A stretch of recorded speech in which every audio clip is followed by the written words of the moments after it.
The origins of the Habsburg dynasty trace back to the early medieval period, rooted in the heart of Central Europe. The family's name derives from the Habsburg, or Hawk's Castle, a modest fortress built around 1020 in modern-day Switzerland. Situated on a hill overlooking the Aare River, the castle was unassuming, but it symbolized the burgeoning ambitions of its founders.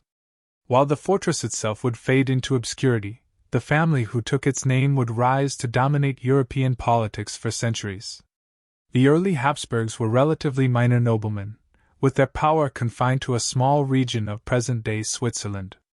They were feudal lords, primarily concerned with managing their estates, overseeing local disputes, and pledging loyalty to more powerful regional rulers. At this stage, their influence was local, and their prospects seemed limited. However, the Habsburgs possessed two qualities that would define their success: a shrewd understanding of political dynamics and an ability to capitalize on opportunities others might overlook. The first major leap in Habsburg fortunes came in the 13th century. Rudolf I, born in 1218, became the family's key figure in its rise to prominence. His ascent was not a product of wealth or inheritance but of calculated ambition and fortuitous timing. In 1273, Rudolf was elected King of Germany, a title within the Holy Roman Empire. This election was a turning point for the Habsburgs, as it catapulted them from regional nobility to a position of influence over a vast realm. But why was Rudolf chosen? At the time, the Holy Roman Empire was a fragmented collection of states, duchies, and kingdoms. The emperor's power was largely symbolic, as the real authority rested with the princes who elected him. These princes often preferred a ruler who would not overshadow their own authority. Rudolf fit this profile perfectly. He was a capable leader but lacked the overwhelming resources of larger rivals like Ottokar II of Bohemia. For the princes, Rudolf represented a compromise, a king strong enough to maintain order but not so powerful as to threaten their independence. Rudolf's election was just the beginning. Once crowned, he immediately set about expanding Habsburg power. His first major test came against Ottokar II, who controlled the rich lands of Austria, Styria, and Carinthia. Ottokar had refused to recognize Rudolf's election and sought to challenge his authority. In 1278, Rudolf decisively defeated Ottokar at the Battle of Marchfeld, a pivotal moment that secured the Habsburgs' control over Austria. This victory was monumental. Austria, with its fertile lands and strategic location, became the cornerstone of Habsburg power and would remain so for centuries. With Austria under their control, the Habsburgs began to consolidate their position. They established Vienna as their administrative and cultural center, laying the foundations for a legacy that would shape European history. However, the Habsburgs knew that military might alone would not guarantee their survival. The political landscape of medieval Europe was treacherous, with alliances shifting constantly and rivals ready to exploit any weakness. To secure their future, the Habsburgs turned to one of their most effective strategies: marriage. Marriage alliances were a common tool in medieval diplomacy, but the Habsburgs elevated this practice to an art form. They understood that a well-placed marriage could achieve what armies and battles often could not.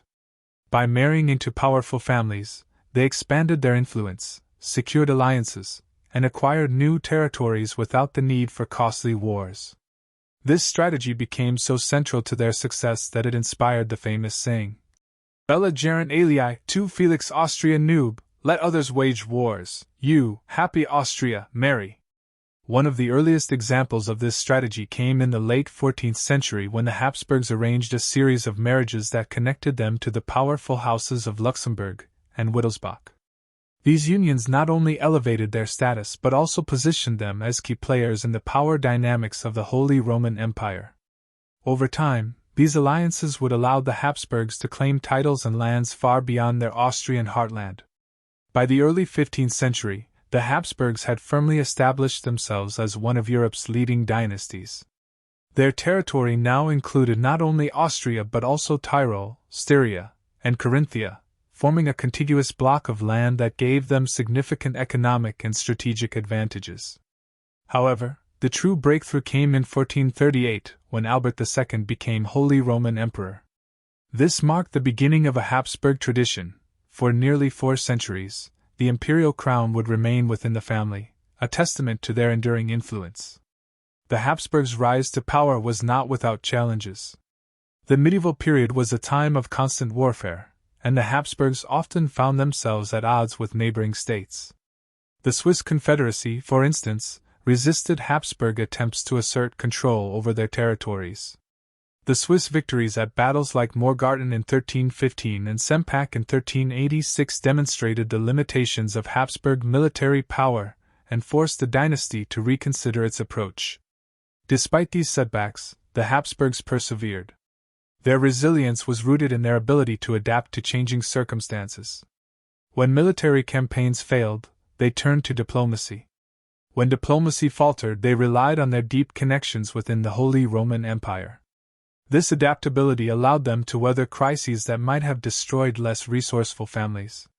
By the end of the 15th century, the Habsburgs were on the cusp of a new era. Under the leadership of Frederick III, they began to think beyond their immediate borders.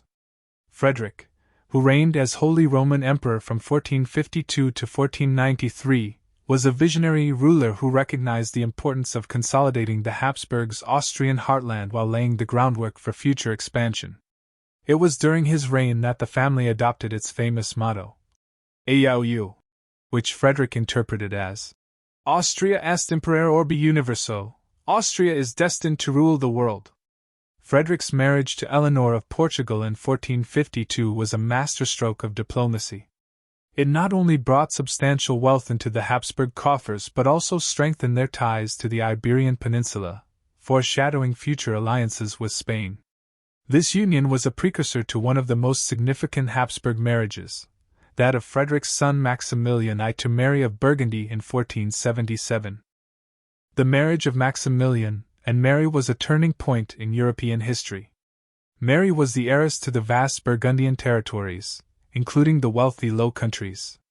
By marrying her, Maximilian brought these lands under Habsburg control, dramatically expanding the family's influence. However, the union was not without its challenges. The Burgundian inheritance sparked a series of conflicts with France, as both powers vied for control of this lucrative region. Maximilian proved to be a skilled leader, both on the battlefield and in the diplomatic arena. His reign marked the beginning of the Habsburgs' transformation into a truly European dynasty. Under his guidance, the family shifted its focus from consolidating power in Austria to playing a leading role in continental politics. Maximilian's achievements set the stage for the Habsburgs' dominance in the 16th century, when their empire would reach unprecedented heights under his grandson, Charles V. As the 15th century drew to a close, the Habsburgs stood as one of Europe's most formidable dynasties. From their humble beginnings as minor nobles in Switzerland, they had risen to become kings, emperors, and master diplomats. Their ascent was not a matter of chance but of calculated strategy, relentless ambition, and an unyielding drive to expand their influence. The foundations laid during these early centuries would support an empire that would shape the course of European history for generations to come. The ascension of Charles V to the throne in 1519 marked the apex of the Habsburg dynasty's power and influence. Born in 1500 in the Flemish city of Ghent, Charles inherited a legacy that was unparalleled in its scope. Through a series of carefully arranged marriages and fortuitous inheritances, Charles came into possession of a realm so vast that it would inspire the phrase, "The sun never sets on the Habsburg Empire."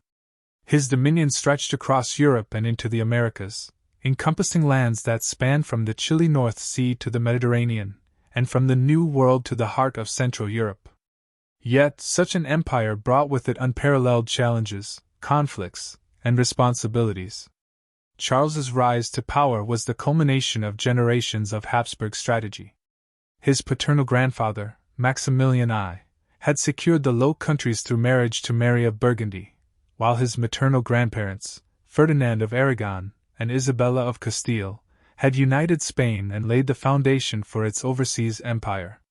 These two dynasties converged in Charles, whose father, Philip the Handsome, had married Joanna of Castile, thereby combining the Burgundian, Spanish, and Habsburg inheritances. As a result, when Charles was still a teenager, he became the ruler of Spain, its overseas colonies, the Low Countries, and Austria, a collection of territories unmatched in Europe. The election of Charles as Holy Roman Emperor in 1519 further expanded his influence. This election, which followed the death of his grandfather Maximilian I, was not a foregone conclusion. Charles faced stiff competition from Francis I of France, whose ambitions for the imperial crown reflected the broader rivalry between France and the Habsburgs. Ultimately, Charles's vast resources, combined with the efforts of his advisors and financial backers, swayed the electors in his favor. The bribes paid to secure their votes, a common practice at the time, were substantial, funded in part by loans from the wealthy Fugger banking family. As Holy Roman Emperor, Charles sought to uphold the ideals of a united Christendom under Catholic leadership. Yet, his reign coincided with one of the most tumultuous periods in European history, the Protestant Reformation. Martin Luther's challenge to the Catholic Church, which began in 1517, had by 1521 turned into a full-fledged movement. Charles, a devout Catholic, viewed the unity of the Church as integral to the stability of his empire. At the Diet of Worms in 1521, he confronted Luther personally, demanding that the monk recant his teachings. Luther's refusal led Charles to issue the Edict of Worms, which declared Luther an outlaw and condemned his writings. However, suppressing the Reformation proved far more difficult than Charles anticipated. The Holy Roman Empire, with its hundreds of semi-autonomous states, was a patchwork of conflicting loyalties. Many German princes, whether out of genuine religious conviction or a desire for greater independence, embraced Protestantism. Charles's efforts to restore Catholic unity led to decades of religious conflict, culminating in the Schmalkaldic War, 1546 to 1547. Although he won a decisive victory at the Battle of Mulberg, the war only temporarily suppressed Protestant forces, and the Peace of Augsburg in 1555 ultimately codified the division of Christianity in the empire. While religious strife consumed much of his energy, Charles also faced external threats that tested the limits of his vast resources. The most formidable of these was the Ottoman Empire, which reached the height of its power under Suleiman the Magnificent. In 1529, Ottoman forces laid siege to Vienna, the Habsburgs' capital in Austria. Though the siege ultimately failed, it marked a turning point in European history. The Ottoman threat remained a constant concern throughout Charles's reign, forcing him to devote significant resources to defending his eastern borders. To the west, Charles's rivalry with Francis I of France dominated European politics. Their conflict, known as the Italian Wars, spanned much of Charles's reign and was fought over control of northern Italy and other strategic territories.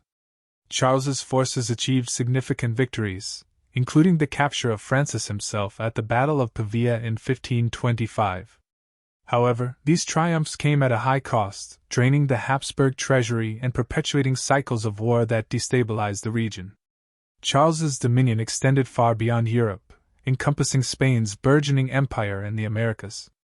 Under his reign, Spanish explorers and conquistadors such as Hernán Cortés and Francisco Pizarro expanded the empire's reach, subjugating the Aztec and Inca civilizations. The influx of gold and silver from the New World transformed Spain into the wealthiest kingdom in Europe, funding Charles's military campaigns and diplomatic efforts. However, this wealth also introduced new challenges. The vast amounts of bullion flooded European markets, leading to inflation and economic disruption, particularly in Spain. Despite his vast empire, Charles struggled with the practicalities of governance. His territories were not a cohesive whole but a collection of distinct regions, each with its own laws, customs, and interests. Communication was slow, and the sheer size of the empire made it nearly impossible to address all its challenges effectively. Charles spent much of his reign traveling between his various domains, attempting to maintain control and address the pressing issues of the day. Yet, his absence from any one region often led to resentment and unrest. By the 1540s, the immense pressures of ruling such a sprawling empire began to take their toll on Charles. His health deteriorated, plagued by gout and other ailments. The relentless demands of war, religious conflict, and administration left him exhausted. In 1556, he made the extraordinary decision to abdicate, dividing his empire between his brother Ferdinand, who inherited the Austrian lands and the title of Holy Roman Emperor, and his son Philip II, who took control of Spain, the Low Countries, and the Americas. Charles's abdication marked the end of an era.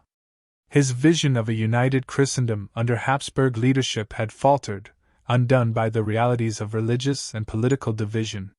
Yet, his reign left an indelible mark on European history. The Habsburg Empire, though fragmented, remained a dominant force, and the legacy of Charles's rule endured in the cultural, political, and economic institutions he helped shape. Charles spent his final years in seclusion at the monastery of Yuste in Spain, where he reflected on the triumphs and failures of his reign.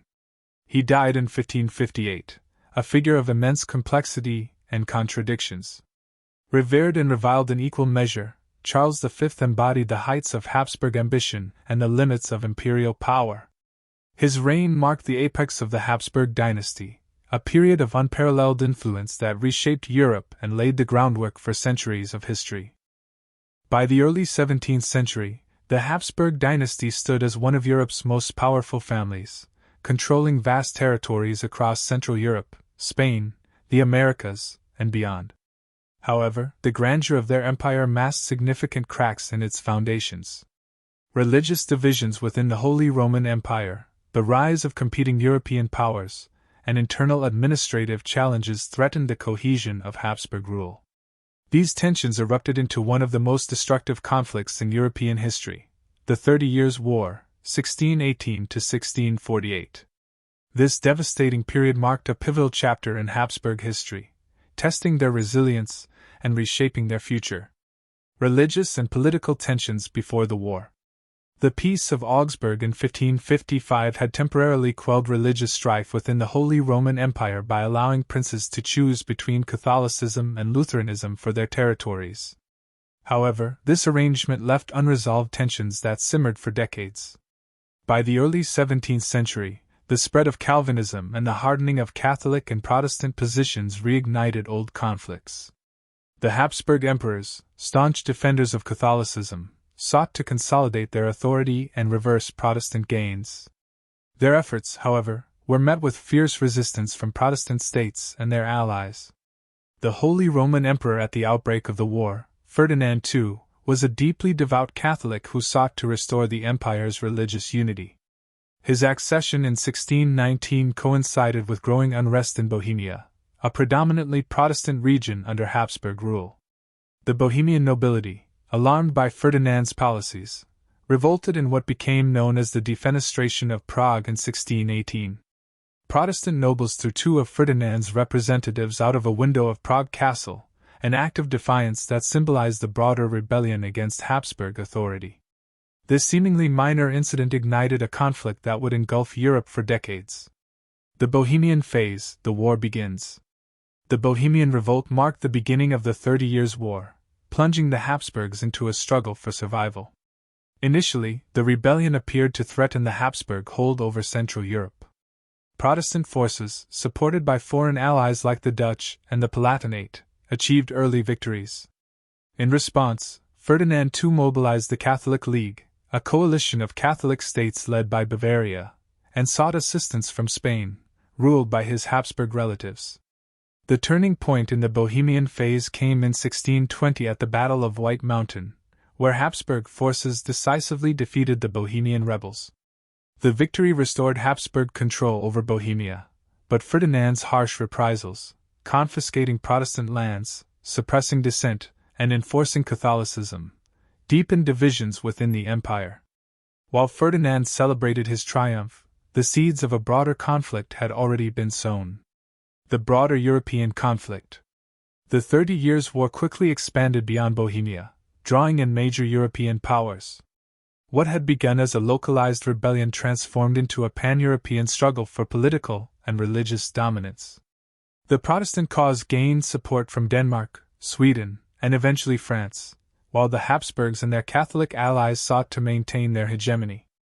Each phase of the war brought new challenges to the Habsburgs, as their resources were stretched thin and their enemies multiplied. One of the most significant threats to Habsburg power came during the Swedish intervention, led by King Gustavus Adolphus. A brilliant military strategist, Gustavus Adolphus revitalized the Protestant cause, achieving a series of victories that pushed Habsburg forces back and threatened their control over key territories. The Swedish king's death in battle in 1632 temporarily weakened the Protestant coalition, but the conflict raged on as new alliances formed. France's entry into the war in 1635 marked a turning point.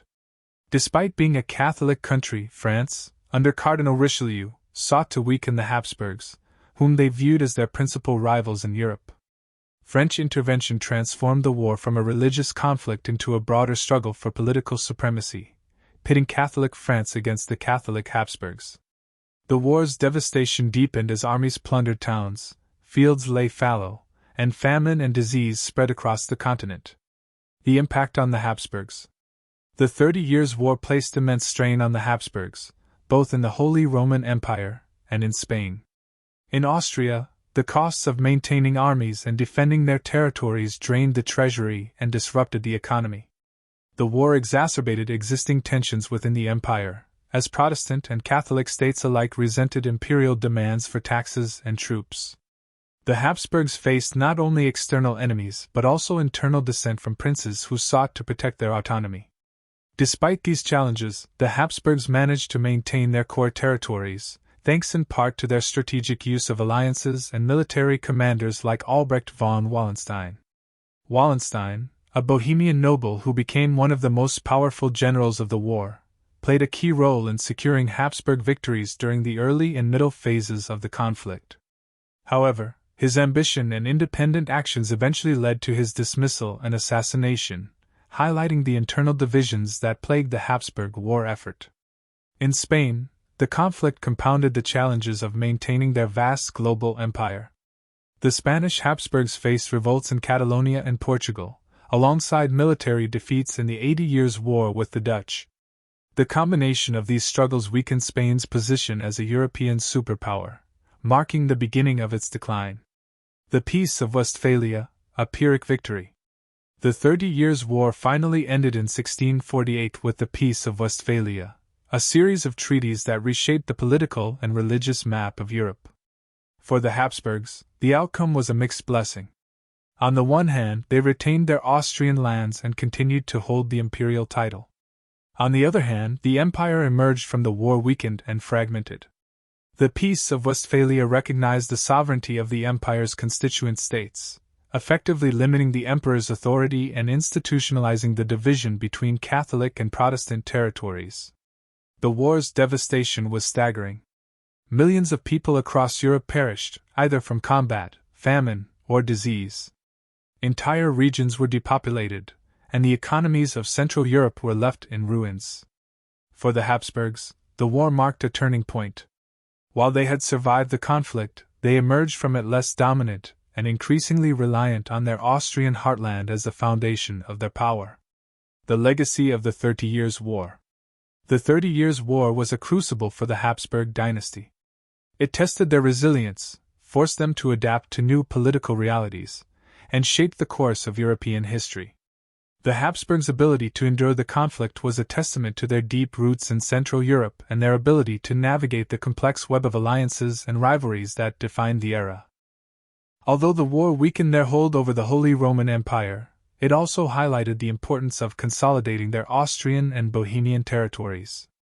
In the decades that followed, the Habsburgs shifted their focus inward, strengthening their administration and military in preparation for future challenges. The Peace of Westphalia marked the end of an era, but for the Habsburgs, it was also the beginning of a new chapter in their long and storied history.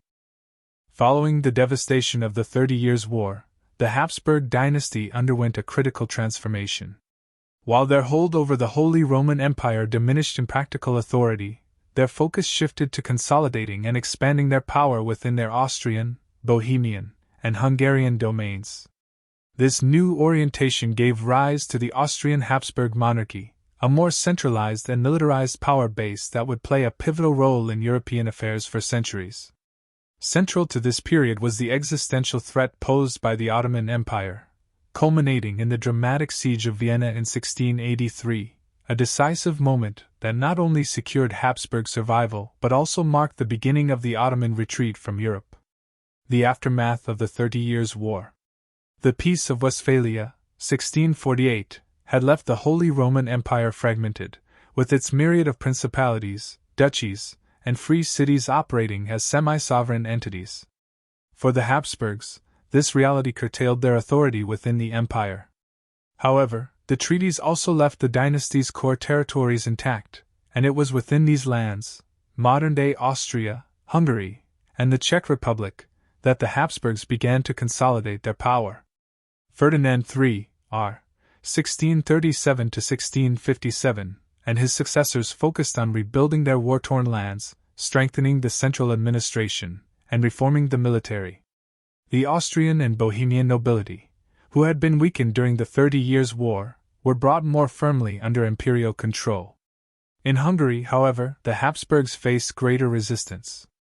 The region, long divided between Habsburg, Ottoman, and Transylvanian control, remained a hotbed of rebellion and intrigue. The Ottoman threat. Throughout the 17th century, the Ottoman Empire remained the dominant power in southeastern Europe. Its borders extended deep into the Balkans, and its rulers frequently sought to push further into Central Europe. For the Habsburgs, the Ottomans represented both a military threat and a political challenge, as the Sultan's court supported anti-Habsburg factions within Hungary and other border regions. The Habsburgs' initial attempts to contain Ottoman expansion were hampered by internal divisions and a lack of resources. However, as the 17th century progressed, they began to build a more professional and disciplined military capable of defending their borders. The fortress cities of Vienna, Bratislava, and others became critical linchpins in this defensive strategy. The prelude to the Siege of Vienna. By the late 1670s, tensions between the Habsburgs and the Ottomans had escalated. The Ottoman Empire, under Sultan Mehmed IV and the ambitious Grand Vizier Kara Mustafa, sought to exploit internal unrest within Hungary to extend Ottoman influence. When Hungarian rebels, frustrated with Habsburg rule, allied themselves with the Ottomans, the stage was set for a major confrontation. In 1682, the Ottomans launched an invasion of Habsburg-controlled Hungary, quickly overwhelming the Habsburg forces stationed in the region. By the summer of 1683, the Ottoman army, numbering an estimated 150,000 soldiers, advanced toward Vienna, the heart of the Austrian Habsburgs' power. The city's fall would have catastrophic consequences for the Habsburg dynasty and Central Europe as a whole. The Siege of Vienna. The Siege of Vienna began in July 1683, with the Ottoman forces encircling the city. Vienna's defenders, numbering around 15,000 soldiers and supported by the city's civilian population, faced a desperate struggle. The Ottoman army, equipped with massive artillery and siege equipment, relentlessly bombarded the city walls. Starvation and disease began to take their toll on the besieged population, and morale wavered as supplies dwindled. However, the Habsburgs were not without allies. Recognizing the threat posed by the Ottomans, the Habsburgs formed a coalition with other European powers, including the Polish-Lithuanian Commonwealth and several German states. The Polish king, John III Sobieski, emerged as a key figure in the defense of Vienna, leading a relief force that would prove decisive. On September 12, 1683, the coalition army, numbering around 70,000 soldiers, launched a counterattack against the Ottoman besiegers. The Battle of Vienna, fought on the plains outside the city, was a dramatic and pivotal clash. Sobieski's cavalry charge, led by the famous Polish winged hussars, shattered the Ottoman lines and forced their retreat. The siege was lifted, and Vienna was saved. The aftermath and the Habsburg Resurgence. The victory at Vienna marked a turning point not only for the Habsburgs but also for Europe as a whole. The Ottoman Empire, which had long been a dominant force in southeastern Europe, began a gradual decline. The Habsburgs, by contrast, entered a period of renewed strength and expansion. Following the victory, the Habsburgs pursued a series of campaigns to push the Ottomans out of Hungary and the Balkans. These efforts culminated in the Treaty of Karlowitz, 1699, which significantly expanded Habsburg territory. Hungary, long divided between Ottoman and Habsburg control, was finally brought under full Habsburg rule, laying the groundwork for the multi-ethnic empire that would characterize the dynasty in the centuries to come. The legacy of the Siege of Vienna. The Siege of Vienna was more than a military victory. It was a symbol of Habsburg resilience and their role as defenders of Christendom. The events of 1683 cemented the dynasty's reputation as a bulwark against Ottoman expansion, a narrative that would shape European perceptions of the Habsburgs for generations. For the Austrian Habsburgs, the siege highlighted the importance of strong alliances and military preparedness. The coalition that saved Vienna demonstrated the potential for cooperation among European states, even across religious and political divides. This spirit of collaboration would later influence the Habsburgs' approach to diplomacy and governance. At the same time, the siege underscored the challenges of ruling a multi-ethnic and multi-religious empire. The integration of Hungary into the Habsburg realm required careful management of its diverse population, which included Catholics, Protestants, and Orthodox Christians. The Habsburgs' ability to balance these competing interests would define their rule in the coming centuries. Conclusion. The Siege of Vienna and its aftermath marked a watershed moment in Habsburg history. It represented the dynasty's transformation from a fractured and beleaguered power into a resurgent force capable of shaping the future of Central and Eastern Europe. Yet, the victory also foreshadowed the challenges of maintaining such a vast and diverse empire, challenges that would continue to test the Habsburgs in the centuries to come. The 18th century marked the zenith of the Habsburg Empire as a European power, marked by territorial expansion, cultural flourishing, and political innovation.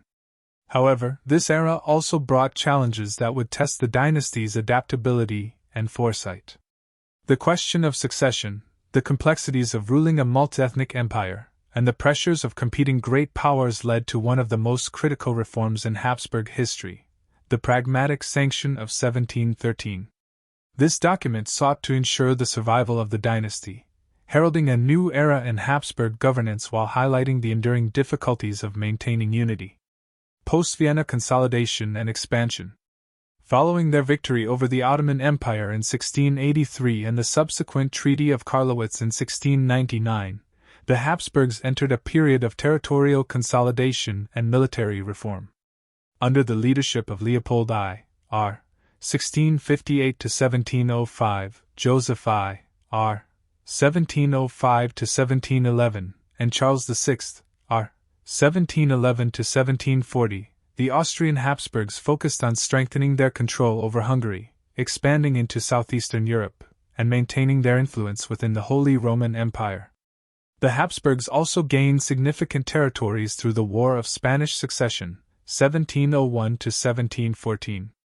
This conflict, triggered by the death of Charles II of Spain without a direct heir, saw Europe's great powers contesting the vast Spanish inheritance. Although the Habsburg candidate, Archduke Charles, ultimately failed to secure the Spanish throne, the Treaty of Utrecht awarded the Austrian Habsburgs key territories, including the Spanish Netherlands, modern-day Belgium, Naples, Sardinia, and Milan. These acquisitions further diversified the empire's already complex patchwork of lands and peoples. The challenges of a multi-ethnic empire. By the early 18th century, the Habsburg Empire had become one of Europe's most diverse polities, encompassing Germans, Magyars, Czechs, Slovaks, Croats, Serbs, Italians, Romanians, and others. Each group had its own language, culture, and traditions, creating significant challenges for imperial administration.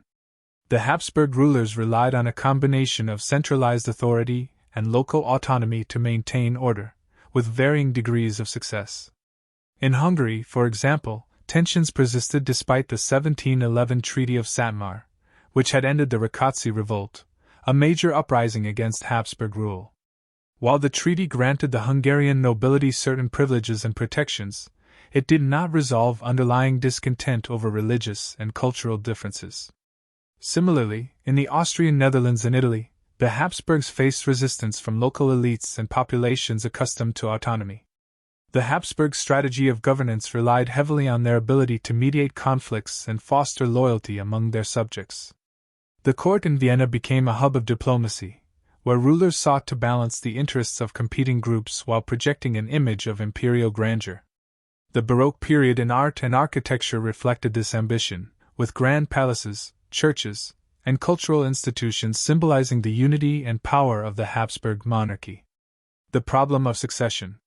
Despite these successes, the Habsburgs faced a looming existential threat, the question of succession. By the early 18th century, the dynasty's survival depended on a single branch of the family. Emperor Charles VI, the last male Habsburg, had no sons to inherit the throne. Without a clear line of succession, the empire risked falling into disarray upon his death, as rival claimants and foreign powers might seek to divide its territories. To address this issue, Charles VI issued the Pragmatic Sanction of 1713, a landmark decree that fundamentally altered Habsburg succession laws. The Pragmatic Sanction declared that the Habsburg lands were indivisible and could be inherited by a female heir in the absence of a male successor. This unprecedented move was designed to ensure that Charles's eldest daughter, Maria Theresa, could succeed him and preserve the unity of the Habsburg realms. The Pragmatic Sanction required the approval of the Habsburg subjects and allies, as it upended traditional norms of male preference succession. Over the next 2 decades, Charles VI embarked on an extensive diplomatic campaign to secure recognition of the decree. By the time of his death in 1740, most European powers had agreed to honor Maria Theresa's claim, though this agreement would soon be tested. The cultural and political flourishing of Vienna. During this period, Vienna emerged as one of Europe's great cultural capitals. The Habsburg court patronized composers like Antonio Vivaldi, George Philipp Telemann, and later, Joseph Haydn and Wolfgang Amadeus Mozart. The city became a center of music, art, and intellectual activity, embodying the Baroque ideals of grandeur and refinement. Vienna also served as the administrative heart of the empire, where Habsburg rulers sought to modernize their government and military. Bureaucratic reforms under Leopold I and Charles VI aimed to centralize decision-making and improve efficiency, laying the groundwork for later Enlightenment-era changes. The Habsburgs established new academies, universities, and scientific societies, fostering a spirit of innovation that would shape the empire's future. The War of Austrian Succession. Despite Charles VI's efforts, the Pragmatic Sanction did not prevent the outbreak of conflict after his death. In 1740, Maria Theresa ascended to the throne, becoming the first woman to rule the Habsburg dominions in her own right. Her succession was immediately challenged by Frederick II of Prussia, who invaded the Habsburg province of Silesia, triggering the War of Austrian Succession, 1740–1748. The war tested Maria Theresa's leadership and the resilience of the Habsburg monarchy. Despite initial setbacks, she proved to be a capable and determined ruler, rallying support from her subjects and allies. The conflict ended with the Treaty of Aix-la-Chapelle, which recognized Maria Theresa's position but forced the Habsburgs to cede Silesia to Prussia. This loss underscored the ongoing challenges of defending such a vast and diverse empire. The legacy of the Pragmatic Sanction. The Pragmatic Sanction represented a turning point in Habsburg history. While it succeeded in securing Maria Theresa's succession, it also revealed the fragility of the Habsburg state in the face of external aggression and internal divisions. Nevertheless, the reforms initiated during this period laid the foundation for the empire's continued survival and adaptation. Maria Theresa's reign marked the beginning of a new chapter in Habsburg history, characterized by Enlightenment-inspired reforms, territorial conflicts, and efforts to balance tradition with modernization. The Pragmatic Sanction ensured that the Habsburg legacy would endure, even as the dynasty faced the challenges of an ever-changing Europe. Conclusion. The era of the Pragmatic Sanction was one of both triumph and trial for the Habsburgs. It showcased their ability to adapt to changing circumstances while preserving the unity of their diverse empire. The decisions made during this period had far-reaching consequences, shaping the Habsburg monarchy's trajectory for the next century and solidifying their place as one of Europe's most enduring dynasties. Yet, as the challenges of the 18th century would reveal, the Habsburgs' greatest tests were still to come. Maria Theresa's accession to the Habsburg throne in 1740 marked the beginning of a transformative era in the history of the empire. Confronted with external threats and internal inefficiencies, she embarked on a series of profound reforms that reshaped the Habsburg monarchy. Her efforts laid the foundation for modernization and introduced the ideals of enlightened absolutism, a governance style that sought to balance centralized authority with societal improvement. In this pivotal scene, we explore how Maria Theresa redefined Habsburg rule through military reform, administrative centralization, economic modernization, and social policy. The War of Austrian Succession, a baptism by fire. When Maria Theresa ascended the throne, her legitimacy was immediately challenged. The War of Austrian Succession, 1740 to 1748, erupted as Frederick II of Prussia seized Silesia, a wealthy and strategically vital Habsburg province. France, Spain, Bavaria, and other powers joined the fray, seeking to carve up the Habsburg domains. Despite these formidable odds, Maria Theresa displayed remarkable resilience and resourcefulness. She rallied support from Hungary, famously appealing to the Hungarian nobility in a dramatic scene where she held her infant son and declared her willingness to defend their liberties. The Hungarian Diet responded with fervent loyalty, pledging troops and financial support. Though the war ended with the loss of Silesia to Prussia, Maria Theresa emerged as a capable and determined ruler, earning the respect of her subjects and European peers. The conflict underscored the weaknesses of the Habsburg state, particularly its outdated military and fragmented administration. Determined to prevent future humiliations, Maria Theresa launched an ambitious reform agenda. Administrative centralization. The Habsburg Empire in the mid-18th century was a patchwork of territories, each with its own laws, languages, and traditions. Governing this mosaic posed significant challenges, as local elites often resisted imperial authority. Maria Theresa sought to address these issues through centralization and standardization. One of her first moves was to strengthen the imperial bureaucracy. She replaced inefficient, patronage-based systems with a meritocratic civil service, emphasizing competence and accountability. The reforms established clearer chains of command, reducing the influence of local nobles who had previously acted as semi-autonomous rulers in their domains. To streamline governance, Maria Theresa divided the empire into administrative districts, each overseen by a governor directly accountable to Vienna. This system allowed for more effective tax collection and law enforcement, while fostering a sense of unity among the disparate regions of the empire. Military reforms. The loss of Silesia had exposed the inadequacies of the Habsburg military, prompting a thorough overhaul. Maria Theresa reorganized the army, introducing standardized training, discipline, and equipment. She established military academies to train officers and promoted merit-based advancement, reducing the dominance of the aristocracy in leadership roles. The reforms also extended to logistics and infrastructure. New roads and fortifications were built to improve the mobility and effectiveness of the army. The Habsburg military grew into a formidable force, capable of defending the empire's vast territories and projecting power across Europe. These efforts bore fruit during the 7 Years' War, 1756 to 1763, in which Maria Theresa again faced Frederick II of Prussia. Although Silesia was not regained, the conflict demonstrated the improved capabilities of the Habsburg military, which fought Prussia to a standstill in several battles. Economic modernization. Maria Theresa recognized that a strong economy was essential to sustaining a powerful state. Her reign witnessed significant economic reforms aimed at increasing productivity and revenue. She abolished internal tolls and tariffs, fostering greater economic integration across the empire's diverse regions. By creating a unified customs zone, she encouraged trade and industrial growth. Agricultural reforms sought to modernize farming techniques and improve the conditions of peasants, who made up the majority of the population. Maria Theresa also reformed the tax system, shifting the burden from the peasantry to the nobility.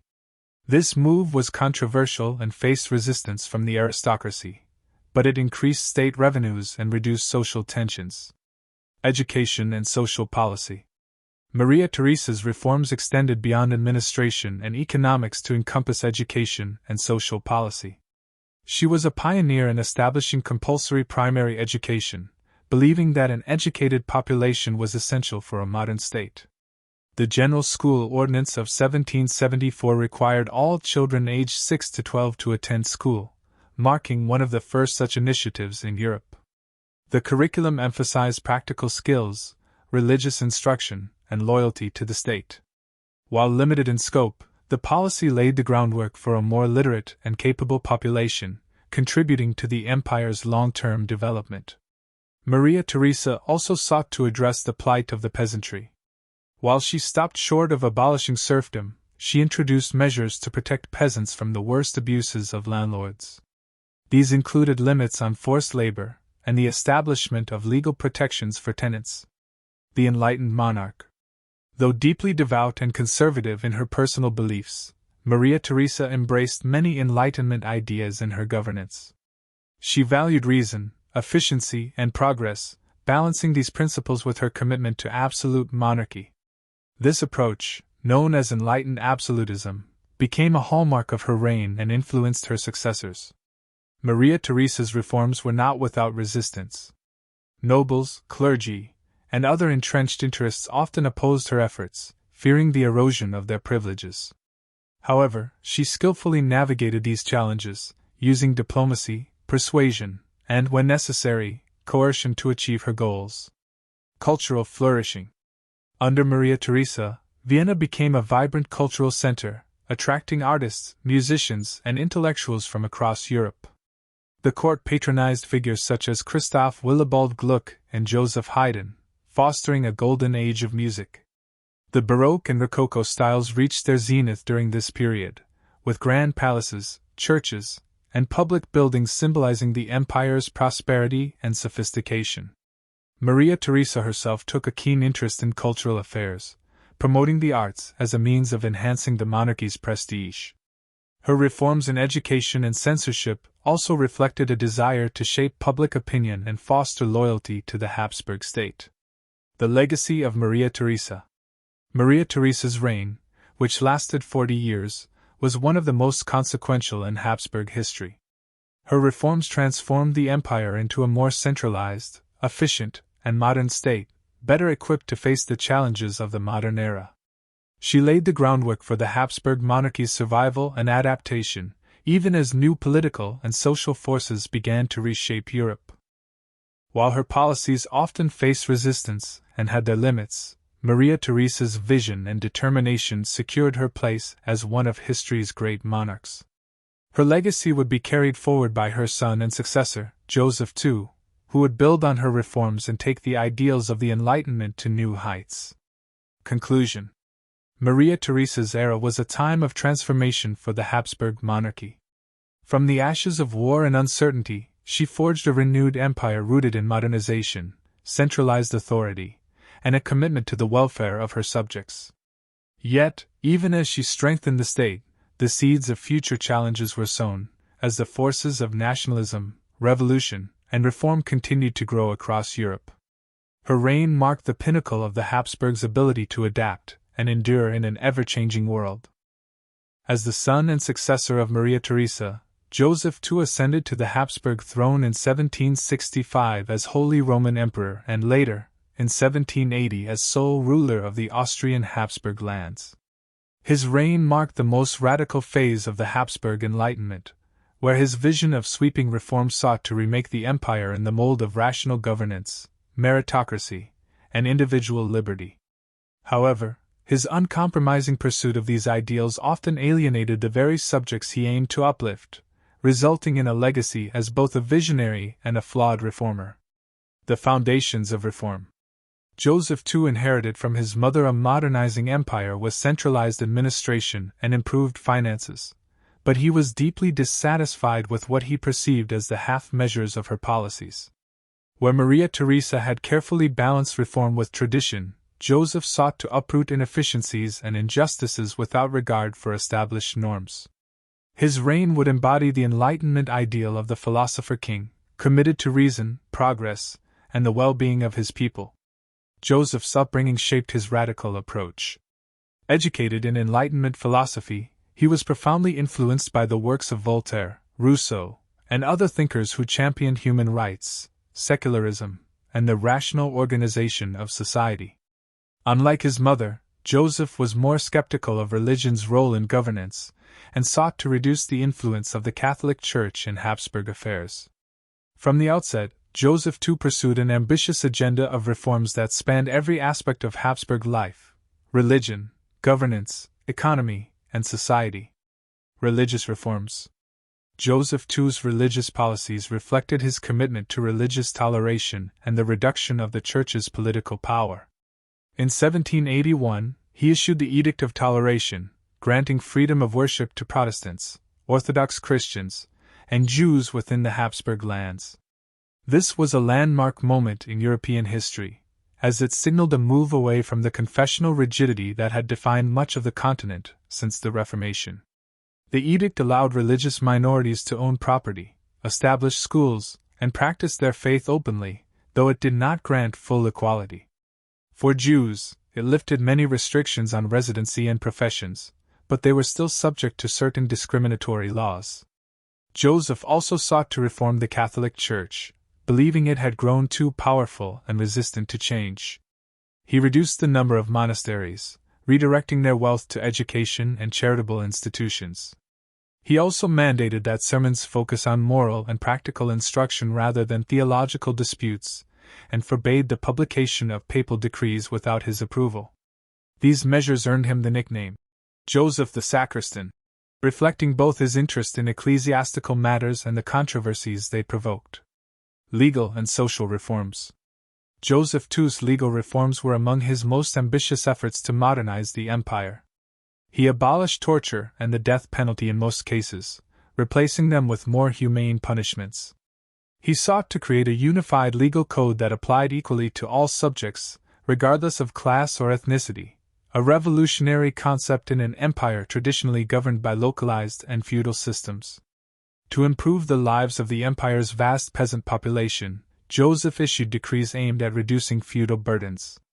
The serfdom reforms of 1781 granted peasants the right to marry, move freely, and choose their occupations without their landlord's consent. These measures represented a significant step toward personal freedom, though they stopped short of fully abolishing serfdom. However, Joseph's reforms often faced resistance from the nobility, who resented the erosion of their traditional privileges. Landowners opposed changes that threatened their economic dominance, and local elites resisted efforts to centralize power in Vienna. Administrative centralization.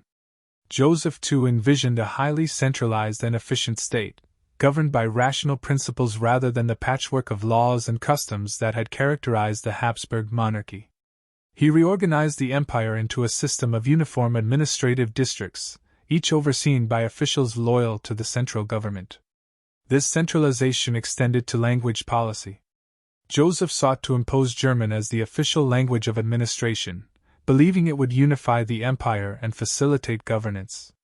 However, this policy provoked widespread resistance among the empire's non-German-speaking populations, particularly in Hungary and the Czech lands. For many, the imposition of German represented a direct assault on their cultural identities. Economic modernization. Joseph II continued and expanded his mother's economic policies, promoting free trade and industrial development. He abolished internal customs barriers, creating a more integrated market within the empire. He also introduced tax reforms aimed at creating a more equitable system, shifting the burden from peasants to the nobility and clergy. Joseph's economic policies were guided by the belief that a prosperous and productive population was essential to the strength of the state. He invested in infrastructure, such as roads and canals, to facilitate commerce and improve communication across the vast empire. Resistance and unintended consequences. Despite his intentions, Joseph II's reforms often backfired. His rapid and sweeping changes alienated powerful groups, including the nobility, the clergy, and local elites. His centralizing tendencies and language policies provoked nationalist sentiments among the empire's diverse populations, sowing the seeds of discontent that would later challenge Habsburg unity. In Hungary, the nobility resisted efforts to curtail their privileges and impose German as the language of administration. In the Austrian Netherlands, Joseph's religious and administrative reforms sparked widespread unrest, culminating in the Brabant Revolution of 1789. Even in Austria, many resented the disruption of traditional customs and institutions. By the end of his reign, Joseph faced widespread opposition and rebellion across the empire. His health deteriorated, and he famously lamented on his deathbed that his reforms had failed. Here lies Joseph II, who was unfortunate in all his undertakings. The legacy of Joseph II. Although Joseph II's reforms met with limited success during his lifetime, their impact endured. His policies laid the groundwork for many of the modernizing trends that would shape the Habsburg Empire in the 19th century. His commitment to religious toleration, legal equality, and economic modernization influenced later generations of reformers and contributed to the gradual transformation of the Habsburg monarchy into a more modern state. Joseph's reign highlighted the challenges of ruling a multi-ethnic empire in an age of change. His belief in the power of reason and progress clashed with the realities of tradition, privilege, and nationalism, offering a cautionary tale about the limits of Enlightenment ideals and practice. Conclusion. Joseph II's radical reforms represented both the culmination of the Habsburg Enlightenment and a turning point in the dynasty's history. His reign revealed the potential and the pitfalls of modernizing an ancient empire, as well as the enduring tension between central authority and local autonomy. While his ambitious vision ultimately exceeded his grasp, Joseph II's legacy as an enlightened but flawed ruler endures as a testament to the complexities of reforming a diverse and deeply traditional society. The reign of Joseph II marked a high point of enlightened reform, but after his death in 1790, the Habsburg Empire entered a period of crisis. Despite his efforts to modernize the state, Joseph's successors struggled to maintain the empire's unity and stability. The rise of Napoleon Bonaparte and the spread of revolutionary ideals across Europe would challenge the Habsburgs in unprecedented ways, forcing them to confront both external threats and internal divisions. In this scene, we examine the decline of the Habsburg Empire during the late 18th and early 19th centuries, focusing on the impact of the Napoleonic Wars and the eventual collapse of the Holy Roman Empire. The aftermath of Joseph II's reign. Joseph II's reforms, though ambitious, left a legacy of resistance and discontent. After his death in 1790, his reforms were rolled back by his successors, particularly Leopold II, who sought to ease tensions with the nobility and restore traditional privileges. Despite these efforts, the Habsburg monarchy was weakened by internal dissent, economic instability, and rising nationalist movements in various regions, particularly in Italy, Hungary, and the Czech lands. Leopold II's son, Francis II, inherited a divided empire. His reign would be marked by his struggles to navigate the turbulent political landscape of Europe during the French Revolution and the Napoleonic Wars. The Habsburg monarchy's failure to fully modernize and unify in the face of these challenges would lead to its gradual decline, culminating in the dissolution of the Holy Roman Empire and the reshaping of European borders. The French Revolution and its impact on the Habsburgs. The French Revolution of 1789 had a profound impact on the entire European continent, including the Habsburg Empire. Revolutionary ideals of liberty, equality, and fraternity spread like wildfire across Europe, threatening the old order and challenging monarchical rule. The French Revolution destabilized Europe, and the Habsburgs, as the leading monarchs of the Holy Roman Empire, were particularly vulnerable to these new ideas. In the early years of the Revolution, the Habsburg monarchy attempted to suppress revolutionary movements by allying with other European monarchies to form coalitions against France. However, the revolutionary fervor proved stronger than anticipated, and in 1792, Austria was drawn into the war of the First Coalition against France. The war was disastrous for the Habsburgs. The French forces, led by General Napoleon Bonaparte, decisively defeated the Austrian army, forcing Austria to sign a humiliating peace treaty. The loss of territory, particularly in the Netherlands and Italy, was a blow to the Habsburgs' prestige and military power. The defeat also exposed the weaknesses of the Habsburg monarchy, which struggled to adapt to the new realities of European geopolitics. The rise of Napoleon and the end of the Holy Roman Empire. Napoleon Bonaparte's meteoric rise in France further destabilized Europe. In 1805, Napoleon crushed the Austrian forces at the Battle of Austerlitz, one of his greatest victories, effectively dismantling the Third Coalition against France. Napoleon's influence in Europe was growing, and he sought to expand his empire, eventually establishing control over large swaths of the continent. The Habsburgs, unable to resist Napoleon's military genius and growing power, were forced into a series of humiliating peace treaties. The Treaty of Pressburg, 1805, and the Treaty of Schönbrunn, 1809, saw Austria lose substantial territories, including parts of Italy, Bavaria, and the Veneto region. The once mighty Habsburg lands were shrinking, and the empire's strategic position was increasingly compromised. Napoleon's dominance in Europe culminated in the creation of the Confederation of the Rhine, a coalition of German states that were effectively controlled by France. This marked the end of the Holy Roman Empire, a centuries-old institution that had served as the symbolic center of Habsburg power. In 1806, Francis II formally dissolved the Holy Roman Empire and proclaimed himself Emperor of Austria. This act, while maintaining Habsburg dominance over Central Europe, signaled the formal end of the Holy Roman Empire and the beginning of a new era for the Habsburg monarchy. The Battle of Leipzig and the final decline. Although the Habsburgs managed to maintain control over Austria after the dissolution of the Holy Roman Empire, the empire was now a diminished power. The defeat of Napoleon's forces at the Battle of Leipzig in 1813 and his eventual downfall in 1814 did not bring immediate relief for the Habsburgs. Instead, they found themselves embroiled in a post-Napoleonic world where their once dominant position was now contested by rising European powers, particularly Prussia and Russia. The Congress of Vienna, 1814–1815, which sought to restore order and redraw the map of Europe after Napoleon's defeat, was a key moment for the Habsburgs. Prince Clemens von Metternich, Austria's foreign minister, played a leading role in shaping the post-Napoleonic settlement. The Habsburgs managed to secure a significant role in the new European order, gaining recognition as one of the key powers in Central Europe. However, the balance of power had shifted, and the empire's influence was on the wane.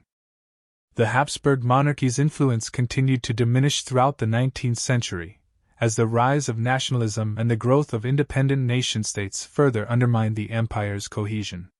The widespread uprisings and revolutions of 1848, known as the Springtime of Nations, were a final, dramatic manifestation of the forces that would ultimately challenge Habsburg rule. The Habsburg Empire in the 19th century. Despite the setbacks of the Napoleonic Wars, the Habsburg monarchy continued to rule much of Central and Eastern Europe throughout the 19th century. The empire's survival in the aftermath of Napoleon's wars can be attributed to the skillful diplomacy of Metternich, who helped maintain a conservative order in Europe. However, the empire was increasingly beset by internal strife, economic difficulties, and the rise of nationalist movements. The Revolution of 1848 was a watershed moment in the decline of the Habsburg Empire. It began in France but quickly spread across Europe, reaching Vienna and other Habsburg-held territories. Revolutionaries, inspired by nationalist, liberal, and democratic ideals, demanded greater autonomy for various ethnic groups and reforms to the monarchical system. The empire was engulfed in unrest, with uprisings in Hungary, Italy, and the Czech lands. Although the revolts were ultimately suppressed, the events of 1848 marked a turning point. The empire could no longer rely on the same authoritarian tactics that had worked in the past. Francis Joseph, who succeeded Ferdinand I as emperor in 1848, was forced to make concessions to various nationalities within the empire. The creation of the Austrian Empire and the later Austro-Hungarian Compromise of 1867, which granted Hungary considerable autonomy, were attempts to reconcile the empire's diverse peoples. The legacy of the Napoleonic Wars. The Napoleonic Wars dealt a devastating blow to the Habsburg Empire. While the monarchy was able to survive in the immediate aftermath, its power, influence, and territorial holdings were significantly reduced.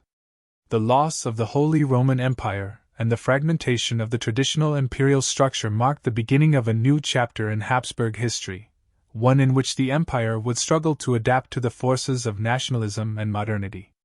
Despite these challenges, the Habsburg monarchy would endure for nearly a century more, until the outbreak of World War I. The Napoleonic Wars, however, signified the end of an era in which the Habsburgs were the dominant power in Central Europe, and set the stage for the eventual collapse of their empire in the 20th century. Conclusion. The decline of the Habsburg Empire was shaped by a series of transformative events, none more decisive than the rise of Napoleon and the Napoleonic Wars. The Habsburgs' inability to maintain their position in the face of revolutionary change and military defeat led to the loss of their traditional power base and the eventual collapse of the Holy Roman Empire.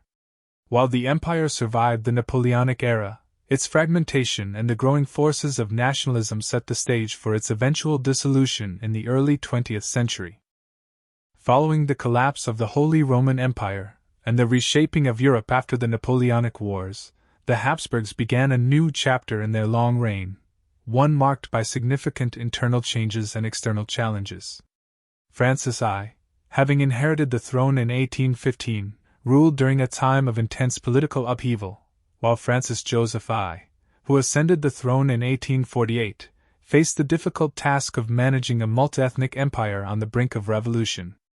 The next century would see the Habsburgs struggle to maintain their control over a patchwork of peoples, each with their own desires for autonomy and independence.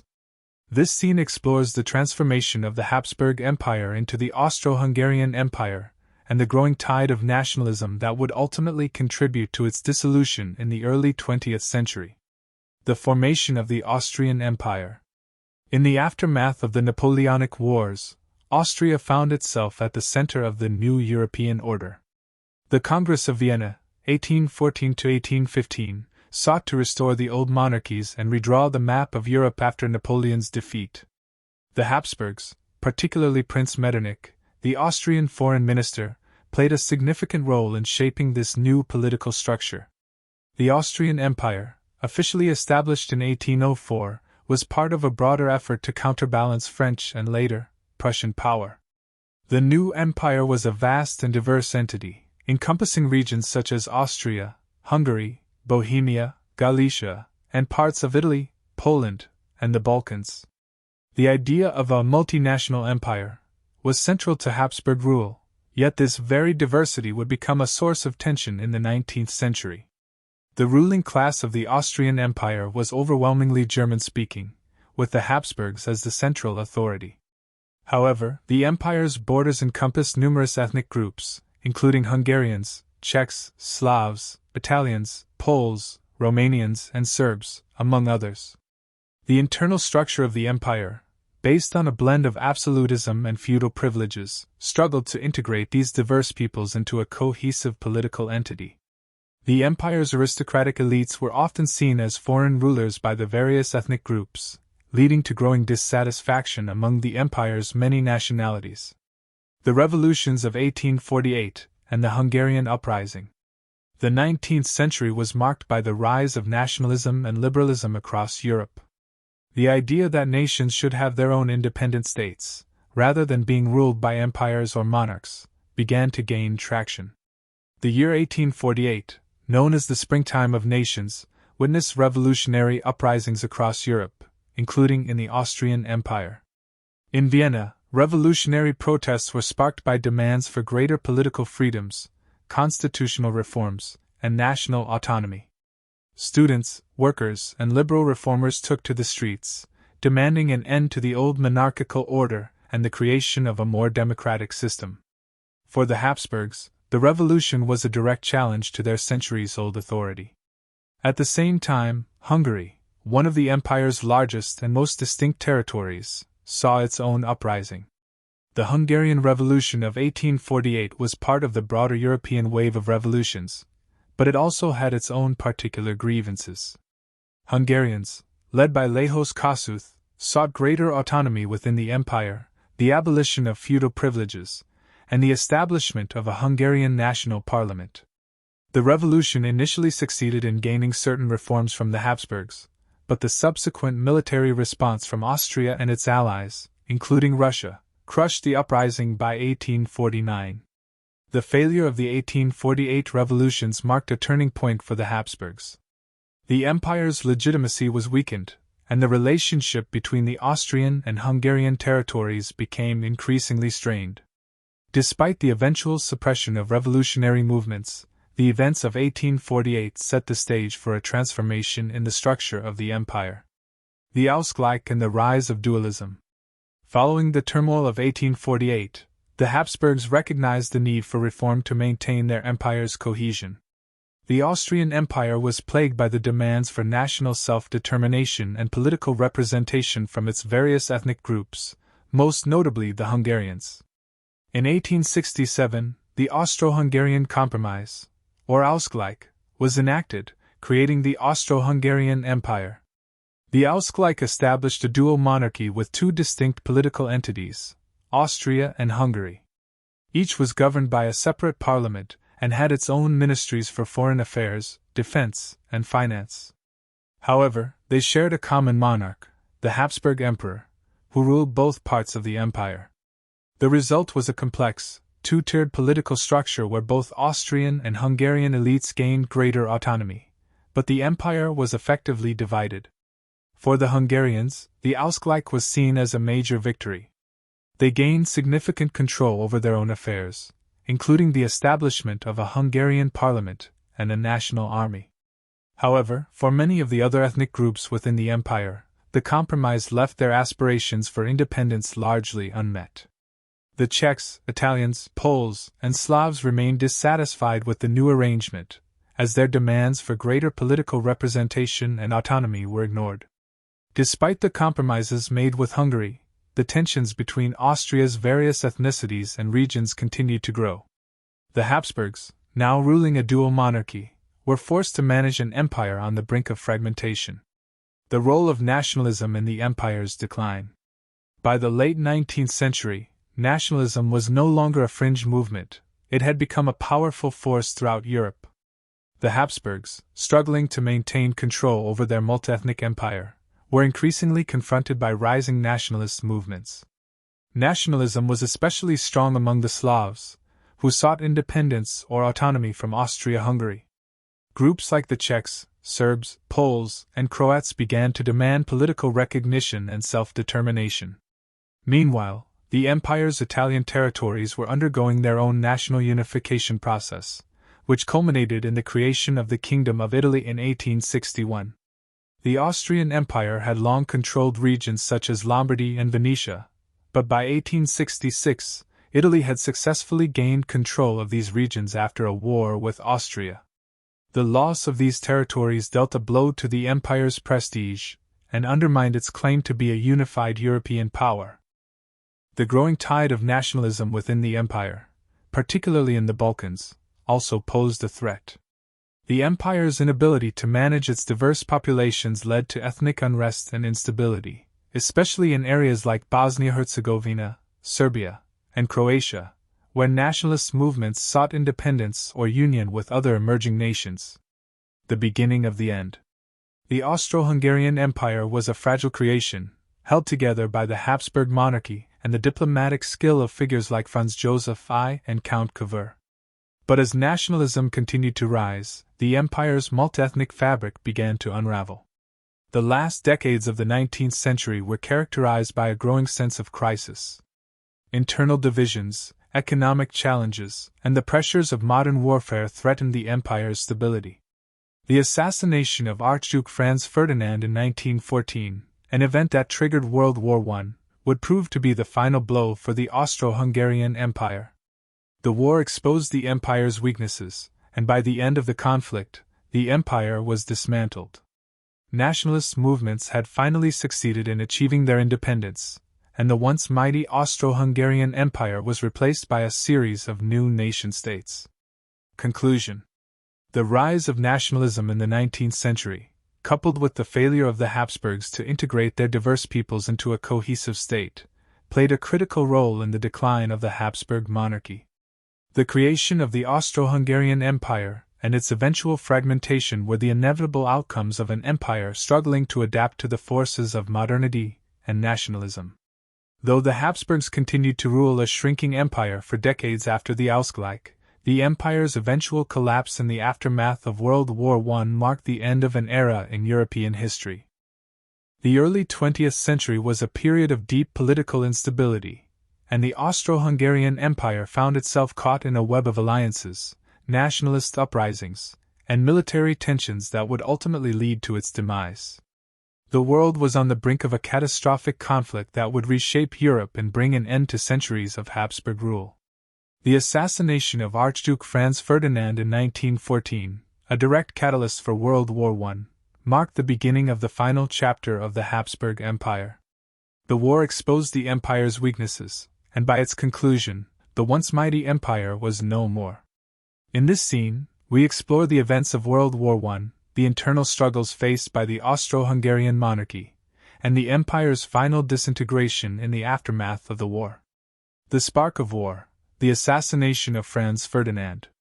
In June 1914, Archduke Franz Ferdinand, the heir to the Austro-Hungarian throne, was assassinated in Sarajevo by a Bosnian Serb nationalist, Gavrilo Princip. The assassination was the spark that ignited the powder keg of tensions that had been building across Europe for decades. The complex web of alliances and rivalries between European powers led to the rapid escalation of the crisis into a world war. The assassination itself was not the sole cause of the war, but it was the trigger for the Austro-Hungarian monarchy to take a drastic step against Serbia, which it blamed for supporting nationalist movements in the Balkans. The empire, already struggling with nationalist uprisings from within its own territories, saw this as an opportunity to assert its authority and maintain control over its diverse population. The monarchy demanded retribution, and when Serbia did not comply fully with the ultimatum, Austria-Hungary declared war on Serbia on July 28, 1914. The declaration of war against Serbia quickly spiraled into a much larger conflict as the system of alliances in Europe kicked in.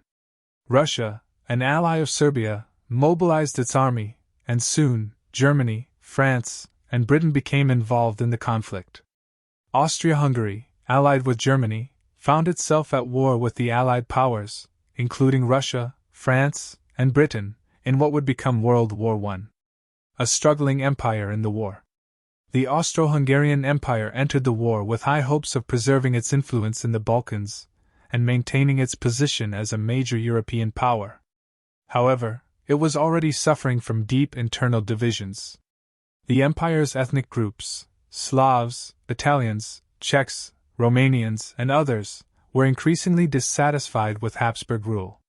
Nationalist movements were growing, and many saw the war as an opportunity to assert their independence from the monarchy. The military was not prepared for the scale of the conflict. The Austro-Hungarian forces were poorly coordinated and lacked the modern equipment and training to compete with the larger and more industrialized armies of Russia, France, and Britain. In the early stages of the war, the Austro-Hungarian army suffered a series of crushing defeats, particularly on the Eastern Front against Russia and in the Italian Alps against Italy, which had joined the Allied powers in 1915. Despite initial setbacks, the empire's fortunes improved somewhat with German support. The Central Powers, which included Germany, Austria-Hungary, and later the Ottoman Empire, fought a defensive war against the Allies. However, the war quickly turned into a stalemate on the Western Front, with either side making significant gains despite massive casualties. For the Austro-Hungarian Empire, the war became a battle for survival. The empire's military leadership and diplomatic efforts were increasingly dependent on its German allies, and as the war dragged on, internal dissent and dissatisfaction with the monarchy's leadership grew. Internal dissent and the collapse of the empire. As World War I progressed, the Austro-Hungarian Empire's internal problems grew more pronounced. The demands of the war strained the empire's already fragile political structure, and the various ethnic groups within the empire began to push for greater autonomy or outright independence. Nationalist movements gained momentum, and the empire's subjects, who had long been resentful of Habsburg rule, saw the war as an opportunity to break free. In Hungary, the Magyars pushed for more power and autonomy, challenging the Austrian half of the empire. In Czech lands, the Czechoslovak National Council, led by figures like Tomáš Garriga Masaryk, pushed for an independent Czechoslovakia. Meanwhile, in Poland, Ukraine, and the Balkans, the desire for independence became increasingly apparent. The Slavic nations under Habsburg rule, including Serbs, Croats, and Slovenes, began to demand their own national states, further fracturing the empire from within. In addition to nationalist movements, the economic strain of the war severely impacted the empire's ability to sustain itself. Food shortages, inflation, and economic hardship led to widespread discontent among the population. Workers, soldiers, and peasants began to protest against the monarchy's inability to address their needs, and strikes and revolts broke out across the empire. The Habsburg monarchy, under Emperor Franz Joseph I, who had reigned since 1848, was already aged and in poor health. As the war raged on, the emperor's leadership became increasingly ineffective. Franz Joseph died in November 1916, and his nephew, Karl I, Charles I, ascended to the throne. However, Karl I's efforts to negotiate a peace settlement and secure the empire's survival were unsuccessful.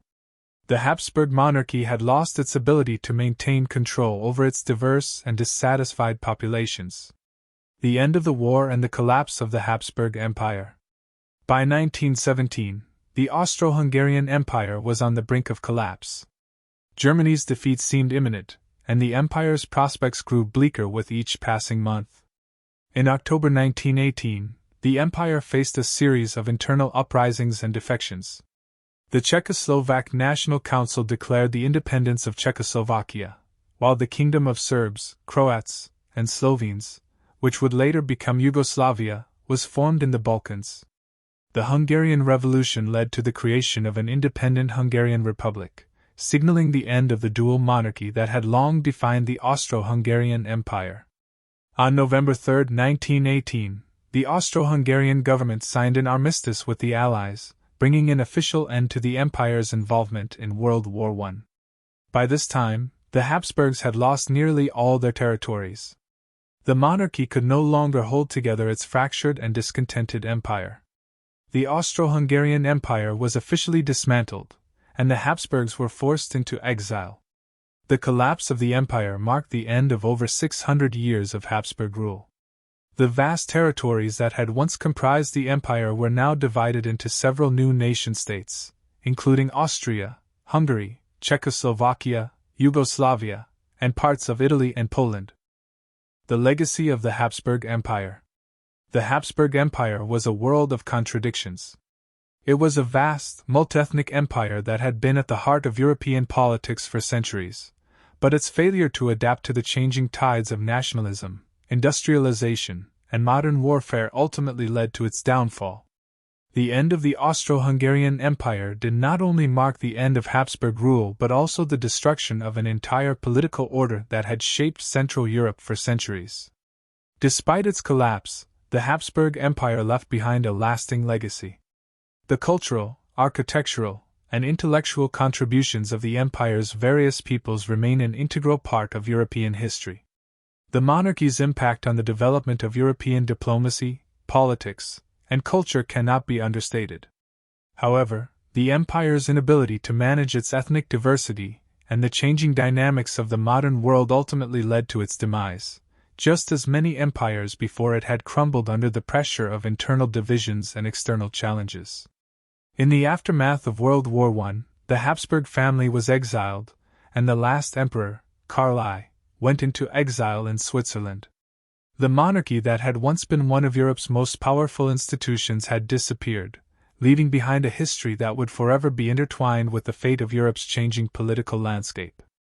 The fall of the Habsburg Empire serves as a stark reminder of the forces of nationalism and modernity that would reshape Europe in the 20th century, heralding a new era that would see the rise of new nations, new ideologies, and new global conflicts. With the collapse of the Austro-Hungarian Empire in 1918, the long reign of the Habsburg dynasty came to an end.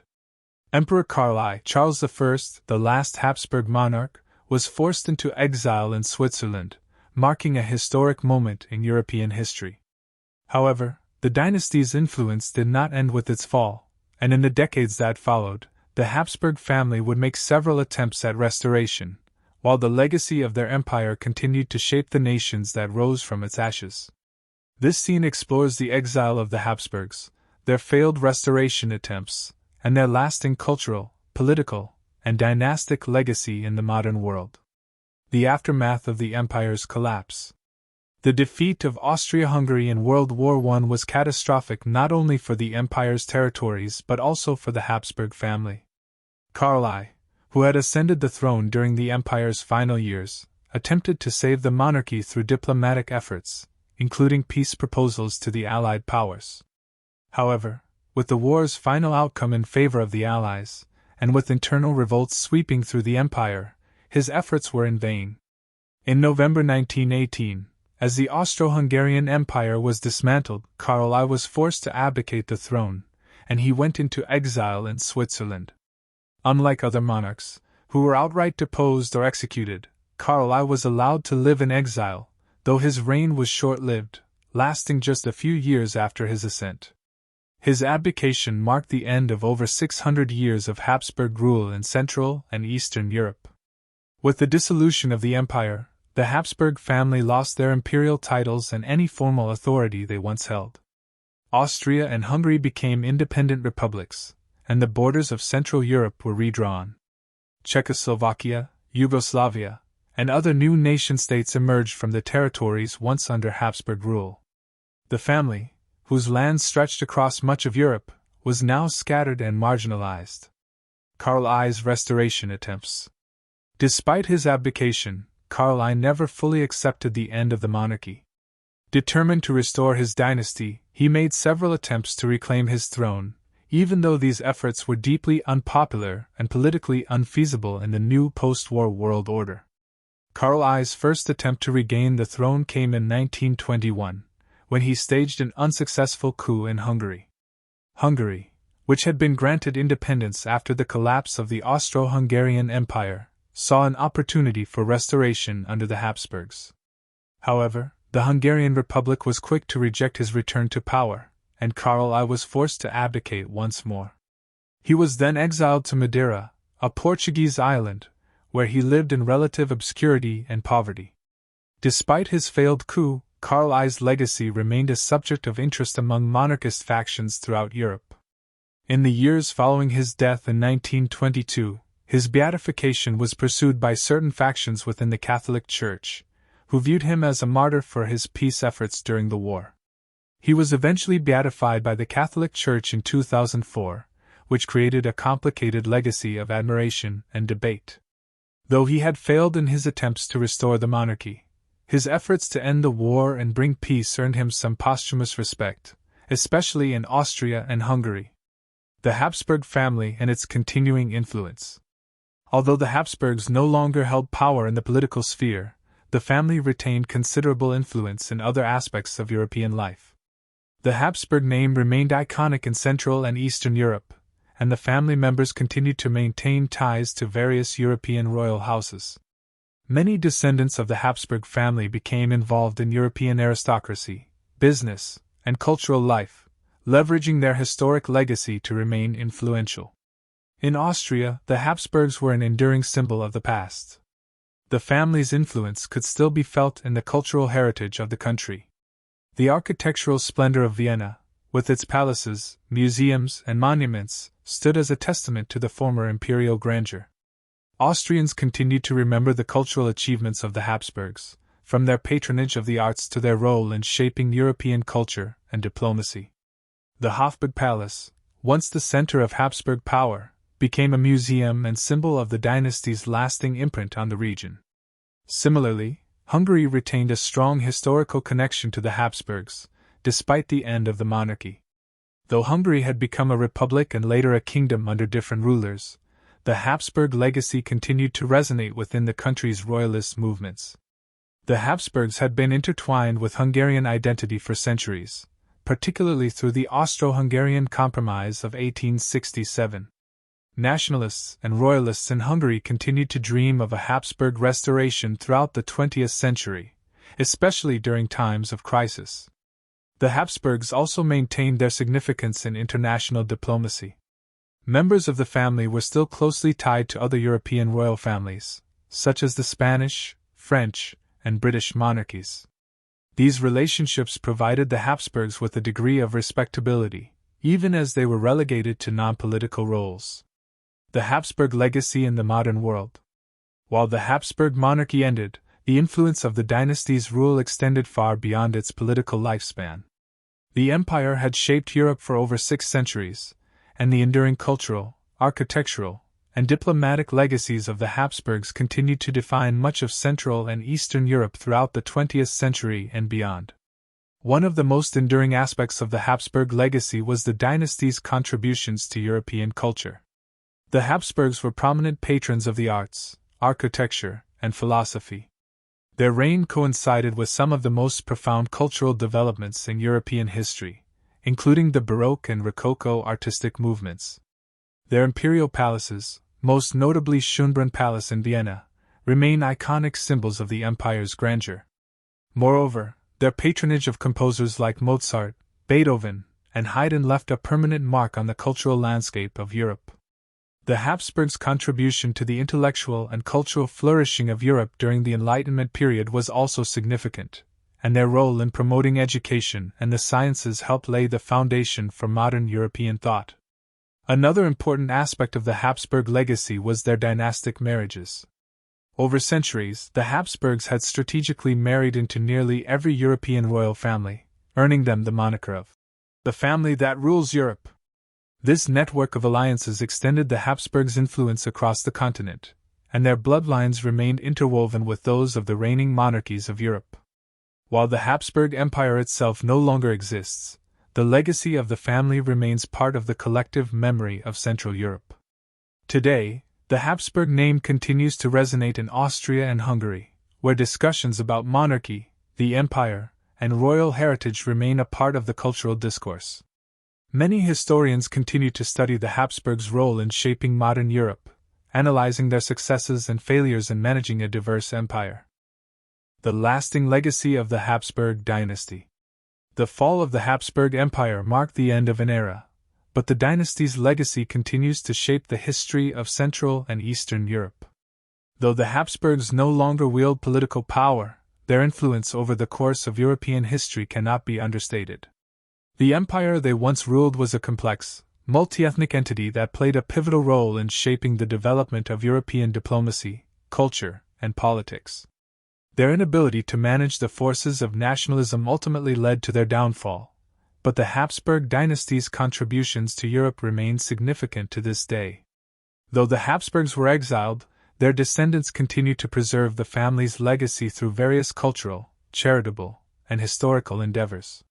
Whether in Austria, Hungary, or abroad, the Habsburgs remain a symbol of a bygone era, a dynasty whose power and influence were, at their height, unmatched, and whose impact on European history endures long after the collapse of their empire. The Austro-Hungarian Empire, a unique and complex political entity, may have collapsed in the aftermath of World War I, but its cultural, political, and social legacies remain a significant part of Central and Eastern European identity. While the empire itself no longer exists, the Habsburg legacy continues to shape the regions that were once part of its vast expanse. The remnants of the empire's influence are visible not only in the nations that arose from its dissolution, but also in the collective memory of Europe as a whole. In this final scene, we explore how the Habsburgs are remembered today, how their empire is reflected upon by the countries that emerged from its ruins, and the ways in which modern Europe grapples with the legacy of the Habsburg monarchy. The Habsburg legacy in modern Austria. Austria, as the heart of the Austro-Hungarian Empire, stands as one of the most important places where the memory of the Habsburgs is both celebrated and critically examined. After the fall of the monarchy, Austria was transformed from an imperial power to a republic, and the transition was not without its challenges. The departure of the Habsburgs left a power vacuum that was filled by the emerging republican ideals of the early 20th century, but the imperial past continued to haunt the nation. In the years following World War I, Austria underwent dramatic political changes. The First Austrian Republic was established, but the monarchy was never fully forgotten. Austrians continued to regard the Habsburgs with a complex mixture of nostalgia, resentment, and reverence. While the Republic sought to distance itself from its imperial past, the grandeur of the Habsburg era still lingered in Vienna's palaces, museums, and public spaces. The Hofburg Palace in Vienna, which had been the center of Habsburg power for centuries, became a symbol of Austria's imperial history. Today, it stands as a major tourist attraction, housing museums, the Austrian National Library, and the offices of the Austrian president. For many visitors and locals alike, the Hofburg is not just a historical site, but a powerful reminder of an era of cultural and intellectual flourishing, as well as the legacy of the Habsburgs as patrons of the arts and architecture. In the cultural realm, the Vienna Philharmonic Orchestra, the State Opera, and the many theaters and galleries in the city maintain a direct connection to the Habsburg era. The patronage of arts and culture by the Habsburgs, especially under figures like Empress Maria Theresa and Emperor Franz Joseph, left an indelible mark on Vienna's cultural life, one that continues to be celebrated in the city's vibrant cultural scene. The Kunsthistorisches Museum and the Belvedere Palace are filled with priceless art from the Habsburg collection, reminding Austrians of the empire's artistic and cultural reach. While some Austrians continue to remember the Habsburgs with nostalgia, especially those with royalist leanings, others view the imperial past with critical eyes. The legacy of imperialism, multi-ethnic rule, and authoritarianism that marked the Habsburg reign cannot be ignored, and the debates about the monarchy's place in Austria's history are ongoing. The idea of monarchy itself, despite being formally abolished, still sparks conversation, especially during events such as the anniversary of the Habsburg abdication in 1918, when the collapse of the empire is revisited in public discourse. Hungary, the Habsburgs and the struggle for national identity. Hungary, a key part of the Austro-Hungarian Empire, shares a similarly complicated relationship with the Habsburgs. The dual monarchy, established in 1867, granted Hungary a high degree of autonomy within the empire, and the Hungarian nobility enjoyed significant privileges. However, the relationship between Hungary and the Habsburgs was fraught with tension, particularly regarding issues of nationalism and sovereignty. In the early 20th century, Hungarian nationalists were increasingly dissatisfied with the Habsburg monarchy, which they saw as a foreign-imposed authority. Despite the autonomy granted by the Compromise of 1867, many Hungarians still viewed the Habsburg rulers as obstacles to their desire for full independence. The defeat of the empire in World War I led to Hungary's own revolution and the dissolution of the Austro-Hungarian Empire, further complicating the relationship between the two. Hungary emerged as a republic but lost much of its territory in the post-war settlements, particularly after the Treaty of Trianon in 1920, which led to significant territorial reductions. Despite the collapse of the empire, the Habsburg legacy continues to affect Hungarian identity today.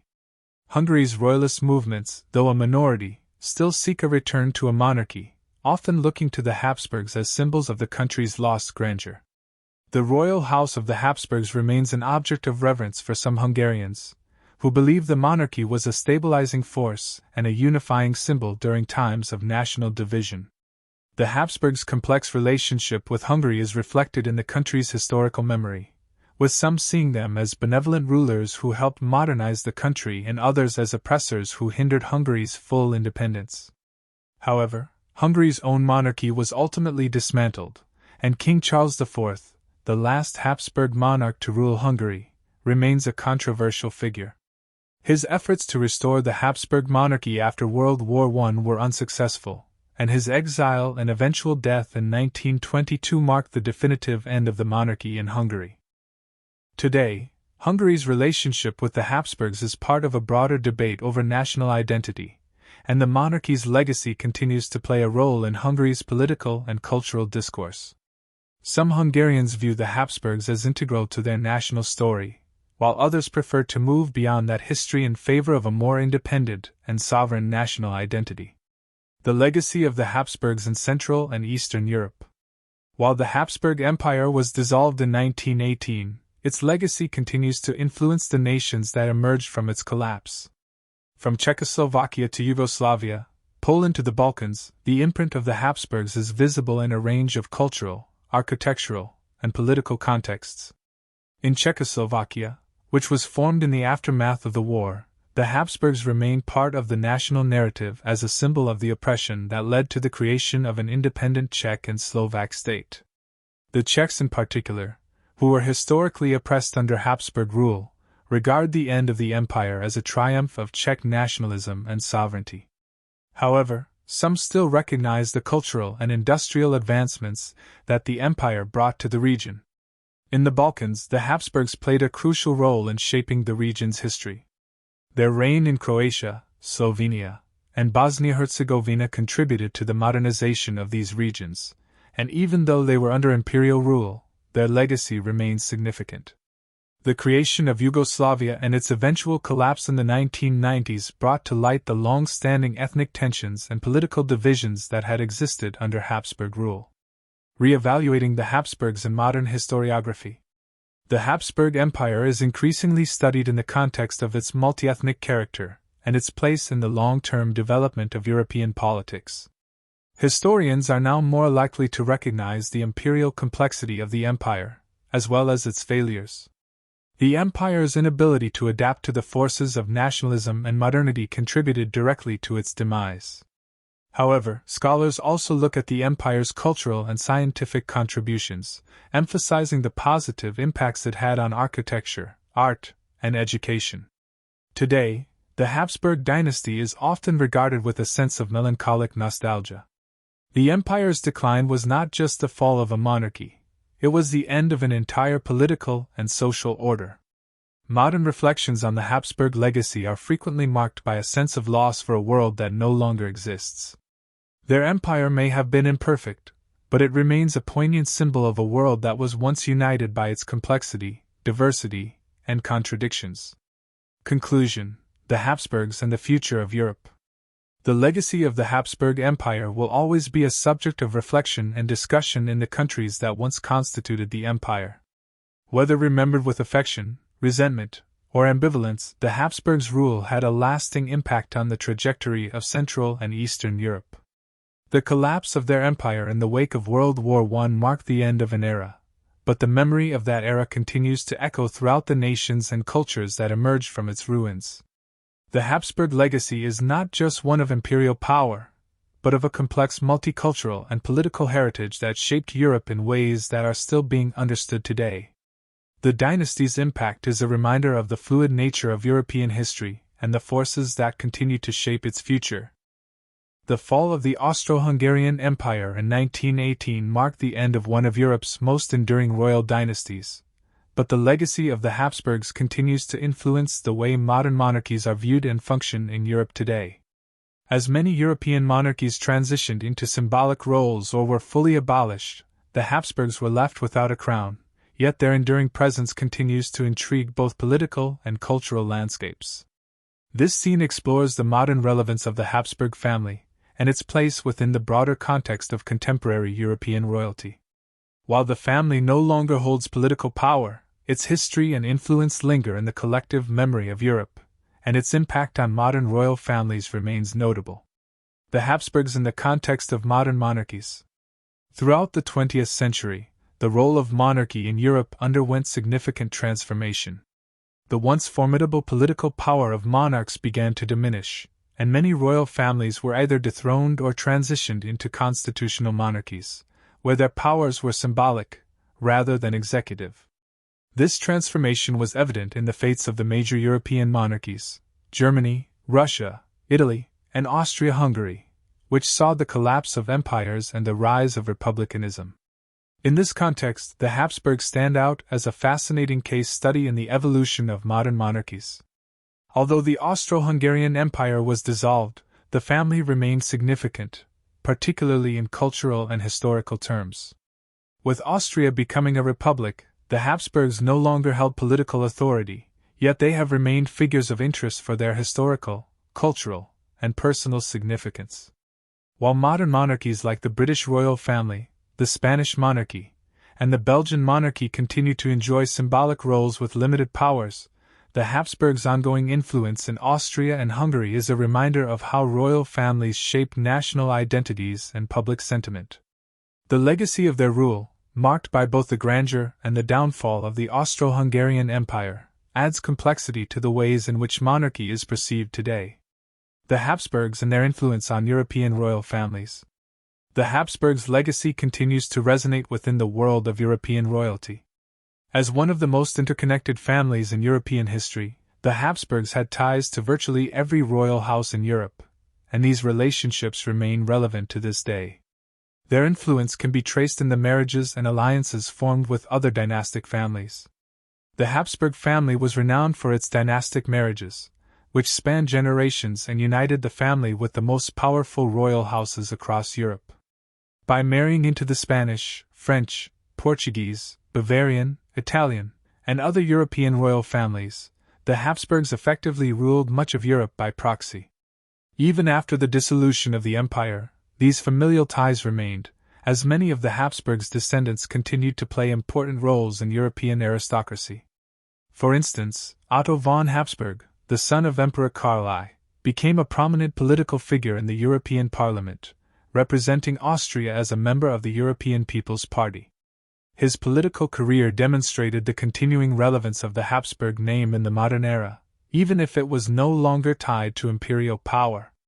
Moreover, the Habsburgs' close relationship with other European royal families helped shape the modern royal institutions seen in countries like Spain and Belgium.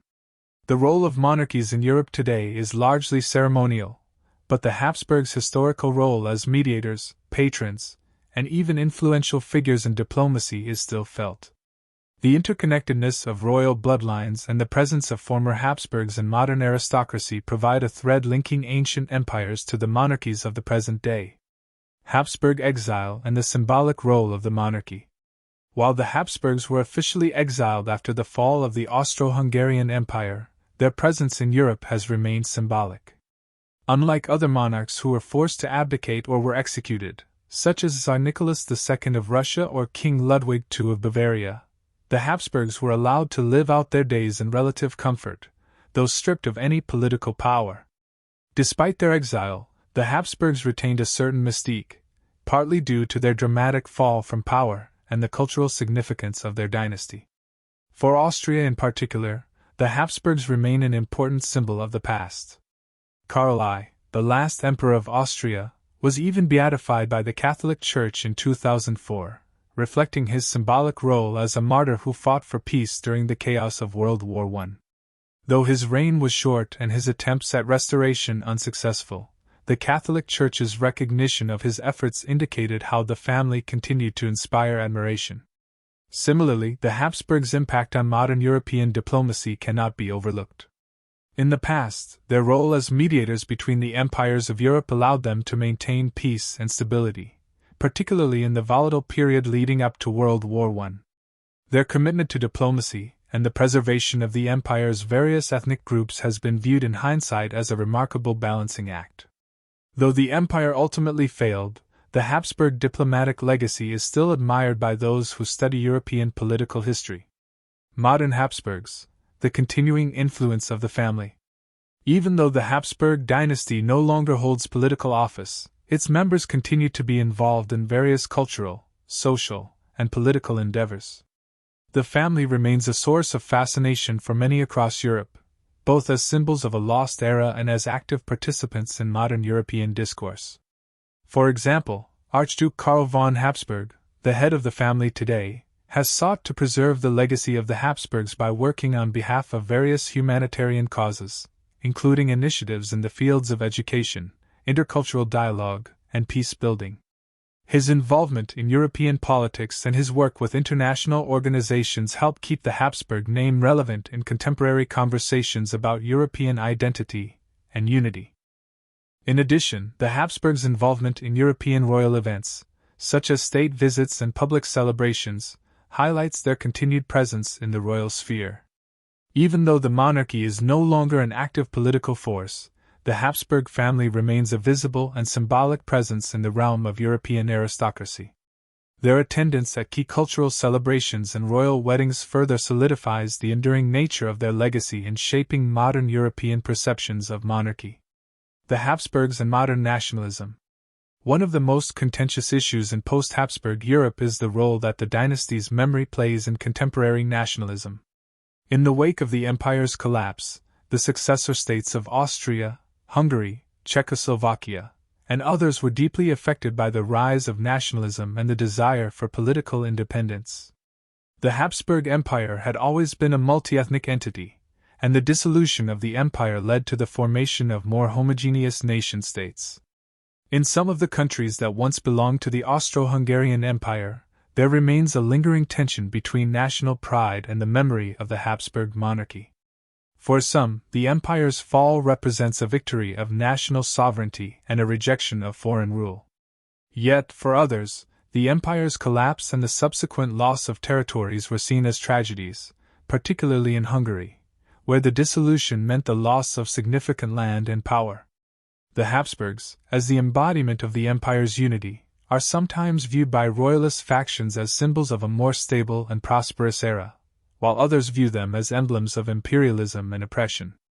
This tension between monarchist nostalgia and nationalist independence remains a key feature of debates in countries that were once part of the empire, with some royalists advocating for a restoration of the Habsburg monarchy and others insisting that the monarchy's legacy is best left in the past. Conclusion: the continuing relevance of the Habsburgs. In the modern world, the Habsburgs may no longer rule, but their influence is felt through their enduring legacy in European culture, politics, and royalty. Their connection to the modern European Union, their ongoing involvement in cultural and humanitarian causes, and their place within contemporary royal discourse ensure that the Habsburg name remains as significant as ever. Whether through their symbolic role in representing Europe's imperial past, or their continued involvement in European affairs, the Habsburgs remain a captivating and powerful force in the collective memory of Europe. The monarchy that once spanned the heart of Europe may have dissolved, but the Habsburgs' impact on the shape of Europe is indelible, leaving a legacy that continues to be examined, debated, and admired in the 21st century. Although the Habsburg Empire may no longer exist, its cultural impact remains a potent force within the fabric of modern Europe. From the majestic architecture of Vienna to the influence on the fine arts and philosophy, the legacy of the Habsburgs is embedded in the cultural landscape of Central and Eastern Europe. This scene delves into the ways in which the Habsburg dynasty shaped art, architecture, and intellectual movements, and how their contributions continue to influence European culture to this day. Art and the Habsburg patronage. The Habsburgs were legendary patrons of the arts, commissioning some of the finest works of art, music, and literature that the world has ever seen. Their support helped foster the careers of renowned artists, musicians, and architects during the height of the empire's power. Vienna, in particular, became a cultural epicenter during the reign of Empress Maria Theresa and Emperor Franz Joseph, when the Habsburg court nurtured an environment that encouraged artistic creation and intellectual exchange. The most significant legacy of Habsburg patronage in the arts can be found in the world-class collections housed in Vienna's Kunsthistorisches Museum, one of the most prestigious art museums in the world. The museum's collections, which span over 5 centuries, reflect the dynasty's commitment to preserving the treasures of Europe. Paintings by masters like Titian, Peter Paul Rubens, and Vermeer were collected and curated, shaping the artistic landscape of Europe. Music also flourished under the Habsburgs. The imperial court's patronage of classical music led to the creation of some of the most famous operas and orchestral works in history. The Habsburgs' connection to Wolfgang Amadeus Mozart, Ludwig van Beethoven, and Joseph Haydn was crucial in the development of the Viennese classical school. The imperial court sponsored performances of their works, creating a rich cultural environment that would lead to the emergence of Vienna as the music capital of the world. The Habsburgs' influence on the visual arts, from Baroque to Rococo, is also evident in the splendor of the Belvedere Palace and Schönbrunn Palace, which remain architectural jewels. The emphasis on grandiosity, elegance, and opulence in these buildings reflected the imperial desire to project the power and prestige of the Habsburg family, as well as their love for art and beauty. Architecture, monuments of empire and grandeur. Perhaps no legacy of the Habsburg Empire is as visible as its architectural monuments. The Habsburgs were known for their magnificent palaces, churches, and public buildings, many of which still stand today as symbols of the empire's grandeur. These structures were not merely functional. They were designed to reflect the power and cultural sophistication of the Habsburg dynasty. The Hofburg Palace in Vienna remains the iconic symbol of Habsburg imperial power. This sprawling complex, which was the seat of Habsburg rule for centuries, houses some of Vienna's most important institutions, including the Austrian National Library and the Spanish Writing School. The Hofburg was continuously expanded and remodeled throughout the centuries, with each edition reflecting the changing tastes and ambitions of the Habsburgs. Another major architectural accomplishment is Schönbrunn Palace, a vast and luxurious summer residence that rivals the grandeur of Versailles. This palace was not just a royal residence, it was a place for social and political gatherings, and its Baroque gardens remain a stunning example of imperial design. The palace's grandeur is a reflection of the Habsburgs' aspirations to maintain cultural and political dominance in Europe, and it remains a key cultural site in Vienna. In the Austro-Hungarian heartland, the influence of Habsburg architecture is equally profound. Cities like Budapest, Prague, and Bratislava still showcase stunning examples of imperial architecture, from neoclassical to Baroque, all contributing to the identity of these cities. In Hungary, for example, the Buda Castle, perched above the city of Budapest, serves as a testament to the Habsburgs' architectural prowess. The castle, rebuilt and renovated over the centuries, symbolizes both the historical importance of the Habsburgs and their enduring influence on the culture of Hungary. The legacy of Habsburg architecture is not confined to palaces alone. Public monuments, bridges, theaters, and churches constructed during the empire's reign continue to shape the urban landscape of Central and Eastern Europe.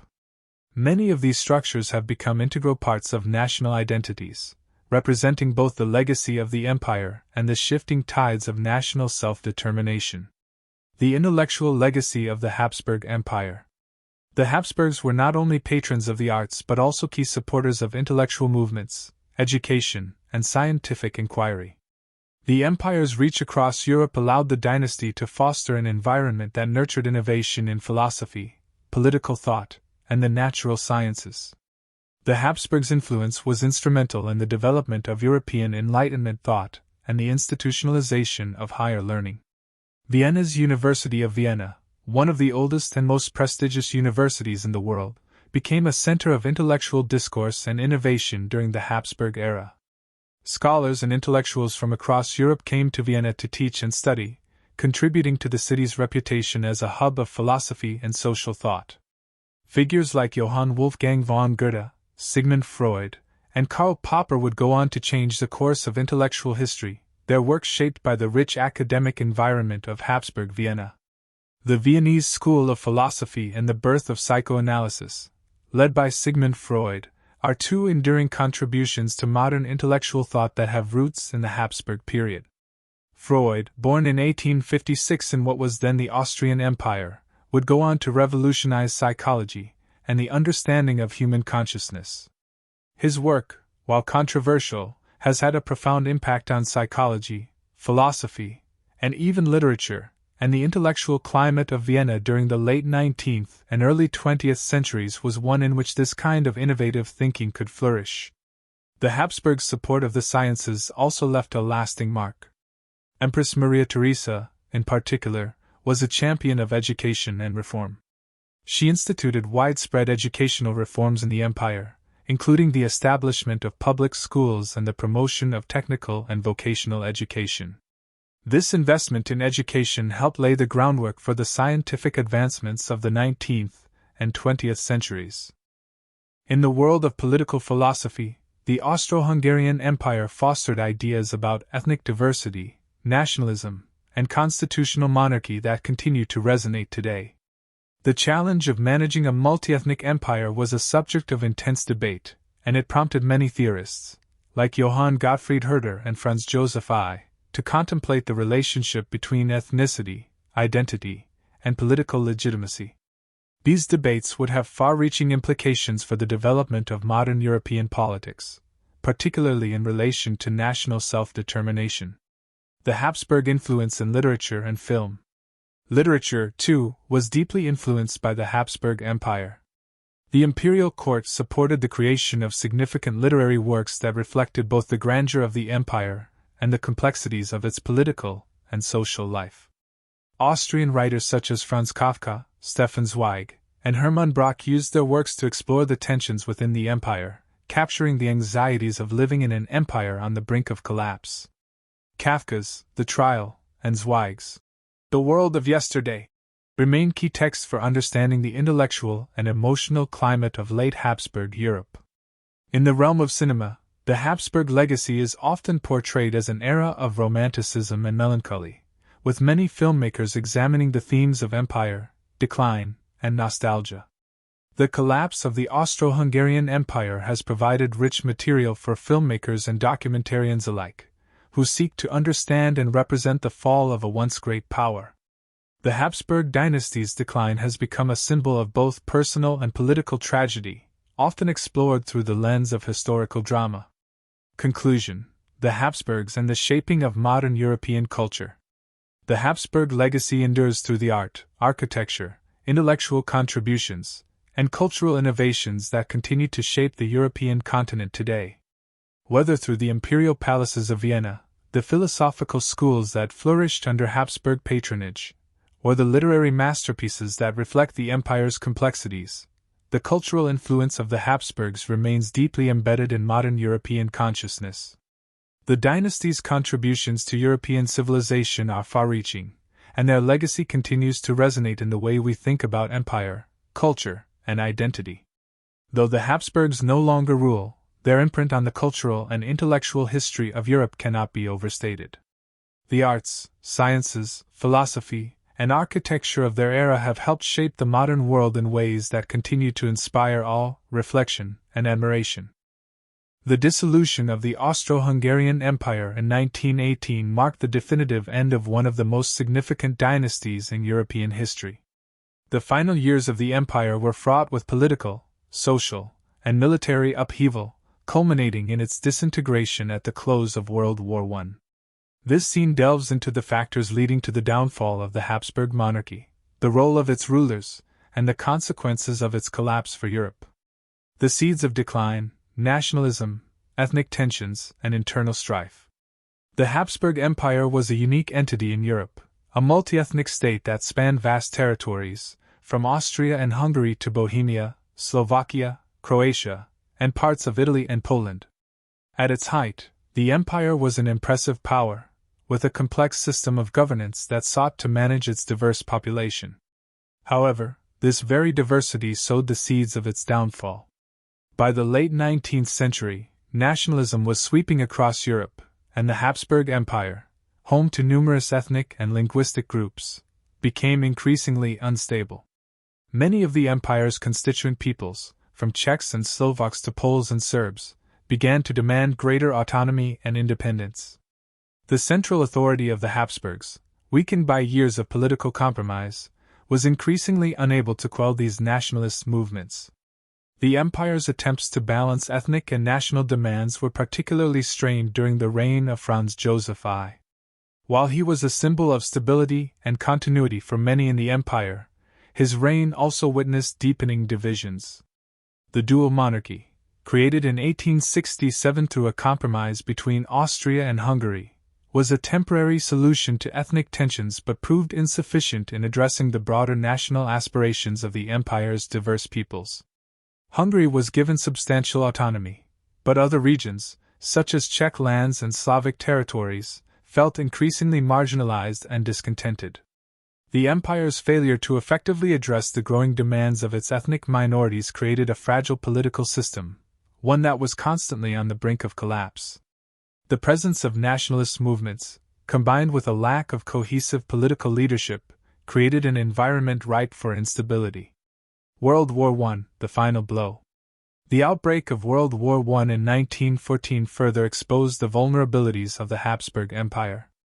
The empire's entry into the war, alongside its ally Germany, was a desperate attempt to maintain its influence and territorial integrity in the face of rising nationalism and the pressure of a shifting European balance of power.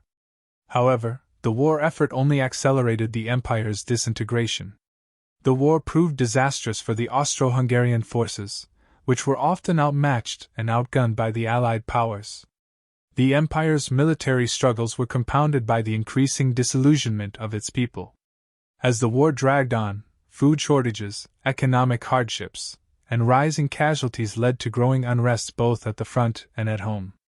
Civilian protests and mutinies began to spread across the empire, particularly in the Czech and Slavic territories, where many saw the war as a futile effort to preserve a monarchy that no longer represented their interests. The collapse of the Russian Empire in 1917, followed by the German Revolution in 1918, had a profound impact on the Austro-Hungarian monarchy. As the Central Powers began to unravel, the Habsburgs found themselves increasingly isolated. Emperor Karl I, the last ruler of the empire, sought desperately to broker peace with the Allies, but his efforts were met with skepticism. Austria-Hungary's defeat was imminent, and the imperial government, riven by internal divisions, was incapable of securing a negotiated settlement. The fall of the emperor, the abdication of Emperor Karl I. As the war reached its final stages, it became clear that the Austro-Hungarian Empire was on the brink of collapse. Emperor Karl I, who had taken the throne in 1916 following the death of his great-uncle Franz Joseph I, was a well-meaning ruler, but his reign was marked by crisis and failure. A deeply religious man, Karl I sought to end the war and bring peace to his empire. However, his attempts at peace negotiations with the Allies were rejected, and his efforts to reorganize the empire into a more federalized structure were too little, too late. On November 11, 1918, with defeat in the war a foregone conclusion, Emperor Karl I was forced to abdicate. This marked the official end of the Habsburg monarchy. His abdication was not merely symbolic, it marked the disintegration of the empire itself. Karl I was exiled, first to Switzerland and later to the island of Madeira, where he would die in obscurity in 1922. His abdication was followed by a series of revolutions across the empire's territories. Austria and Hungary became republics, and new nation-states such as Czechoslovakia and Yugoslavia emerged from the ruins of the empire. The empire that had once ruled vast swaths of Europe was now a shadow of its former self, its political structure shattered and its imperial legacy relegated to history. The Treaty of Saint-Germain, the dissolution of the empire. The formal end of the Austro-Hungarian Empire came with the signing of the Treaty of Saint-Germain in 1919. This treaty, which was part of the broader peace agreements following World War I, dismantled the empire and redefined the borders of Central Europe. The Habsburgs were officially removed from power, and their holdings were divided among the new nation-states that emerged from the empire's collapse. Under the terms of the treaty, Austria became a republic, Hungary was reduced in size, and the Czech lands, Slovenia, and Croatia were carved out as separate entities. The empire's Italian territories were ceded to Italy, and the Poles regained independence. The creation of Czechoslovakia and Yugoslavia, two new multi-ethnic states, was among the most significant changes in the region. These states, although initially unstable, would go on to play pivotal roles in the 20th century, particularly in the context of World War II and the Cold War. The treaty also officially declared the Habsburg family to be deprived of their rights to the throne, ensuring that they would no longer hold any form of political authority. This marked the final end of the Habsburgs as rulers of Central Europe, and their historical influence, although not completely extinguished, was significantly diminished. The aftermath, the rise of new national identities. The fall of the Austro-Hungarian Empire created a vacuum that was quickly filled by the forces of nationalism and self-determination. While the Habsburgs had maintained control over a vast and diverse empire, the collapse gave rise to new national identities and state structures. The ethnic groups that had once been part of the empire now sought to define their own futures. For many, the breakup of the empire was seen as a victory of national pride, particularly in regions like Czechoslovakia, Yugoslavia, and Poland, where nationalist movements had long sought independence. However, the creation of new nation-states was not without its challenges. The borders drawn by the Treaty of Saint-Germain often failed to align with ethnic or cultural realities, leading to tensions and disputes that would persist for decades. The aftermath of the Habsburgs' fall also left a lingering legacy of political instability in Central Europe. The new nation-states, many of which had never existed before, struggled with internal divisions and external pressures. The absence of a unifying imperial authority, such as the one once provided by the Habsburgs, created a power vacuum that would be exploited by extremist movements in the years to come, including the rise of fascism and communism. Legacy: the end of an era. The Habsburg Empire represented the end of a centuries-old tradition of imperial rule in Europe. It had been a symbol of imperial grandeur and cultural diversity, but its demise signified the broader shift in European politics, where nation-states would come to dominate the continent. The fall of the Austro-Hungarian Empire in 1918 signified the end of an era in Europe, as the continent would never again be dominated by such sprawling empires. The collapse of the Habsburgs also marked the end of dynastic rule in Central Europe, as the monarchy gave way to more democratic and republican systems of governance. However, despite the collapse of the Habsburg dynasty, the memory of the empire and its rulers remains an indelible part of European history. The Habsburgs left a legacy of culture, architecture, and political thought that continues to influence the region today, and their empire, though long gone, will forever be remembered as one of the most enduring political entities in European history. Though the Austro-Hungarian Empire has long since faded into the annals of history, the Habsburg dynasty's legacy continues to resonate in Europe and the world. The family's influence on European culture, politics, and diplomacy was profound and far-reaching, leaving behind a multifaceted legacy that can still be felt today. From the arts and sciences to the geopolitics of the 20th century, the Habsburgs shaped much of Europe's history in ways that transcended the borders of their empire. This final scene reflects on the enduring influence of the Habsburgs, their contributions to Europe's intellectual and cultural development, and the ways their empire's collapse reshaped the European landscape. Cultural and artistic contributions: the Habsburgs as patrons of the arts. One of the most enduring aspects of the Habsburg legacy is their patronage of the arts.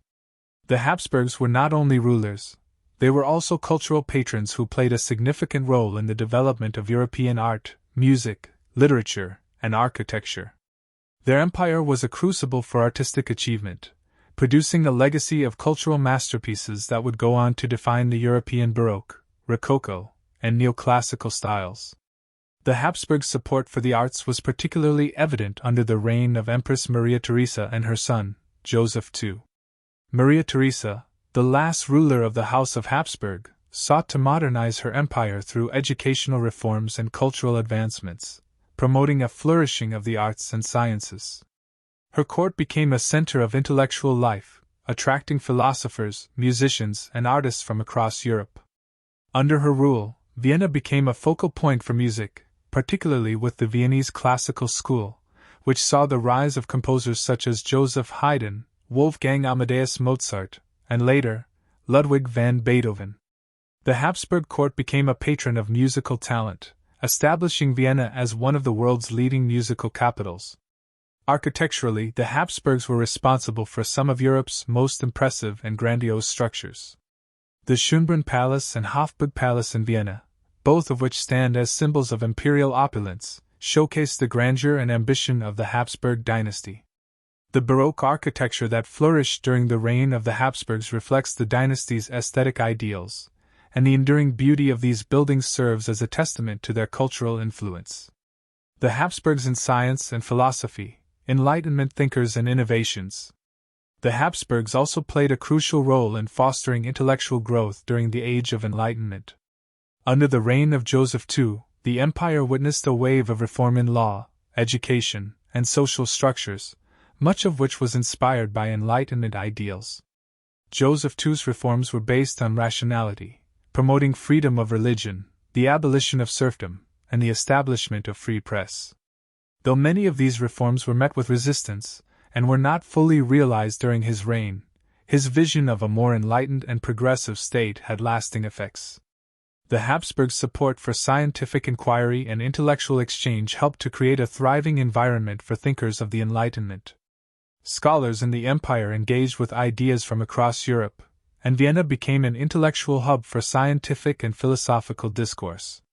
Joseph II was instrumental in promoting education and the sciences, founding institutions like the Viennese Academy of Sciences and supporting major intellectual movements across the empire. Vienna's intellectual circles attracted philosophers and scientists like Joseph Schumpeter, Sigmund Freud, and Karl Popper, whose works would go on to shape not only European thought but the world at large. The contributions of Habsburg rulers in cultivating an intellectual atmosphere remain an essential part of the empire's legacy, ensuring the enduring impact of the Habsburgs on the development of modern European thought. Diplomacy and geopolitical influence. The Habsburgs on the world stage. For much of its existence, the Habsburg Empire was a major player in the European geopolitical landscape. The dynasty's political acumen and diplomatic maneuvering helped shape the fate of Europe through successive centuries. The Habsburgs were deeply involved in the balance of power politics, frequently forming alliances and engaging in strategic marriages to consolidate their influence and expand their reach. The Habsburg dynasty was renowned for its complex system of alliances. Marriages were often used as political tools, and the empire's rulers were adept at forging alliances that gave the Habsburgs a foothold in many parts of Europe. Notably, the Habsburgs' political alliances helped secure their rule over Spain, Bohemia, and Hungary, and they also played a central role in the Holy Roman Empire. At one point, the Habsburgs controlled much of Central Europe, Southern Europe, and parts of the New World, which made them one of the most powerful royal houses in Europe. Throughout the centuries, the Habsburgs were involved in numerous conflicts and wars, from the 30 Years' War to the Napoleonic Wars, and their ability to navigate these conflicts was crucial to the survival of their empire. Even as the empire began to fracture in the 19th century, the Habsburgs continued to wield influence in European affairs, particularly through the Congress of Vienna in 1815, which helped to reshape Europe after the Napoleonic Wars. The legacy of the Habsburgs in modern Europe. Following the collapse of the Austro-Hungarian Empire after World War I, the Habsburg family lost their political power, but their legacy continued in European politics. The Habsburgs' role in shaping the modern political landscape of Europe cannot be overstated. The breakup of the empire led to the creation of new nation-states in Central and Eastern Europe, many of which would go on to play pivotal roles in the 20th century. The end of the Habsburg dynasty did not erase the cultural and intellectual achievements of their empire, which continued to influence the political and cultural spheres of the region. In the 20th century, many of the former Habsburg territories were embroiled in political turmoil. The newly formed nation-states, such as Czechoslovakia and Yugoslavia, were plagued by internal divisions, with many ethnic groups still struggling to find a common identity. The Habsburgs had ruled over a highly diverse population, and their collapse left a vacuum that was often filled by authoritarian regimes, including those of Adolf Hitler and Joseph Stalin. The history of the Habsburg Empire was often reinterpreted in these new states, with the legacy of the monarchy being viewed through varying ideological lenses. Even today, the legacy of the Habsburgs continues to shape the cultural and political discourse in Central Europe. In countries like Austria, Hungary, and Slovakia, the Habsburgs are still remembered as part of their shared historical heritage, and their impact on European art, architecture, literature, and political systems is acknowledged as foundational to the development of modern Europe. The Habsburgs and contemporary memory. The Habsburg dynasty remains a fascinating subject for historians, scholars, and cultural enthusiasts alike. Though their empire no longer exists, the memory of their rule is preserved in the palaces, museums, and archives scattered across Central Europe. Visitors to Vienna, Budapest, and Prague can still experience the grandeur of Habsburg-era architecture and art, which continues to attract millions of tourists each year. Museums dedicated to the dynasty, like the Habsburg Museum in Vienna and the Hungarian National Museum in Budapest, offer a glimpse into the life and times of the Habsburgs, preserving their legacy for future generations. The Habsburg family itself still exists today, albeit in a ceremonial capacity. Members of the family, particularly Karl von Habsburg, the current head of the family, continue to advocate for the preservation of their heritage and engage in charitable work across Europe. While the Habsburgs no longer hold political power, their influence on Europe's cultural and intellectual history is undeniable. Conclusion: a dynasty that shaped Europe. The Habsburgs were a family of visionaries, diplomats, artists, and rulers who reshaped the course of European history for over 6 centuries. From their early days as minor aristocrats to their peak as emperors of a vast empire, the Habsburgs left an indelible mark on the culture, politics, and geography of Europe. Though their empire is no more, the influence of the Habsburg dynasty is still felt across Europe and the world. As we reflect on the rise and fall of the Habsburgs, we recognize that their empire was more than just a political entity. It was a dynamic force that influenced the cultural, intellectual, and geopolitical history of Europe. The echoes of their reign continue to reverberate through the arts, sciences, and politics of the modern world, ensuring that their legacy will never truly fade from memory. The legacy of the Habsburg Empire extends beyond culture, art, and politics, reaching into the very heart of modern nationalism and ethnic identity. While the empire itself was a multi-ethnic and multilingual entity, its collapse after World War I contributed to the rise of nationalism across Central and Eastern Europe. The remnants of the empire's dissolution laid the groundwork for the creation of new nation-states, some of which would face challenges related to their diverse populations. The struggles for ethnic autonomy and national identity continue to shape the region today. This scene explores the complex relationship between the Habsburg legacy, nationalism, and the formation of national identities in the post-imperial world. The Habsburg Empire's multi-ethnic foundation. At its height, the Austro-Hungarian Empire was a vast and diverse land, home to numerous ethnic and linguistic groups. The Habsburg rulers were able to unite these diverse peoples under one imperial banner, but this unity was always fragile. The empire consisted of Germans, Hungarians, Czechs, Slovaks, Poles, Ukrainians, Romanians, Serbs, Croats, Slovenes, and Italians, among others. While the empire maintained political and social cohesion for centuries, the tension between these groups simmered beneath the surface. For many centuries, the Habsburg monarchy was able to preserve stability by promoting loyalty to the emperor rather than to any particular ethnic or national identity. The ruling dynasty promoted the idea of a common imperial identity, and in some cases, the empire's subjects identified more with the monarch and the empire than with their ethnic heritage. However, as the 19th century progressed, the rise of nationalism across Europe began to permeate the empire's borders. Nationalist movements, especially those led by the Slavs, Czechs, and Italians, demanded greater recognition and autonomy. The Czech, Slavic, and Croatian peoples, in particular, began to challenge the central authority of Vienna, seeking recognition of their national rights.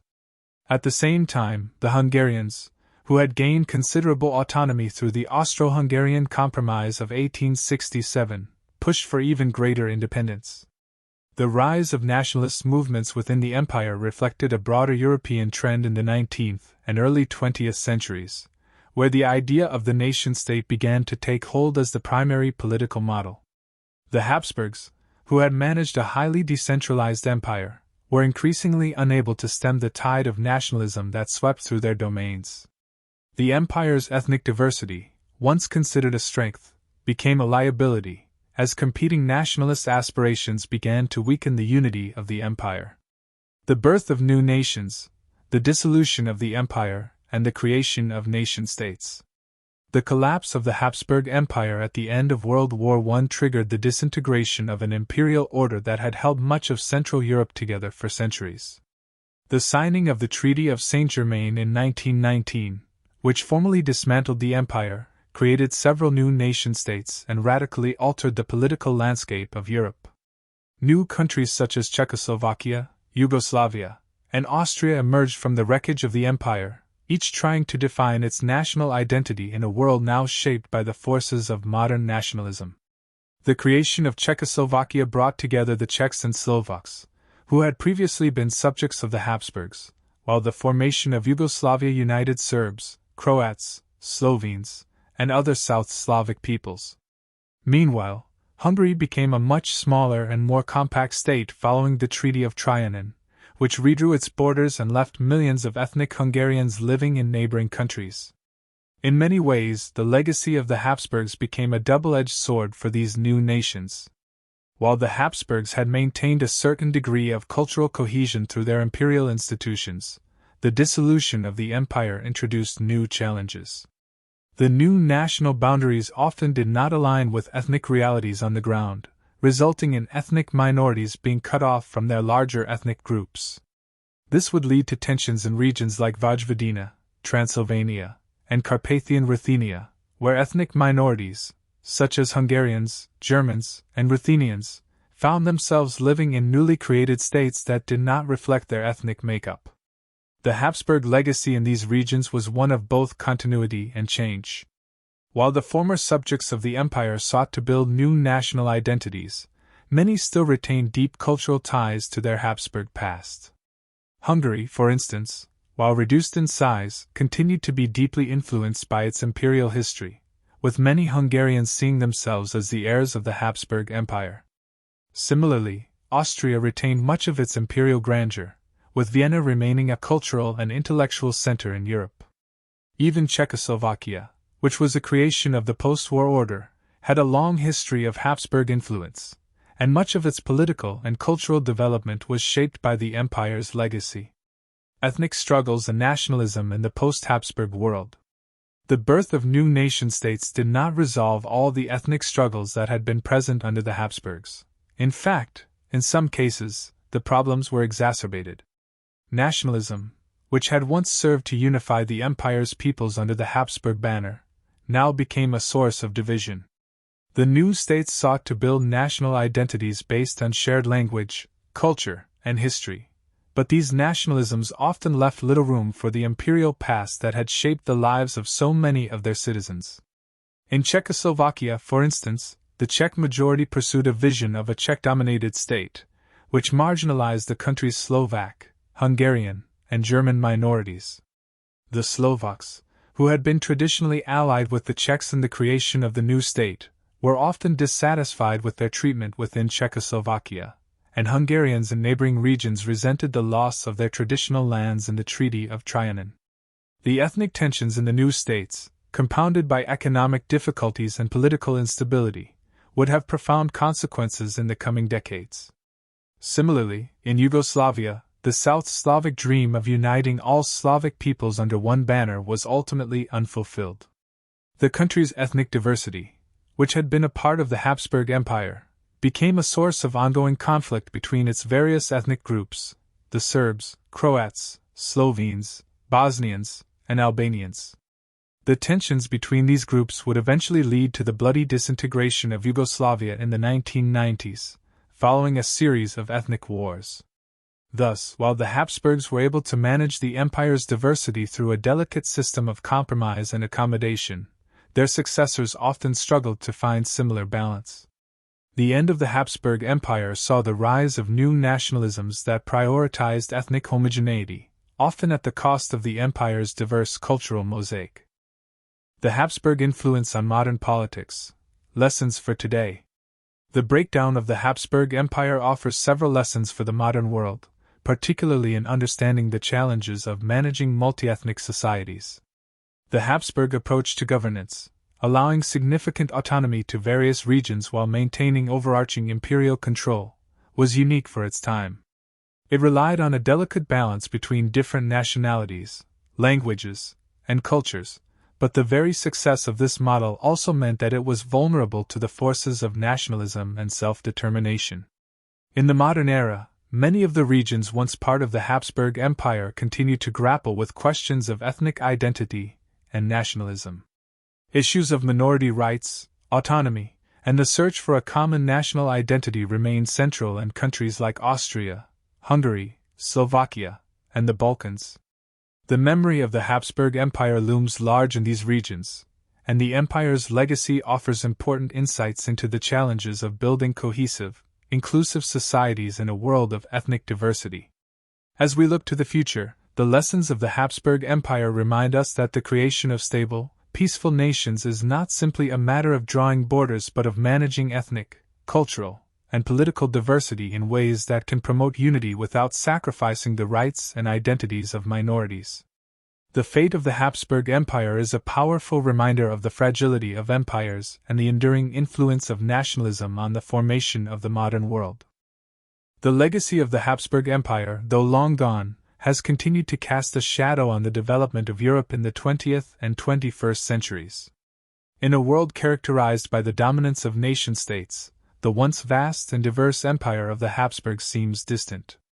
Yet, as the European Union, EU, began to take shape in the post-World War II era, some have drawn intriguing parallels between the Habsburg Empire's complex, multi-ethnic governance structure and the EU's modern project of unification and cooperation. The question arises, can the historical legacy of the Habsburgs offer insights into the creation of a united Europe, where the diversity of its peoples might be celebrated rather than suppressed? The Habsburg Empire and the concept of unity in diversity. One of the most striking features of the Austro-Hungarian Empire was its ability to hold together a vast array of different peoples and cultures under one political structure.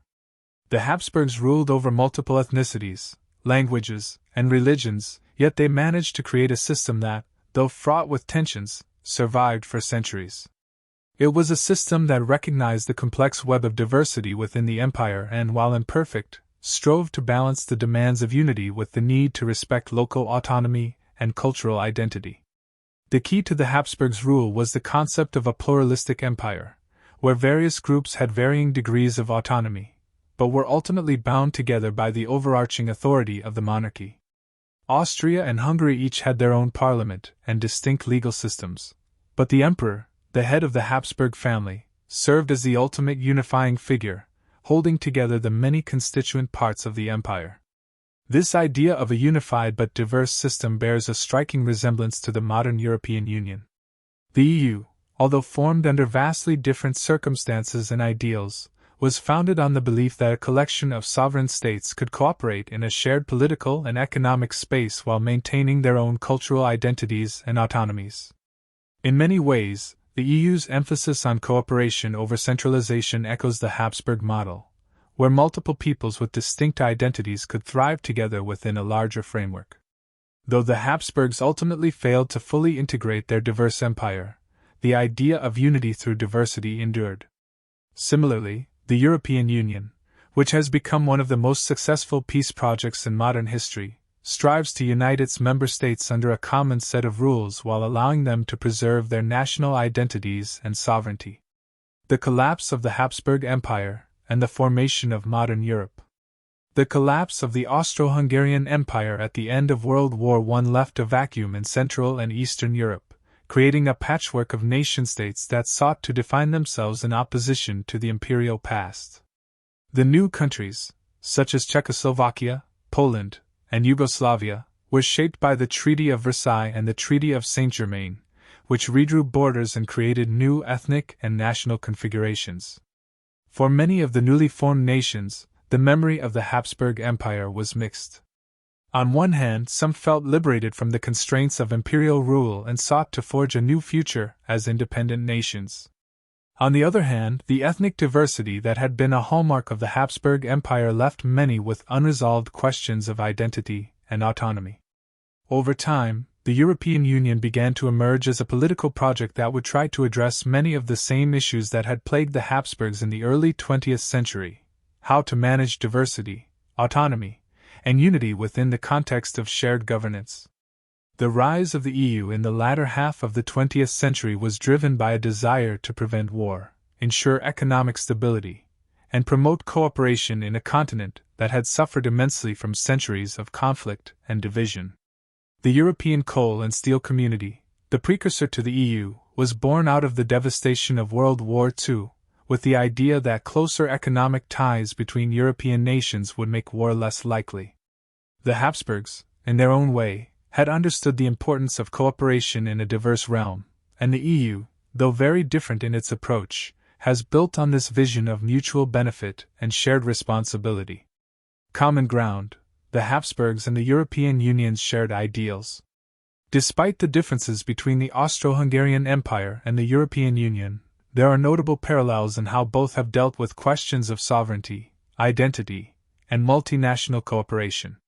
Shared sovereignty. The Habsburgs governed a vast and often fragmented empire, where local leaders exercised considerable power, especially in Hungary and Bohemia, while the emperor held overarching authority. This system of shared sovereignty, though flawed, maintained unity in diversity for centuries. Similarly, the European Union is a unique experiment in shared sovereignty.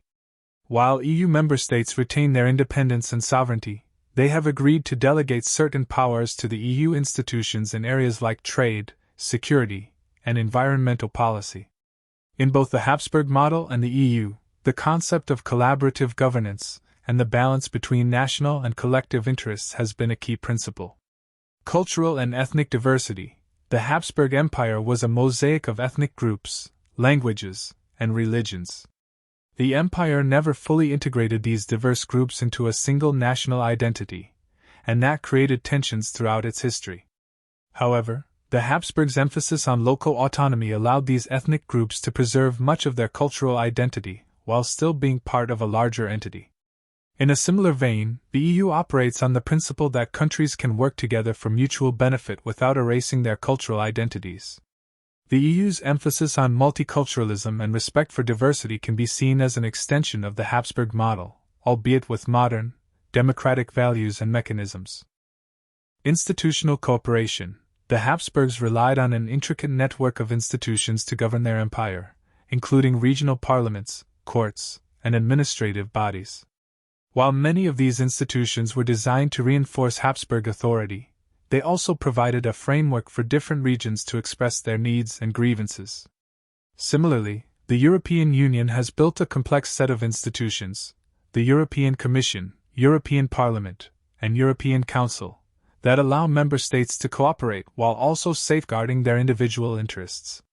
The EU's institutional structure ensures that decision-making is transparent, accountable, and inclusive, much like the Habsburg approach, though with a stronger emphasis on democratic participation. The enduring influence of the Habsburgs in a unified Europe. While the Habsburg Empire has long since disappeared, its legacy continues to influence European politics, culture, and identity. The EU, which has brought peace and stability to a continent long ravaged by war, owes something to the Habsburg idea of a unified, multi-ethnic space. Though the challenges facing the Habsburgs, such as ethnic tension, nationalism, and resistance to central authority, were not fully resolved, their vision of unity through diversity laid a foundation that modern Europe has attempted to build upon. The idea of a shared European destiny, where countries with different languages, cultures, and histories can coexist peacefully under common institutions, draws from the Habsburg experience. The EU has succeeded in ways the Habsburgs could not, partly due to the democratic principles that underpin it today. Yet, as Europe faces new challenges, such as the rise of populist nationalism and the ongoing debates about Brexit, the lessons of the Habsburgs about cooperation and diversity remain relevant. For those who look at the Habsburg Empire and its ultimate demise, the creation of the European Union can be seen as a continuation of an older vision, a vision that recognized the importance of unity amidst diversity. Today, the EU represents a new kind of empire, one that rejects the traditional concept of imperial domination but embraces the idea of a peaceful, cooperative, multi-ethnic Europe. The Habsburgs, in their time, helped lay the groundwork for a vision that, more than a century after their empire's collapse, continues to shape the future of Europe. Conclusion: bridging the past and the future. The Habsburgs' impact on European history is undeniable, and their complex relationship with nationalism, sovereignty, and ethnic identity remains relevant today. The idea of a unified yet diverse Europe, which the Habsburgs championed, lives on in the modern European Union, an entity that seeks to balance the desires of individual nations with the benefits of cooperative governance. Though the Habsburg Empire is no longer present, its legacy continues to influence the political and cultural fabric of Europe, providing valuable lessons for the future of European unity and diversity in the 21st century. The Habsburg dynasty, whose influence spanned several centuries, left an indelible mark on the world, not only in the realms of politics and war but also in the cultural, artistic, and architectural achievements that defined much of Central and Eastern Europe. This scene explores the lasting contributions of the Habsburgs to the arts, architecture, and culture, and how their patronage and political strategies shaped the visual and intellectual landscape of Europe. From the Baroque grandeur of their imperial palaces to the musical genius that flourished under their rule, the Habsburgs remained central to understanding the cultural evolution of the continent. The role of the Habsburgs as patrons of the arts. Throughout their rule, the Habsburgs were passionate patrons of the arts, recognizing the importance of cultural expression in projecting imperial power and legitimacy. They saw art as an extension of their authority, a means to display their wealth, refinement, and control over the vast territories they ruled. Their patronage was not limited to one artistic style or genre but spanned several centuries and artistic movements, including Renaissance, Baroque, Neoclassical, and Romantic art. The Habsburgs' imperial courts became major centers for the development of the visual arts, attracting some of the most famous artists of their time. Their support was instrumental in the flourishing of Baroque art, especially in the 17th and early 18th centuries, which coincided with the height of their power. The Baroque style, with its dramatic, emotional appeal and ornate design, was particularly favored by the Habsburgs as it emphasized grandeur, movement, and vitality, all of which aligned with their vision of imperial magnificence. One of the most notable examples of Habsburg patronage can be seen in the works of Peter Paul Rubens, one of the greatest artists of the Baroque period, who was commissioned by the Habsburg court to create several monumental works, including paintings for the palace of the Habsburgs in Vienna.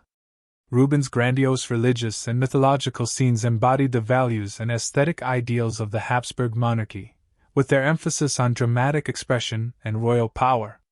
Another example is the Vienna Academy of Fine Arts, founded in 1692 under the patronage of Emperor Leopold I, which became a central institution for the development of art in the Habsburg lands. This academy fostered the careers of many artists and sculptors who would go on to create iconic works in the service of the Habsburgs. Architecture, symbolism of imperial power. The Habsburgs' influence is perhaps most evident in the architecture that still defines many of Europe's grandest cities. Their ambition to project power, wealth, and cultural superiority through architectural projects led to the construction of some of the most iconic buildings in the world, many of which remain landmarks today. The Habsburgs favored Baroque and Neoclassical architectural styles, which conveyed authority, order, and refinement. In Vienna, the capital of the empire, the Habsburgs commissioned a vast number of architectural masterpieces.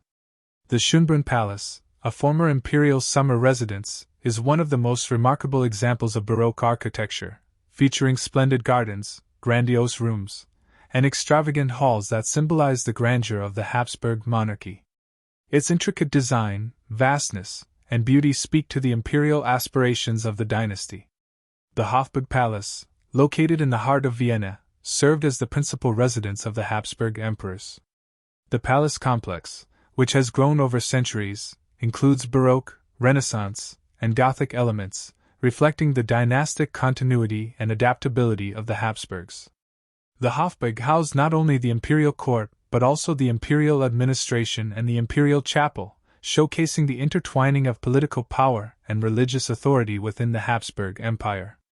One of the most notable features of Habsburg architecture was its ability to integrate both art and functionality. Palaces and churches were designed to symbolize the monarchy's absolute power and divine right to rule, but they were also centers for the court, politics, and religion. The St. Stephen's Cathedral in Vienna, with its magnificent Gothic architecture, and the Karlskirche, one of the most significant Baroque churches in Vienna, are examples of how the Habsburgs used religious architecture to further legitimize their rule.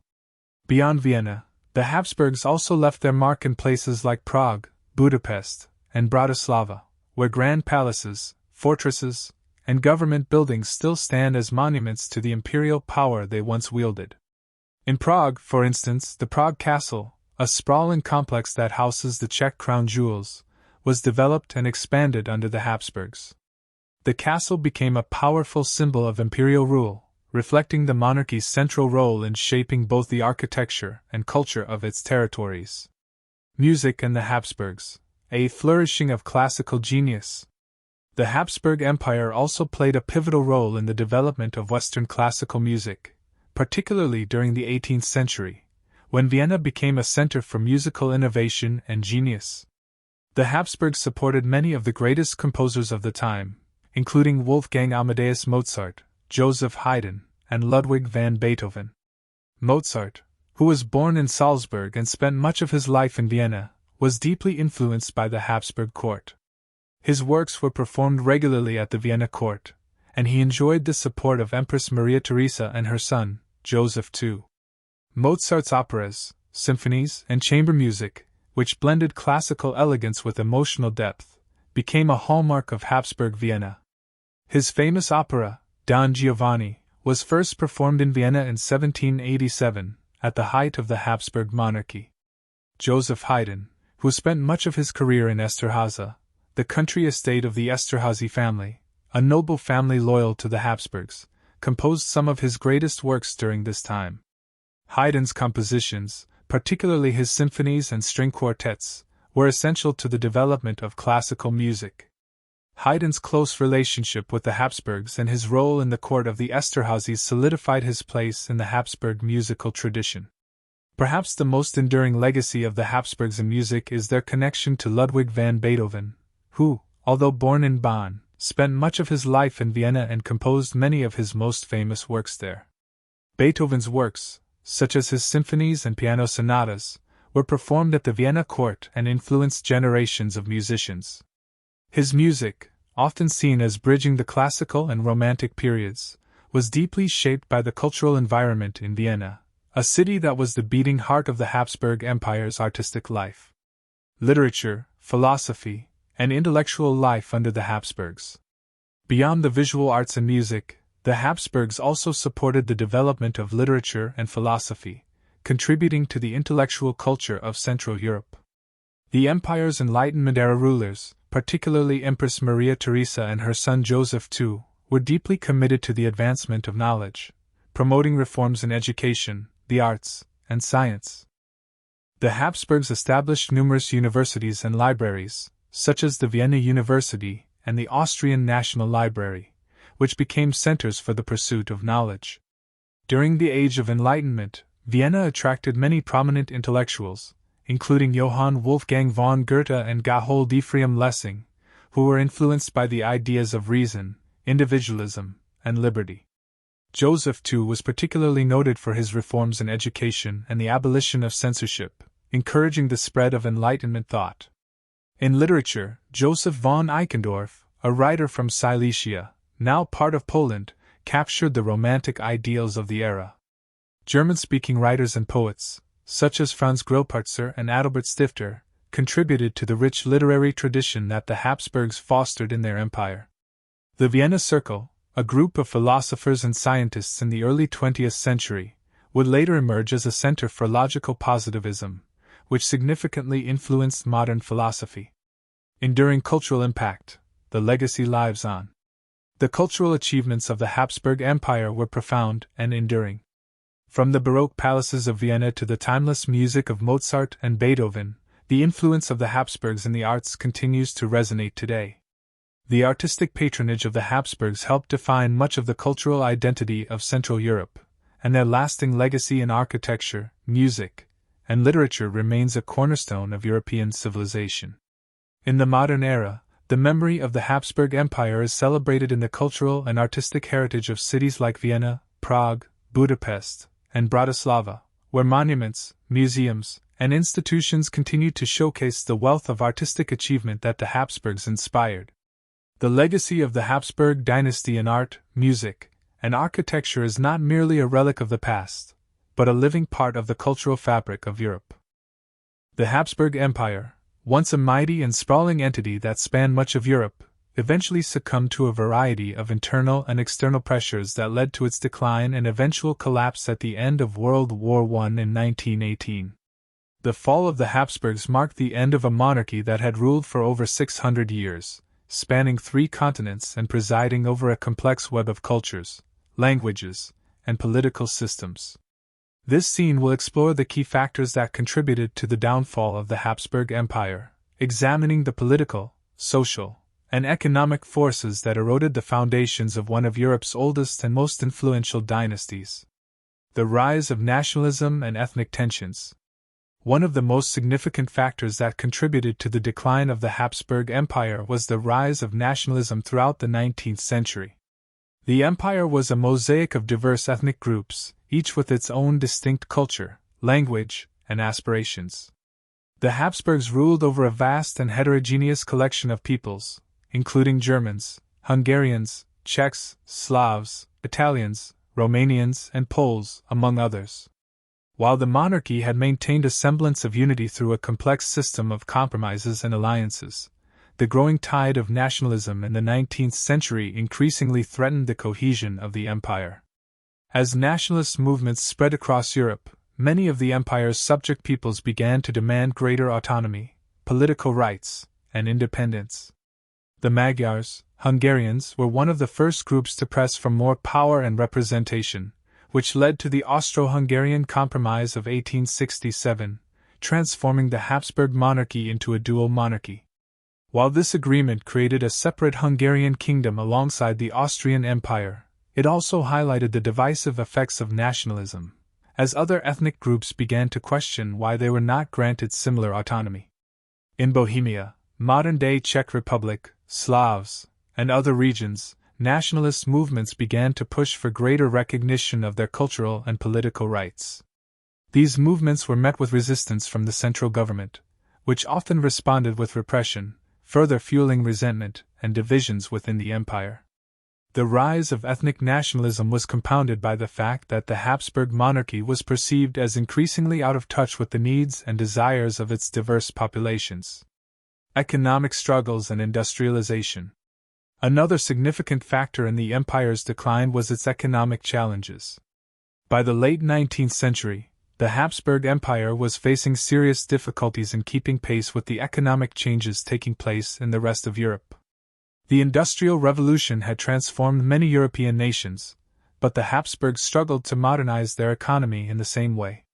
The empire was largely agrarian, with many regions relying on traditional farming methods, and the manufacturing sector was lagging behind the more industrialized countries of Western Europe. The empire's economic challenges were exacerbated by the fact that it was balkanized into regions with differing levels of development. Some areas, such as Austria and Hungary, were relatively advanced economically, but others, such as the Slavic regions and parts of Italy, were far less developed. The empire's economic inequality created tensions between the more prosperous regions and the poorer ones, further undermining the sense of unity. The Habsburg monarchy's failure to fully embrace industrialization also meant that it struggled to compete in the emerging global economy. The empire's heavy reliance on agriculture and feudal systems hindered its ability to adapt to the new economic realities. As industrialized powers like Germany, Great Britain, and France grew stronger and more economically powerful, the Habsburgs found themselves increasingly unable to keep pace. The impact of World War I. The outbreak of World War I in 1914 marked the beginning of the end for the Habsburg Empire. The empire's involvement in the conflict was driven by its desire to maintain its position as a major European power and to suppress nationalist uprisings within its borders. The assassination of Archduke Franz Ferdinand, heir to the throne, in Sarajevo in June 1914 by a Serbian nationalist was the immediate trigger for the war, but it also exposed the deep divisions within the empire. As the war raged on, the Habsburg Empire found itself embroiled in a conflict on multiple fronts, fighting against the Russian Empire in the east, the Kingdom of Italy in the south, and the Entente powers in the west. The empire was already strained by its internal divisions, and the war only deepened these problems. The Habsburgs were unable to effectively manage the growing discontent among their subject peoples, many of whom saw the war as an opportunity to seek independence or greater autonomy. Economic hardship, military defeats, and the loss of life during the war eroded the Habsburg Empire's already fragile stability. Austrian soldiers and civilians alike faced severe hardships, and the war economy began to collapse. Meanwhile, the Austro-Hungarian military was unable to defend the empire's borders effectively, suffering key defeats on the eastern and Italian fronts. The empire's inability to defend itself or provide for its people contributed to growing unrest and a decline in support for the monarchy. The rise of revolution and the collapse of the monarchy. By the end of 1918, the collapse of the Habsburg Empire seemed inevitable. Revolutionary movements swept through the empire as soldiers, workers, and ethnic minorities pushed for political change and self-determination. The end of the war in November 1918 brought about a new political order in Europe, and the Austro-Hungarian Empire was no exception. In Vienna, the capital of the empire, there was an outbreak of protests and strikes, and the monarchy was no longer able to maintain its grip on power. On November 11, 1918, the Austrian Emperor, Karl I, formally abdicated, marking the end of the Habsburg monarchy in Austria. The empire was formally dissolved, and the newly created states of Austria, Hungary, Czechoslovakia, and Yugoslavia emerged from the wreckage. The Habsburgs, who had once ruled over a vast and diverse empire, were now exiled, and their dynasty would never return to power. The Treaty of Saint-Germain and the final dissolution. The formal dissolution of the Habsburg Empire was sealed with the Treaty of Saint-Germain in 1919, which officially ended the war between Austria and the Allied powers. The treaty imposed harsh terms on the newly formed Austrian Republic, including the loss of territory, military restrictions, and the recognition of ethnic independence for various groups within the empire. The treaty resulted in the disintegration of the Habsburg lands, creating new nations and altering the political landscape of Central Europe. Austria was reduced to a small, landlocked state, and the Habsburgs were permanently removed from power. Hungary, which had been part of the dual monarchy, became a separate state, and Czechoslovakia, Yugoslavia, and other successor states emerged in the wake of the empire's collapse. The fall of the Habsburg Empire marked the end of an era. The dynasty that had once dominated much of Europe was now relegated to history. The Habsburgs, who had ruled for centuries, left behind a complex legacy, a dynasty of emperors, kings, and archdukes whose power and influence shaped the political and cultural development of Europe. The Habsburg legacy in the 21st century. Though the Habsburg Empire itself is long gone, its legacy endures in the modern states that emerged from its ruins. The Habsburgs left behind a profound imprint on the architecture, culture, and political institutions of Central and Eastern Europe. Vienna, Prague, Budapest, and Bratislava still bear the marks of Habsburg rule, with their magnificent palaces, museums, and cultural institutions. Despite the dissolution of the empire, the Habsburg family still exists today, though it no longer holds political power. The family remains involved in various charitable and cultural endeavors, and its members continue to play a role in the social and political life of the countries once part of their empire. The Habsburgs' legacy is one of imperial grandeur, but also of the complexities and contradictions inherent in ruling a diverse, multi-ethnic empire. Ultimately, the fall of the Habsburg Empire serves as a reminder of the challenges faced by empires throughout history, the tension between central authority and the desire for national autonomy, the strain of modernization, and the impact of global conflict. The Habsburgs, like other empires before them, found that the forces of change were often beyond their control, and the world they had built crumbled under the weight of history. Though the Habsburg Empire was dismantled in the aftermath of World War I, the political landscape of Europe continued to feel the ripples of its legacy. The collapse of the Habsburgs in 1918 marked the formal end of a grand empire, but the dynasty's imprint on European diplomacy, geopolitics, and cultural dynamics has remained a significant factor in shaping the modern political order. This scene will explore how the Habsburgs' rule, despite its decline, continues to influence European political structures, interstate relations, and cultural developments long after their monarchy ceased to exist. Redrawing of European borders and the emergence of new states. The immediate consequence of the fall of the Habsburg Empire was the redrawing of Europe's borders. Following the Treaty of Saint-Germain in 1919, which officially ended the war between Austria and the Allies, the Habsburg lands were divided into several independent nations. This restructuring created new political realities across Central Europe, reshaping the relationships between various ethnic groups, nation-states, and political entities. Austria, as the former heart of the empire, was reduced to a small landlocked republic, losing significant territories to its neighbors. Much of what was once Hungary and the southern parts of the empire were given to the newly formed Czechoslovakia and Yugoslavia.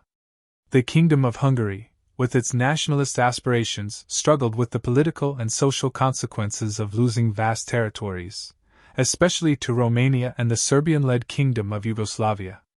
These changes led to political instability and turmoil in the successor states, as many ethnic minorities found themselves living in newly formed borders. The empire's dissolution did not ease ethnic tensions but often intensified them, creating a breeding ground for nationalist movements and conflicts in the interwar years.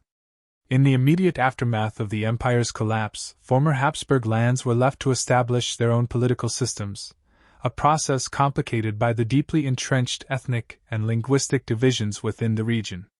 The Czechs, Slovaks, Croats, Serbs, and Slovenes, all of whom had lived under the Habsburg umbrella, now had to navigate a complex web of ethnic identities, while struggling to create stable governments in nations that were often economically weak, politically fractured, and vulnerable to external pressure. The legacy of the Habsburgs' territorial division can still be felt today, as many of the modern political conflicts and alliances across Central Europe and the Balkans can be traced back to the empire's dissolution. The Habsburg realm, with its multinational and multilingual nature, created a complex framework of governance that has persisted in shaping how states in the region approach issues of national identity, autonomy, and political power. From the Austrian State Treaty of 1955, which formally ended the Allied occupation of Austria, to the breakup of Yugoslavia in the 1990s, the Habsburg legacy in European geopolitics remains present in debates surrounding borders, minority rights, and the interplay between nationalism and supranationalism. The Habsburg family and modern European diplomacy. While the Habsburg monarchy was overthrown, the Habsburg family itself has remained an influential force in European diplomacy and society. The family, though no longer in power, has continued to be involved in various aspects of European cultural, economic, and political life. Many members of the Habsburg family have played important roles in charitable organizations, cultural preservation, and intergovernmental relations, continuing to wield influence beyond the political sphere. The family has maintained connections with many of the royal houses of Europe, creating a network of relationships that has helped to shape diplomatic affairs. Their ties to the House of Bourbon, the Windsors, and other European royal families have contributed to a continuity of aristocratic diplomacy that stretches back to the days of the Habsburg Empire. While they no longer hold political power, the Habsburgs' presence in social events, international conferences, and cultural gatherings maintains a reminder of the former grandeur and the dynastic continuity that once held sway across a large part of Europe. The Habsburgs' influence in the diplomatic world is particularly evident in their connections to various European countries. For instance, members of the family have acted as unofficial intermediaries in discussions between Austria, Germany, and the United States, navigating the complex political relationships that arose during the Cold War and continuing into the present era. Their continued participation in high-profile events, such as European royal weddings and official visits, has kept the Habsburg name alive in the diplomatic corridors of Europe. Though monarchies across Europe have largely been relegated to ceremonial roles, the Habsburgs' legacy of fostering diplomatic relationships across the continent continues to influence modern international politics, especially in the realm of European integration. The family's ability to adapt and maintain relevance within a post-monarchical Europe showcases their deep historical connections to the continent's political fabric. Habsburgs and cultural diplomacy in the 20th and 21st centuries. One of the most enduring aspects of the Habsburg Empire's legacy is its contribution to European culture. The Habsburgs were great patrons of the arts, and their legacy in the world of architecture, literature, music, and fine arts continues to be celebrated today. The imperial palaces in Vienna, Prague, and Budapest remain cultural treasures, drawing tourists and art lovers from around the world. The Habsburgs' role as patrons of the arts and architecture ensured that their empire was a center of cultural life throughout the 17th, 18th, and 19th centuries. The Habsburgs fostered a flourishing of artistic and intellectual movements that contributed to the cultural enrichment of Europe. In Vienna, the era of Joseph II saw an expansion of music, while the reign of Maria Theresa brought about great reforms in education and cultural patronage. These contributions laid the groundwork for a vibrant Austrian cultural identity, particularly in music, where the Habsburg court was home to composers like Mozart and Beethoven, whose works continue to be revered across the world. The Habsburgs' cultural impact was not confined to the arts alone. Their patronage of scientific endeavors helped advance the intellectual currents of their time, creating an atmosphere of innovation that spurred further developments in philosophy, politics, and social theory. The influence of Habsburg patronage can still be seen in the cultural institutions of cities like Vienna, where art, music, and theater remained central to the city's identity. In the 20th and 21st centuries, the Habsburg family has continued to support cultural initiatives that reflect the empire's cosmopolitan legacy. Whether through museums, cultural events, or charitable endeavors, the Habsburgs remain active in the promotion and preservation of European culture, ensuring that the artistic and intellectual traditions of the empire continue to flourish. Conclusion: the Habsburg Empire's enduring legacy. The Habsburg Empire, with its vast territories, intricate political structures, and cultural contributions, left an indelible mark on the history of Europe. Though the empire was dismantled following World War I, the legacy of the Habsburgs lives on in the political, cultural, and social institutions of modern Europe. The political upheaval and the creation of new nations after the empire's fall set the stage for the complex relationships between the states of Central and Eastern Europe in the 20th century and beyond. From the rise of nationalism and the challenges of modernizing an empire to the role of the Habsburgs in European diplomacy and the lasting cultural impact of their reign, the legacy of the Habsburgs continues to shape the trajectory of European politics and culture.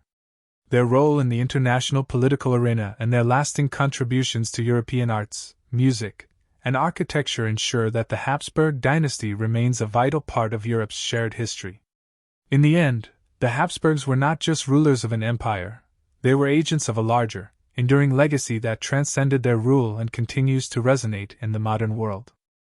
The legacy of the Habsburg Empire extends far beyond the dissolution of its monarchy, influencing the modern landscape of European integration and the development of the European Union (EU).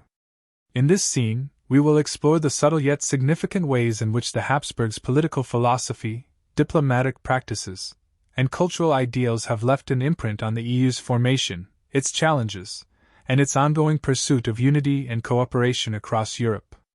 A tradition of cooperation and multinational unity. One of the defining features of the Habsburg Empire was its ability to manage a vast and diverse collection of peoples, languages, and cultures within its borders. The empire's unique structure was built on a system of cooperation and compromise, with the Habsburgs managing a delicate balance between the various nationalities, ethnicities, and religious groups that made up the empire. While this system was not without its tensions and contradictions, it laid the groundwork for a broader European ideal, that unity could be achieved through respect for diversity and dialogue.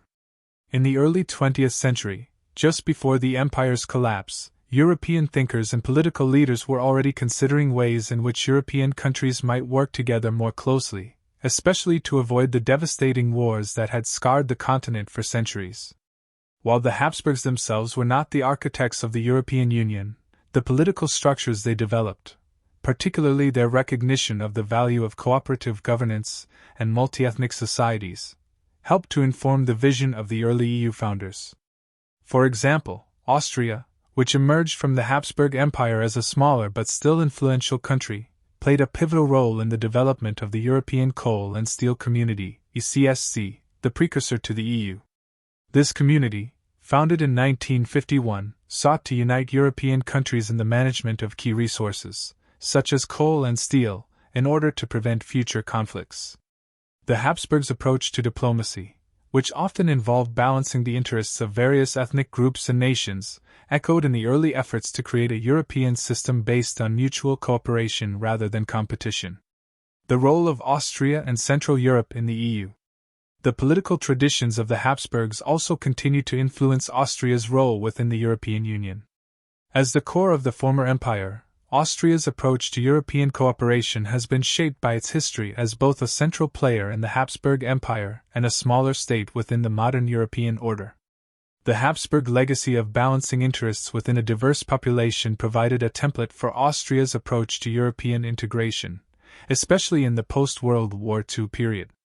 After joining the European Union in 1995, Austria became a vocal advocate for policies that promote unity through diversity.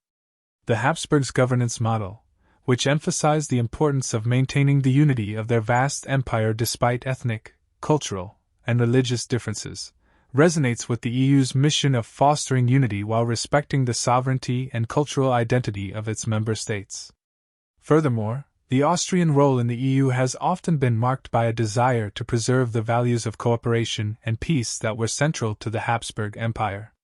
Austria has championed diplomatic efforts, especially within the framework of the EU's foreign policy, to mediate conflicts and foster cooperation between neighboring states.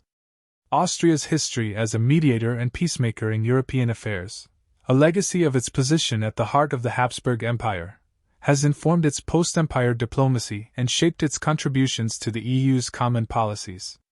The Habsburg legacy and the European ideals of peace and stability. A central tenet of the Habsburgs' rule was the desire to maintain peace and stability across Europe, especially in the face of external threats and internal upheavals. While the empire's dissolution marked the end of an era of imperial stability, the Habsburgs' influence on European thinking about peace and order remains vital in understanding the European Union's foundational goals. The Habsburgs recognized that a fragmented Europe, plagued by continuous war and rivalry, would inevitably lead to instability. In the aftermath of World War I, Europe was left in a state of devastation, and many sought ways to avoid the kind of destructive wars that had plagued the continent for centuries. The Habsburg Empire, despite its flaws, had provided a relatively stable structure for its peoples. Even as the empire's vast lands were torn apart, the Habsburgs' legacy of fostering cooperation among diverse peoples provided a foundation for the post-war vision of European unity. The European Union's formation in the 20th century was driven by a desire to create long-lasting peace in Europe, especially after the ravages of two world wars. The founders of the EU, such as Jean Monnet and Robert Schuman, envisioned a united Europe as a way to prevent future conflicts by binding European nations together economically and politically. This vision echoed the Habsburg model of cooperation, albeit in a more democratic and non-imperial form. In fact, the creation of the EU was not dissimilar to the Habsburgs' efforts to maintain peace through alliances and shared resources, only now it was achieved through democratic means, economic partnerships, and a focus on the common good. The legacy of Habsburg multiculturalism in the EU's policies. One of the most significant contributions of the Habsburg Empire to modern Europe was its embrace of multiculturalism and the management of a diverse population. The empire included a wide variety of languages, cultures, and religions, and though the system was imperfect and at times unjust, it offered a model for how diverse peoples could coexist under one governance structure. The European Union, in many ways, inherited this aspect of the Habsburg legacy, seeking to preserve cultural diversity while promoting unity and shared values. In modern Europe, the EU's policies on multiculturalism and inclusion reflect a similar balance to that which the Habsburgs tried to achieve. The European Union has worked to integrate a wide range of cultural identities, ensuring that member states can maintain their unique traditions while benefiting from shared economic and political cooperation. Furthermore, the Habsburgs' experience of managing diverse territories and balancing the competing interests of various ethnic groups can be seen in the EU's efforts to deal with issues of minority rights, regional autonomy, and cultural preservation. In countries such as Belgium, which has multiple language communities, or Switzerland, where several linguistic groups coexist, the principles of managing diversity through cooperative governance have roots in the traditions of the Habsburg Empire. Challenges in the legacy, the return of nationalism and Euroscepticism. While the Habsburgs' vision of a unified Europe through cooperation remains influential, the modern EU also faces significant challenges that are reminiscent of the problems the Habsburgs encountered during their reign. In recent years, the rise of nationalism across Europe has created tensions within the EU, especially with the growing influence of Eurosceptic political movements. In a way, the return of nationalism in the 21st century is a direct response to the very multicultural and multinational structure that both the Habsburgs and the European Union sought to build. Just as the Habsburgs had to navigate the challenges posed by rising nationalist movements within their empire, modern European leaders are grappling with similar issues in the EU. The rise of populist leaders, the questioning of EU sovereignty, and the increasing desire of certain nations to reclaim more autonomy have created divisions within the European project. These tensions recall the challenges faced by the Habsburgs, who struggled to maintain unity in a world increasingly defined by nationalism and ethnic identity. Despite these challenges, the Habsburg legacy of seeking unity in a diverse and fragmented Europe remains a guiding influence on the EU's aspirations. In facing its current crises, the European Union can look to the lessons of the Habsburg Empire, particularly its efforts to preserve peace through cooperation, as a model for overcoming the tensions of the present and shaping a more cohesive European future. Conclusion: the Habsburgs and the future of Europe.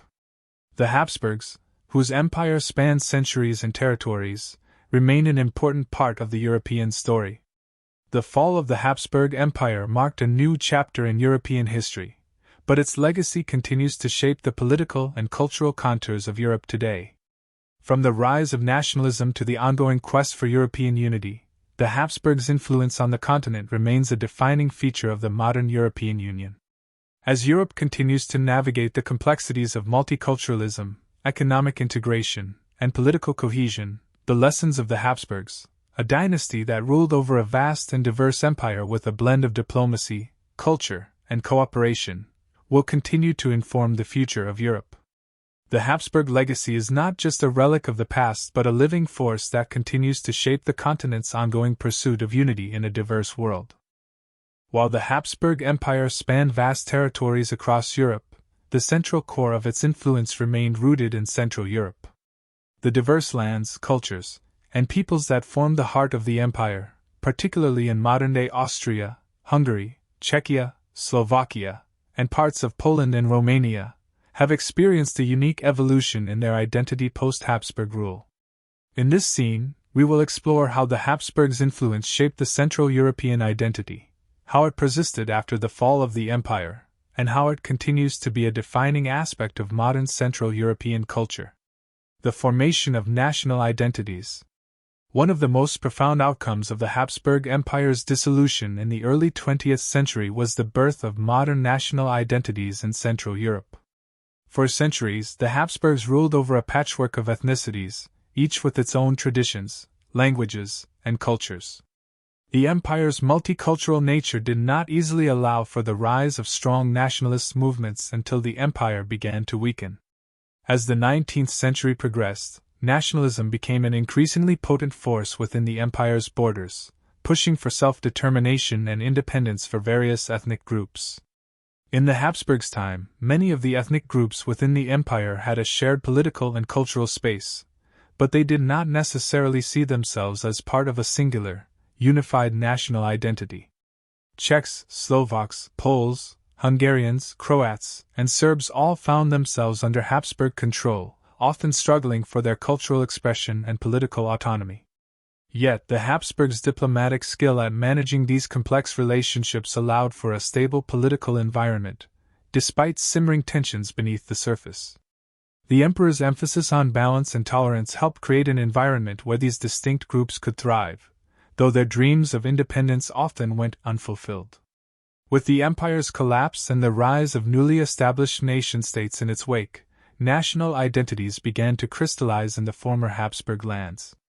The people who had once been subjects of a vast imperial structure now began to form their own ideas of what it meant to be Czech, Austrian, Hungarian, Slovak, and so on.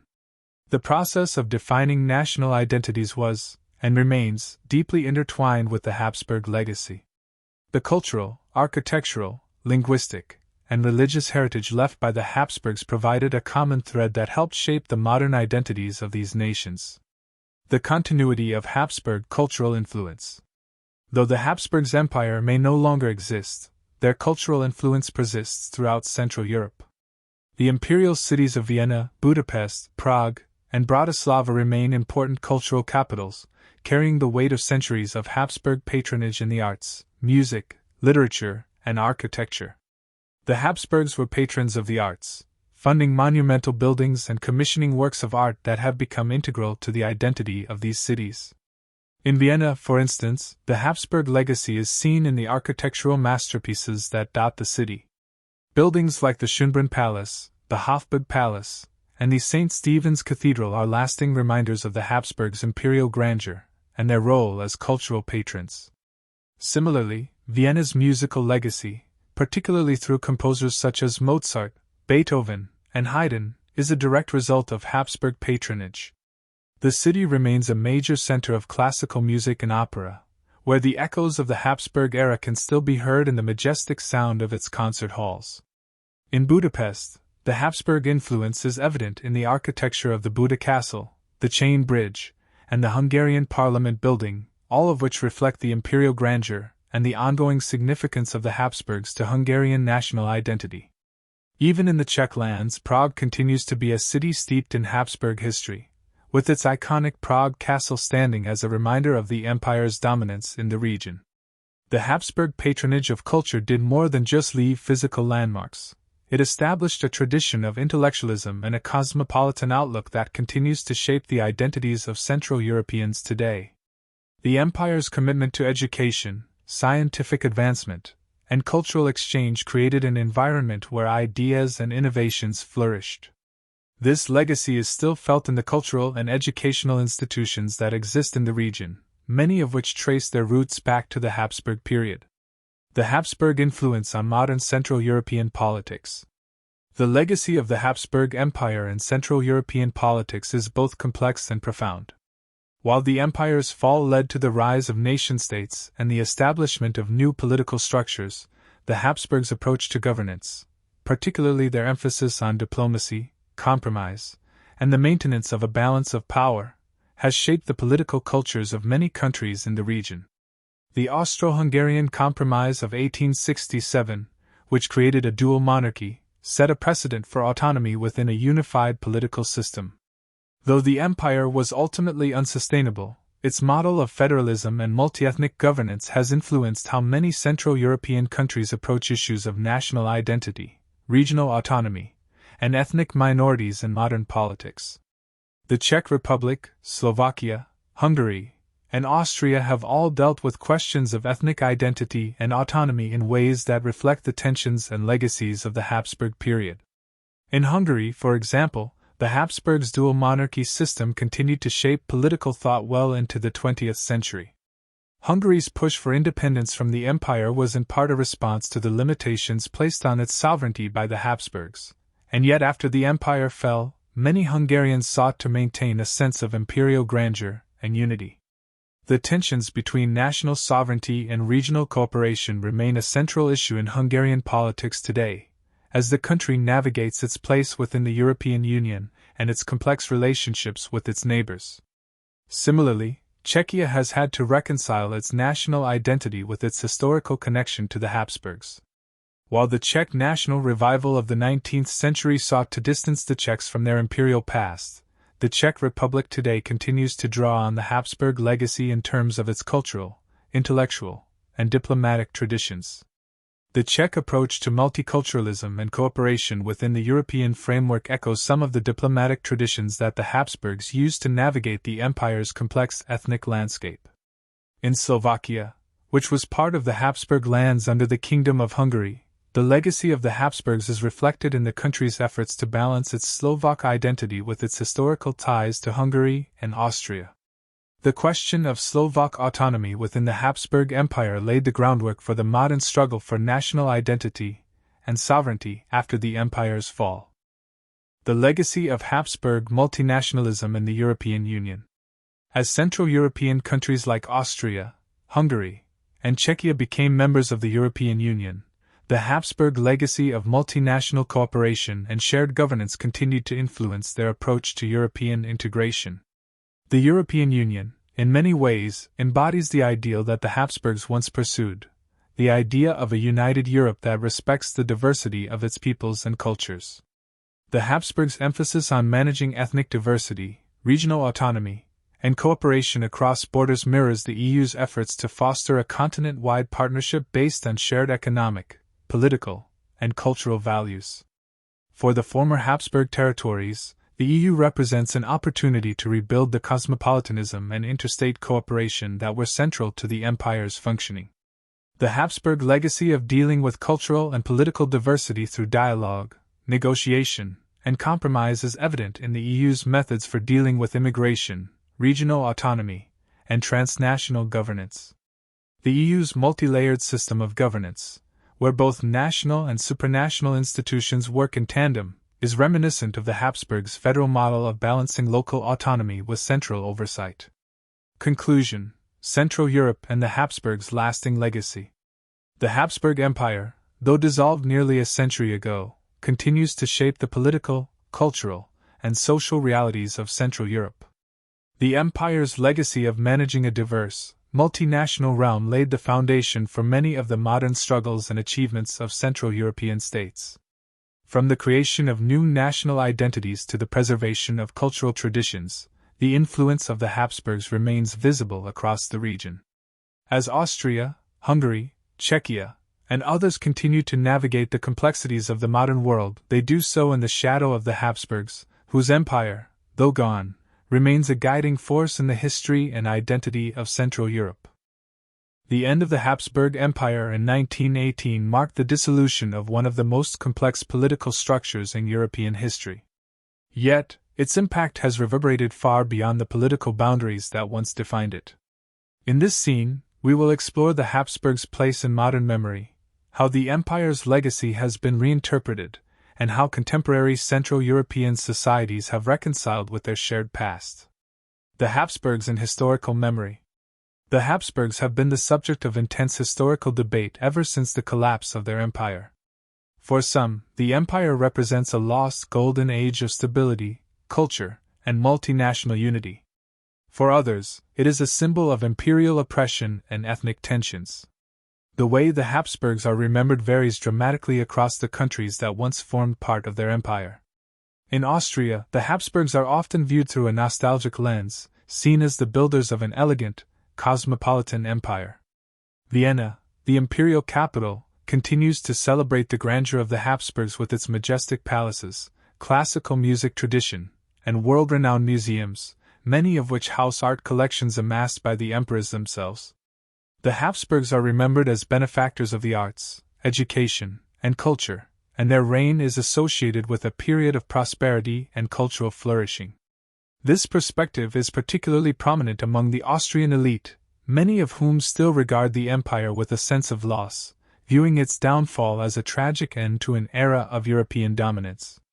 However, for many in the Czech Republic, Slovakia, Hungary, and other former territories of the empire, the Habsburg legacy is less sentimental and more a complex mix of resistance and reconciliation.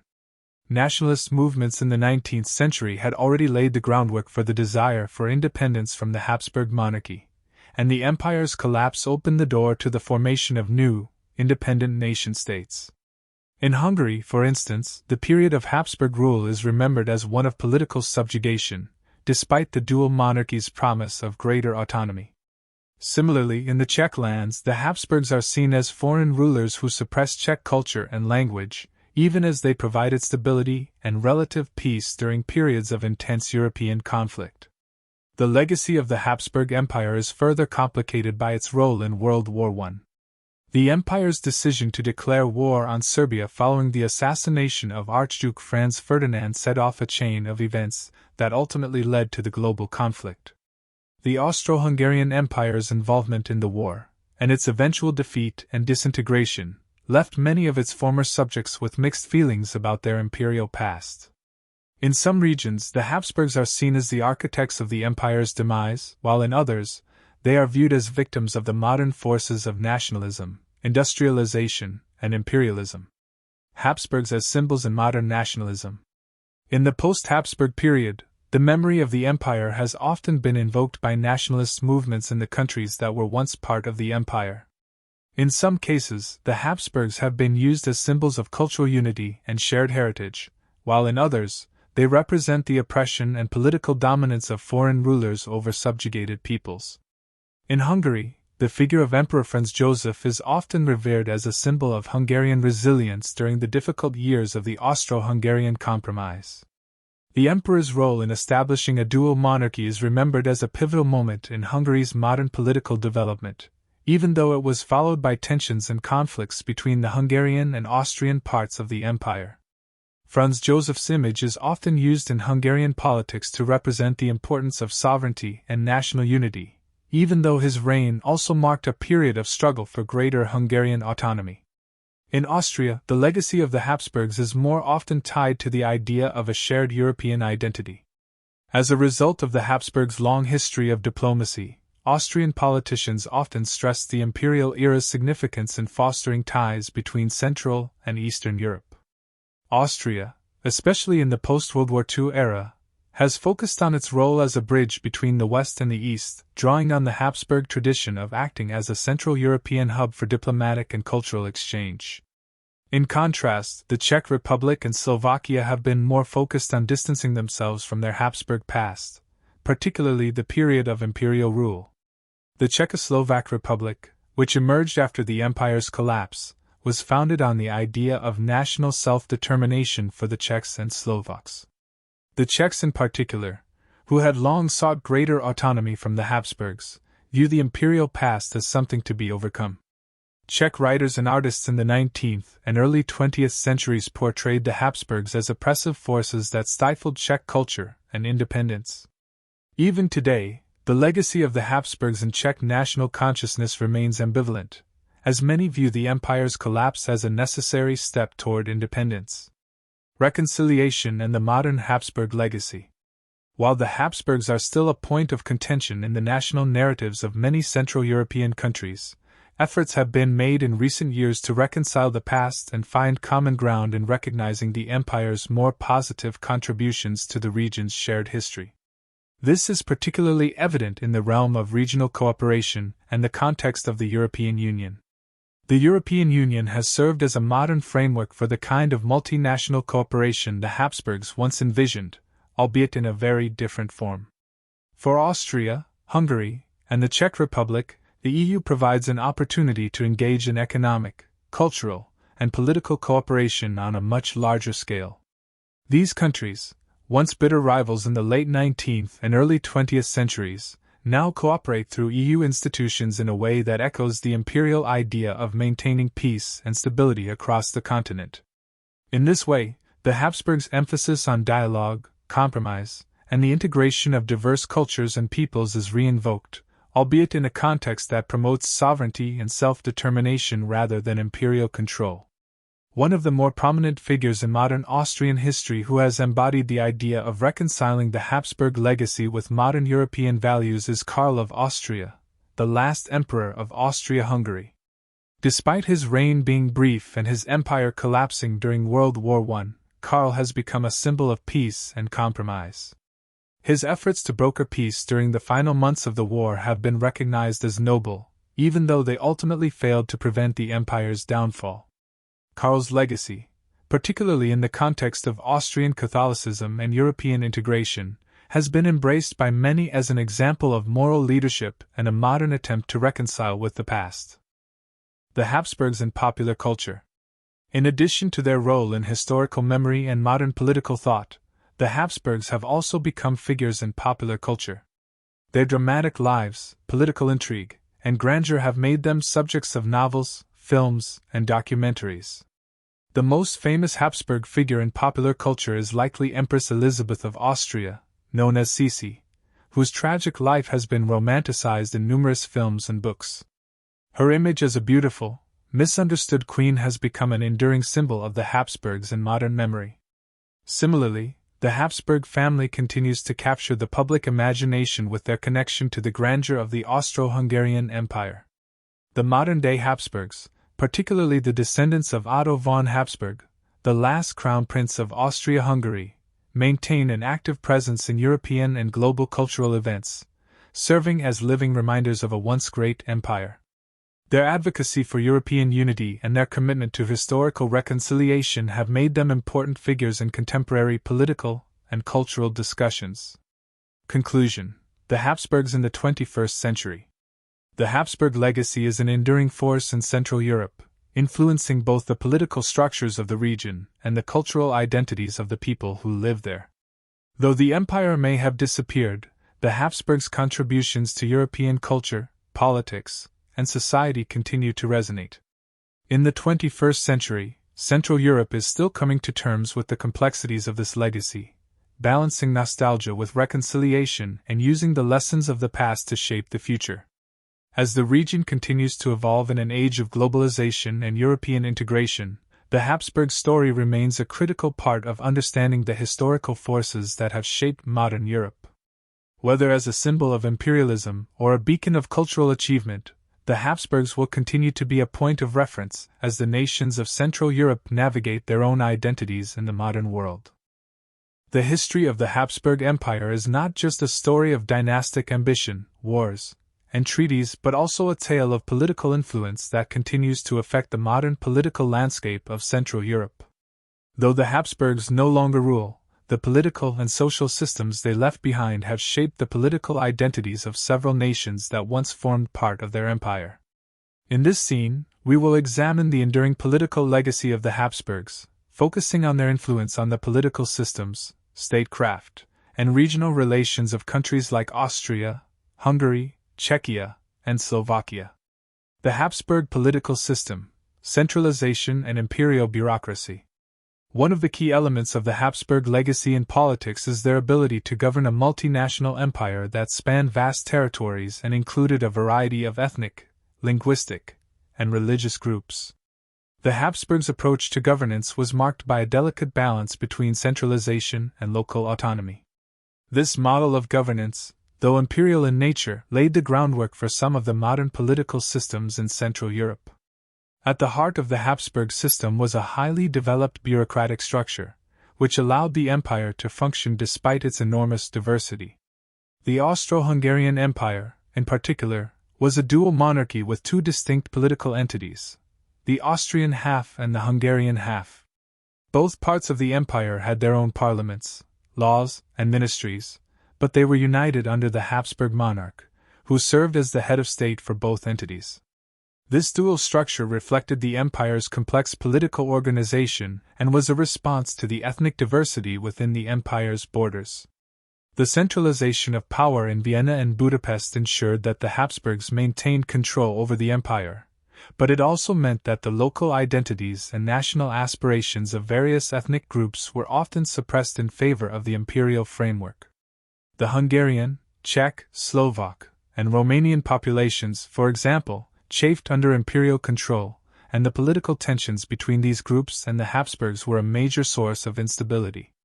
After the fall of the empire in 1918, these regions, which had been governed under the Habsburgs' complex bureaucratic apparatus, inherited many of the administrative structures and legal systems that the Habsburgs had put in place. In countries like Austria, Hungary, and Czechia, this left a lasting legacy of centralized governance and bureaucratic efficiency, even as these new republics sought to establish their own national identities. Habsburg influence on modern Austrian politics. In Austria, the political legacy of the Habsburgs is most visible in the continued emphasis on a strong central government and a well-developed bureaucratic state. Following the dissolution of the empire, Austria became a republic and faced significant challenges in establishing its political identity, especially given the loss of its imperial status. Despite these challenges, Austrian politics has retained many elements of the Habsburg tradition, such as centralized governance and an ongoing commitment to bureaucratic professionalism. For example, Austria's highly developed public administration system owes much to the imperial bureaucracy established under the Habsburgs. The Austrian federal system, with its strong federal government and relatively decentralized regional governments, reflects the Habsburg approach to governance. The Austrian parliament and the various ministries that manage the country's affairs operate within a framework that was influenced by Habsburg-era institutions. Moreover, the legacy of Habsburg diplomacy continues to resonate in Austria's foreign policy. During the height of the empire, the Habsburgs were known for their ability to maneuver through the complex alliances and tensions of European politics. Austria, as a neutral country in the 20th century, has inherited the imperial tradition of diplomatic discretion, frequently serving as a mediator in international conflicts. Hungary, Habsburgs and the dual monarchy. In Hungary, the legacy of the Habsburgs is deeply intertwined with the concept of sovereignty and autonomy. The Austro-Hungarian Compromise of 1867, which established the dual monarchy, was a critical moment in the history of Hungary and the Habsburg Empire. Hungary gained greater autonomy and a separate parliament under the Compromise, but it remained under the rule of the Austrian monarch. This arrangement allowed Hungary to maintain its cultural and political identity, but it also highlighted the tensions between the desire for national sovereignty and the practical realities of imperial politics. The dual monarchy provided a model of coexistence between two relatively independent entities within the framework of the same empire. This political system had a lasting effect on Hungarian politics in the 20th century, especially after the empire's collapse. In particular, the Hungarian people's desire for independence and sovereignty after World War I led to the establishment of a republic in the interwar period, and later, a communist regime in the post-World War II era. However, despite this shift in political systems, the legacy of the dual monarchy continued to influence Hungarian political thought, especially in the context of Hungarian nationalism and the search for a distinctive Hungarian identity. Czechia and the legacy of the Habsburg Empire. In Czechia, the Habsburg legacy is remembered as a complex blend of imperial rule and the struggle for national identity. The Czech lands were under Habsburg rule for centuries, and during this time, the Czech people were often subject to policies that aimed to centralize power in Vienna and suppress Czech culture. Czech nationalists in the 19th century campaigned for greater autonomy and independence, which ultimately culminated in the formation of the Czechoslovak Republic in 1918, following the collapse of the Habsburg Empire. Despite this break from the Habsburgs, the influence of the empire persisted in the political culture of the Czech lands. The Czechoslovak Republic adopted many of the administrative structures and bureaucratic systems that had been developed under Habsburg rule. The Czech people, who had long been subjugated by imperial authority, now used these very structures to build a modern democratic state. The legacy of the Habsburg centralized bureaucracy helped shape the development of the Czech political system, which emphasized the importance of orderly governance and administrative efficiency. In the post-World War II period, Czechoslovakia came under communist rule, but even then, the Habsburg legacy continued to influence political thought, particularly the idea of a strong central government and the importance of national unity. Despite the shift in political systems, the memory of the Habsburg Empire remained a prominent element in the formation of Czech political and social identity. Slovakia, the Habsburgs and national identity. For Slovakia, the history of the Habsburg Empire is inextricably linked with the development of Slovak national identity.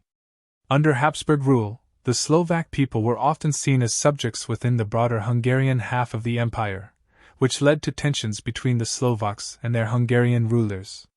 The Habsburgs' treatment of the Slovaks was often seen as a form of political neglect, as the Slovaks were largely marginalized in the imperial structure. However, the Habsburg period also laid the groundwork for the eventual formation of a Slovak state. The Slovak national movement in the 19th century was fueled in part by a desire to break free from Hungarian dominance within the empire.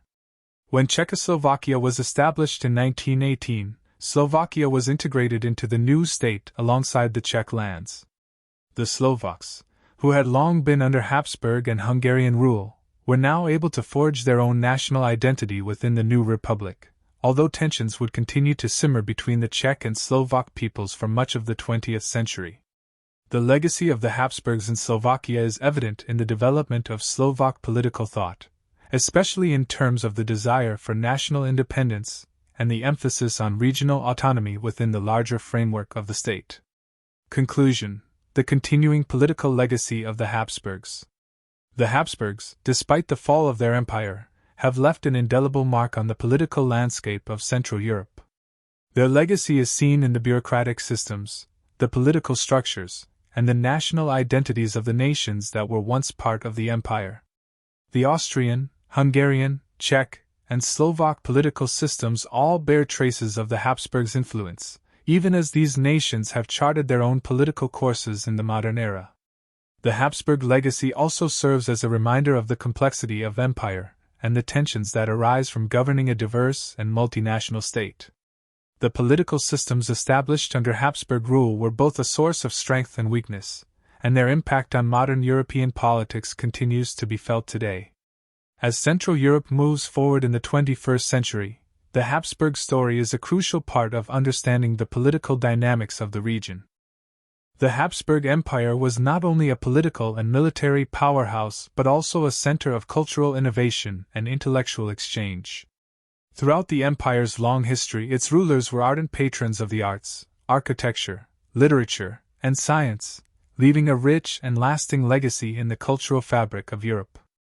This scene delves into the cultural contributions of the Habsburgs, exploring their role in fostering artistic development, intellectual movements, and the intermingling of cultures within the diverse regions of their empire. The Habsburgs as patrons of the arts. One of the most enduring aspects of the Habsburg legacy is their deep commitment to the arts. From the Renaissance to the Baroque period, the Habsburgs were some of Europe's most enthusiastic and influential patrons of art. They transformed their courts into cultural hubs, attracting the finest artists, musicians, and architects of their time. The Habsburgs were not only interested in displaying their power and wealth through artistic patronage, but they also recognized the power of culture in legitimizing their rule and uniting the various peoples of their vast empire. In Vienna, the Habsburg court became one of the most important centers of Baroque culture in Europe. The Imperial family commissioned the construction of opulent palaces and magnificent churches, such as the Schönbrunn Palace and the St. Charles's Church. These architectural marvels were not only symbols of imperial grandeur but also expressions of the Habsburgs' desire to be seen as the cultural leaders of Europe. The Baroque style, characterized by grandeur, emotion, and drama, perfectly suited the Habsburgs' vision of their empire, and under their rule, Vienna became a symbol of cultural excellence. The Habsburgs also supported the work of great artists like Peter Paul Rubens, whose Baroque masterpieces reflected the opulence and divine authority of the Habsburg monarchy. Rubens's paintings for the Palace of the Habsburgs and his portraits of the imperial family helped to solidify the Habsburg brand as an imperial house of immense wealth and culture. Other renowned artists, such as Giovanni Battista Tiepolo, also flourished under Habsburg patronage, producing works that are now considered masterpieces of European art history.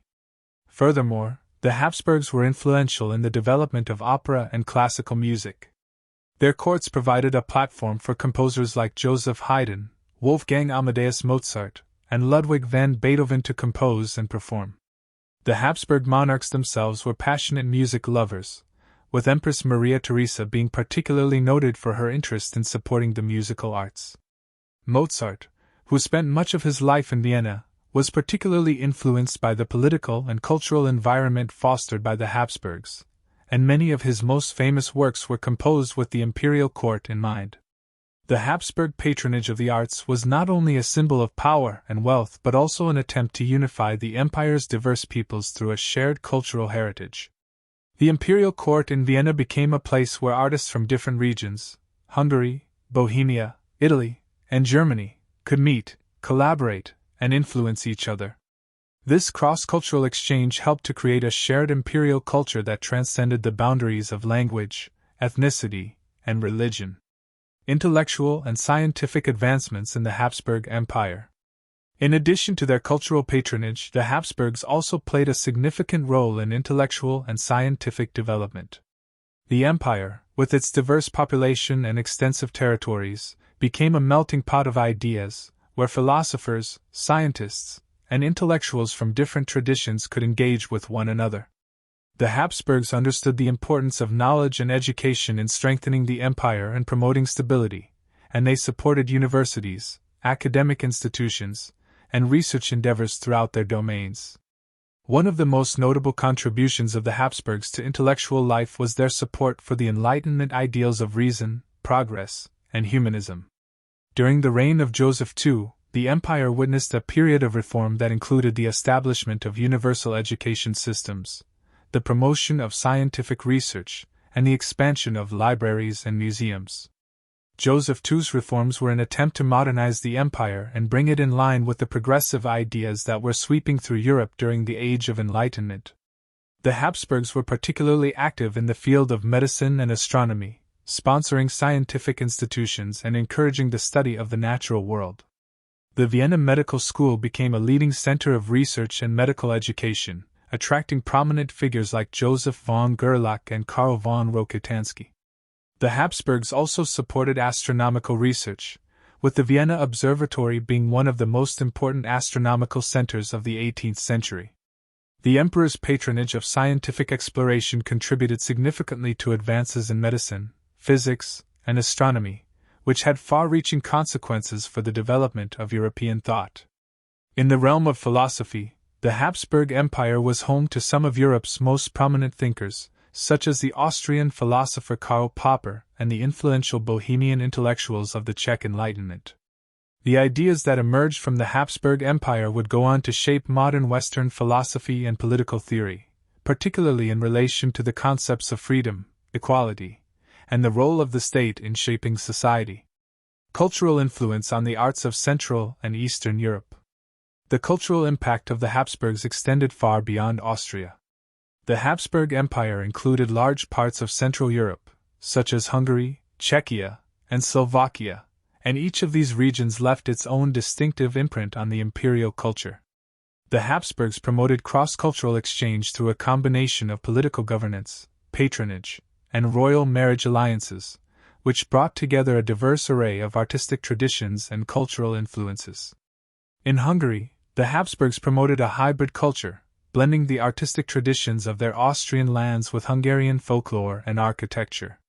The Hungarian Baroque style is a reflection of this blending, with its grandiose churches, palaces, and public spaces influenced by both Austrian Baroque and Hungarian traditions.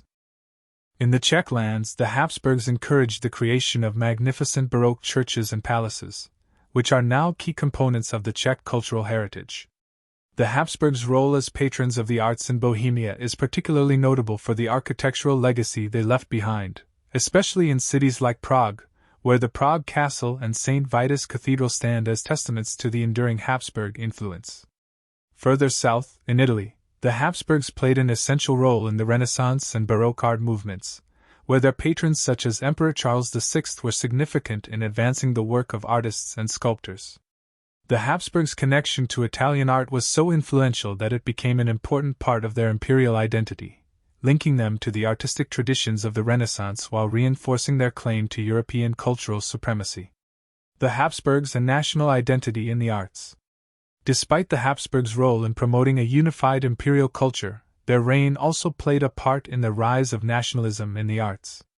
As the empire began to unravel in the 19th and early 20th centuries, many of the ethnic groups within the empire, particularly the Czechs, Slovaks, and Hungarians, began to use the arts to assert their national identity. Nationalistic movements, often fueled by the desire for independence, turned to art, literature, and music as a means of expressing their cultural uniqueness.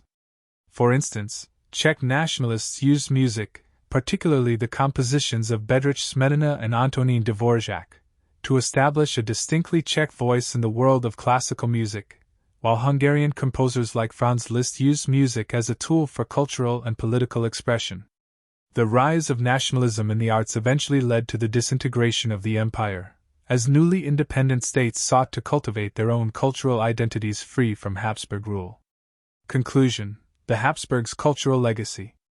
The Habsburgs were more than just political rulers, they were cultural patrons who shaped the arts, intellectual life, and scientific progress in Europe. Their contributions to architecture, music, art, and philosophy continue to be appreciated and studied today, serving as a testament to their vision of an empire that was not just a political entity but also a cultural and intellectual beacon. The Habsburgs' patronage helped foster a shared European culture that united people from diverse regions and backgrounds, and their artistic and intellectual legacy remains an important part of Europe's cultural heritage. The Habsburgs may no longer rule, but their influence endures in the cultural landmarks, musical compositions, and intellectual movements that continue to shape the continent today. The Napoleonic Wars marked a pivotal moment in European history, reshaping the continent's political landscape and signaling the beginning of the end of the Habsburg Empire in its traditional form. For the Habsburgs, the era was one of both conflict and transformation, as their empire struggled to maintain its territorial integrity in the face of Napoleon Bonaparte's sweeping campaigns. This scene explores the Habsburgs' involvement in the Napoleonic Wars, examining how the empire tried to navigate the tumultuous period, the challenges it faced, and the long-lasting impact of the wars on the Habsburg monarchy. The early years of the Napoleonic Wars, the Habsburgs in crisis. The rise of Napoleon Bonaparte in France presented a direct challenge to the existing European order, one that the Habsburgs had long been at the center of. The French Revolution of 1789 had already caused upheaval in the Habsburg territories, particularly in regions like the Netherlands and Italy, where revolutionary fervor threatened to undermine Habsburg authority. By the time Napoleon became first consul in 1799 and later crowned himself Emperor of the French, the Habsburgs found themselves facing a new, aggressive power to the west. Initially, the Habsburgs, under Emperor Francis II, were slow to respond to Napoleon's rise. The early years of Napoleon's military campaigns were marked by a series of rapid conquests across Europe, including Italy, the Holy Roman Empire, and parts of Germany, which were vital territories to the Habsburgs. The Austrian Empire, which was the heart of the Habsburg possessions, was caught off guard by Napoleon's swift military tactics and the skill of his French army. The War of the Second Coalition, 1798–1802, marked the first direct confrontation between the Habsburgs and Napoleon. The Austrians were part of a broad alliance of European powers, including Britain, Russia, and the Ottoman Empire, that sought to curb French expansion. However, the coalition was unable to match the speed and efficiency of Napoleon's forces, and Austria was forced to sign the Treaty of Lunéville in 1801, ceding significant territories in Italy and the German-speaking regions of Europe. Despite these early setbacks, the Habsburgs were determined to continue resisting Napoleon's ambitions, knowing that their own survival as a great European power was at stake. The War of the Third Coalition and the Battle of Austerlitz. The failure to contain Napoleon during the War of the Second Coalition led to the formation of the Third Coalition in 1805, which once again included Austria, Russia, Britain, and Sweden. The Habsburgs hoped that this new alliance would succeed where the previous one had failed. However, Napoleon's military genius soon became apparent in the Battle of Austerlitz on December 2, 1805. The Battle of Austerlitz, often regarded as one of Napoleon's greatest victories, saw the French army decisively defeat the combined forces of Austria and Russia. The outcome of the battle was a turning point in the Napoleonic Wars, as it cemented Napoleon's dominance over much of Central Europe. For the Habsburgs, the loss at Austerlitz was devastating, leading to the Treaty of Pragmatic, which resulted in the further loss of territories in Italy and the Holy Roman Empire. This was a blow to the Habsburg monarchy, which had prided itself on being the leader of the Holy Roman Empire.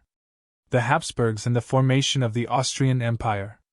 The collapse of the Holy Roman Empire in 1806 following Napoleon's reorganization of Europe was another significant moment in the decline of Habsburg power. In the wake of these defeats, Emperor Francis II made the decision to formally dissolve the Holy Roman Empire, renaming himself Emperor Francis I of the Austrian Empire. This marked a significant shift in the structure of the Habsburg monarchy, which had been synonymous with the Holy Roman Empire for centuries. The Austrian Empire would now serve as the core of Habsburg power, with Vienna remaining the imperial capital. The formation of the Austrian Empire was an attempt by the Habsburgs to reinvent themselves and their empire in the face of the Napoleonic threat. However, the challenges of maintaining control over such a diverse collection of peoples, ranging from Germans to Magyars, Czechs, Italians, and Slavs, continued to complicate the empire's ability to function as a unified political entity. The Austrian Empire was a multinational state that was increasingly strained by the forces of nationalism and liberalism, both of which had gained ground in the wake of the French Revolution. The Habsburgs in the Napoleonic Wars, 1809 and the Battle of Wagram. In 1809, Napoleon's expansion continued to push against Habsburg interests, leading to the War of the Fifth Coalition. Austria, once again led by Emperor Francis I, sought to regain lost territory and assert its power in the face of Napoleon's encroachment. However, the campaign of 1809 ended in another crushing defeat for the Habsburgs at the Battle of Wagram, which resulted in the Treaty of Schönbrunn. This treaty further stripped Austria of valuable territories, including parts of Poland and Italy, and further diminished its influence in Central Europe. The repeated defeats inflicted upon Austria during the Napoleonic Wars had a profound psychological effect on the Habsburg monarchy. The once mighty empire seemed to be losing its place as a dominant European power. Yet, despite these setbacks, the Habsburgs remained committed to their struggle against Napoleon. However, the empire's capacity to sustain large-scale military engagements was increasingly weakened, both by internal divisions and external pressures. The final defeat of Napoleon and the Congress of Vienna. The turning point in the Napoleonic Wars came with the Russian invasion of France in 1812 and the subsequent downfall of Napoleon. The coalition of European powers, including Austria, Britain, Russia, and Prussia, finally succeeded in defeating Napoleon in 1814. Napoleon's abdication and exile to the island of Elba brought an end to the immediate threat to Europe. Austria, as one of the key players in the defeat of Napoleon, took part in the Congress of Vienna in 1814–1815, which aimed to redraw the map of Europe and restore the balance of power that had been disrupted by Napoleon. Emperor Francis I of Austria played a central role in the negotiations, which resulted in the restoration of the monarchical order across much of Europe, as well as the creation of a new European order that aimed to prevent the rise of another disruptive figure like Napoleon. Although the Habsburg Empire emerged from the Napoleonic Wars intact, its power and influence were no longer what they had once been. The empire had been severely weakened by years of war, territorial losses, and the internal divisions caused by nationalist movements. The Napoleonic Wars had also highlighted the limits of the Habsburgs' control over their vast, multi-ethnic empire. Conclusion: the Napoleonic Wars and the transformation of the Habsburg monarchy. The Napoleonic Wars marked the end of an era for the Habsburgs. Although they managed to retain power through the wars, the empire was fundamentally altered by the conflict. The Austrian Empire emerged from the wars smaller, weaker, and less centralized than before. The challenges faced by the Habsburgs during this period, militarily, politically, and socially, would continue to shape the empire in the decades that followed. While they remained a significant power in Europe, the Habsburgs would never again reach the heights of their imperial supremacy in the way they had before Napoleon's rise. The Congress of Vienna restored their position, but it also set the stage for the revolutionary movements that would sweep across Europe in the years to come. The legacy of the Napoleonic Wars was one of imperial decline, even as the Habsburgs struggled to adapt to the new order of Europe. The 19th century was a time of profound change for the Habsburg Empire. The Napoleonic Wars may have ended, but they left a lasting mark on Europe, and the Habsburgs found themselves grappling with the changing tides of nationalism, liberalism, and the demands for political reform.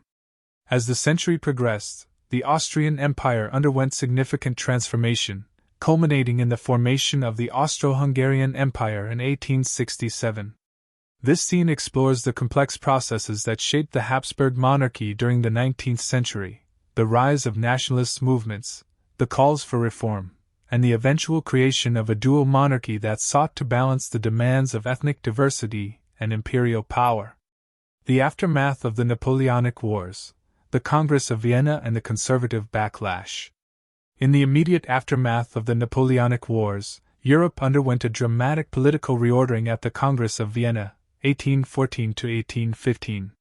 The Congress aimed to restore the old monarchies and undo the revolutionary changes brought by Napoleon, re-establishing a conservative order across Europe. For the Habsburgs, the Congress of Vienna was a moment of triumph, as they were able to secure the return of many of the territories lost during Napoleon's expansion, including Italy, parts of Germany, and Poland. Emperor Francis I emerged from the Congress as a defender of monarchical authority, and the Habsburgs retained their position as one of the most powerful royal families in Europe. However, the Habsburgs' conservative policies in the post-Napoleonic period were at odds with the growing tide of liberalism and nationalism that was sweeping across Europe. The bourgeois revolutions of the early 19th century, particularly in France and Germany, began to challenge the established order of monarchies, and the Habsburg Empire, with its complex mix of ethnic groups, was increasingly exposed to the pressures of nationalism. The rise of nationalism, ethnic tensions, and the demand for autonomy. The Habsburg Empire, by its nature, was a multinational state, home to numerous distinct ethnic groups, including Austrians, Hungarians, Czechs, Italians, Slavs, and many others. Each group had its own distinct language, culture, and traditions, and increasingly, many sought greater autonomy or independence from Vienna. Nationalism, the belief that each ethnic group should have the right to self-determination, became a powerful force throughout the 19th century, and it posed a significant challenge to the Habsburg monarchy. The Hungarians were among the first to demand greater autonomy. The Hungarian Revolution of 1848 was a significant turning point, as it marked the beginning of widespread nationalist uprisings across the empire. The Hungarian nobility, led by Lajos Kossuth, demanded greater control over their own affairs, including political and economic autonomy from Vienna. The revolution was part of a larger wave of liberal uprisings that spread through Europe in 1848, including in Vienna, Prague, and Italy, all of which were part of the Habsburg Empire. The Habsburgs, led by Emperor Ferdinand I, initially struggled to contain the revolutionary waves. The Austrian Empire was torn between conservative monarchism, which sought to preserve the status quo, and the growing demands for liberal reforms and national self-determination. While the uprisings were eventually suppressed, the events of 1848 revealed the deep cracks in the empire, and the Habsburgs were forced to make significant concessions in order to maintain control. The 1867 Compromise, the creation of the Austro-Hungarian Empire. By the mid-19th century, the Habsburgs faced growing pressure from both within and outside the empire. The Hungarian Revolution of 1848 and other national uprisings had shown the monarchy the urgency of addressing ethnic demands for greater autonomy. As a result, Emperor Franz Joseph I, who ascended to the throne in 1848 after his uncle Ferdinand I abdicated, embarked on a series of reforms to stabilize the empire and satisfy the demands of the various ethnic groups. One of the most significant steps in this process was the Austro-Hungarian Compromise of 1867, also known as the Ausgleich. This agreement between the Habsburgs and the Hungarian nobility effectively created a dual monarchy. The Austrian Empire and the Kingdom of Hungary would remain under the same ruler, but they would have separate governments, parliaments, and administrations. The Emperor of Austria would also be King of Hungary, but each region would have greater control over its internal affairs. The Compromise of 1867 was a crucial moment in the history of the Habsburgs. It was, in many ways, a response to the pressures of nationalism, as it gave Hungary the autonomy it had demanded for decades. However, it was also an attempt to preserve the Habsburgs' imperial authority by balancing the demands of different ethnic groups within the empire. The creation of the Austro-Hungarian Empire marked a new phase in Habsburg history, one that would be defined by its dual character and the challenge of managing a multinational empire in the modern age. The political and social reforms of Franz Joseph I. In the wake of the Austro-Hungarian Compromise, Franz Joseph I initiated a series of political, economic, and social reforms aimed at modernizing the empire. These reforms were necessary not only to stabilize the monarchy, but also to ensure that the empire could compete with the rising national states in Europe, particularly the German Empire to the north, and the Kingdom of Italy to the south. Franz Joseph's reforms included the reorganization of the military, the expansion of railroad networks, and the modernization of the tax system. He also attempted to improve relations with other ethnic groups within the empire, such as the Czechs, Slavs, and Italians, though tensions remained high in many regions. The creation of the Austro-Hungarian Empire was an effort to bring some measure of unity to a deeply fragmented state, but it also highlighted the deep divisions within the empire. Despite these efforts, the empire remained plagued by ethnic tensions and political unrest. Nationalist movements continued to challenge the Habsburgs' authority, particularly in regions like Bohemia, modern-day Czech Republic, Poland, and the Balkans. While the Austro-Hungarian Empire would last until 1918, it would be increasingly unable to address the growing demands for autonomy and independence from its diverse peoples. The Habsburgs and the challenges of industrialization. Alongside these political challenges, the Habsburg Empire also faced the broader forces of industrialization that were transforming much of Europe in the 19th century. Industrialization brought significant economic growth, particularly in Austrian cities like Vienna and Linz, but it also brought social upheaval. The growth of industrial cities led to the rise of a new working class that was increasingly involved in labor movements and political activism. The Habsburgs were slow to fully embrace industrialization, and this reluctance to modernize economically had consequences for the empire's ability to compete with the rapidly industrializing states of Germany, Britain, and France. Industrialization also fueled demands for social reform, and by the end of the 19th century, the Habsburgs were grappling with rising labor unrest and the challenge of accommodating new political ideologies, including socialism and liberalism. Conclusion: the Habsburgs in the 19th century. The 19th century was a period of profound transformation for the Habsburg Empire. Nationalism, liberalism, and industrialization all posed significant challenges to the traditional order that the Habsburgs had maintained for centuries. The creation of the Austro-Hungarian Empire in 1867 was an attempt to adapt to these new realities, balancing the demands of ethnic autonomy with the need to maintain imperial control. Despite the Austro-Hungarian Compromise, the Habsburgs would continue to face internal divisions and external pressures that would ultimately lead to the empire's collapse in 1918, but in the meantime, their efforts to modernize and adapt to the changing political landscape of Europe would have lasting consequences on the history of Central and Eastern Europe. The final years of the Habsburg Empire were marked by profound upheaval, both internally and externally. By the early 20th century, the Austro-Hungarian Empire, though still a significant power, was plagued by internal strife, ethnic tensions, and growing nationalist movements, all of which threatened to tear the empire apart. The outbreak of World War I in 1914 would prove to be the final test of the Habsburg monarchy's endurance. This scene explores the impact of World War I on the empire, its ultimate collapse, and the dissolution of the Habsburg monarchy, marking the end of a centuries-long imperial dynasty. The Habsburgs at the outbreak of World War I. In the years leading up to World War I, the Austro-Hungarian Empire faced numerous challenges.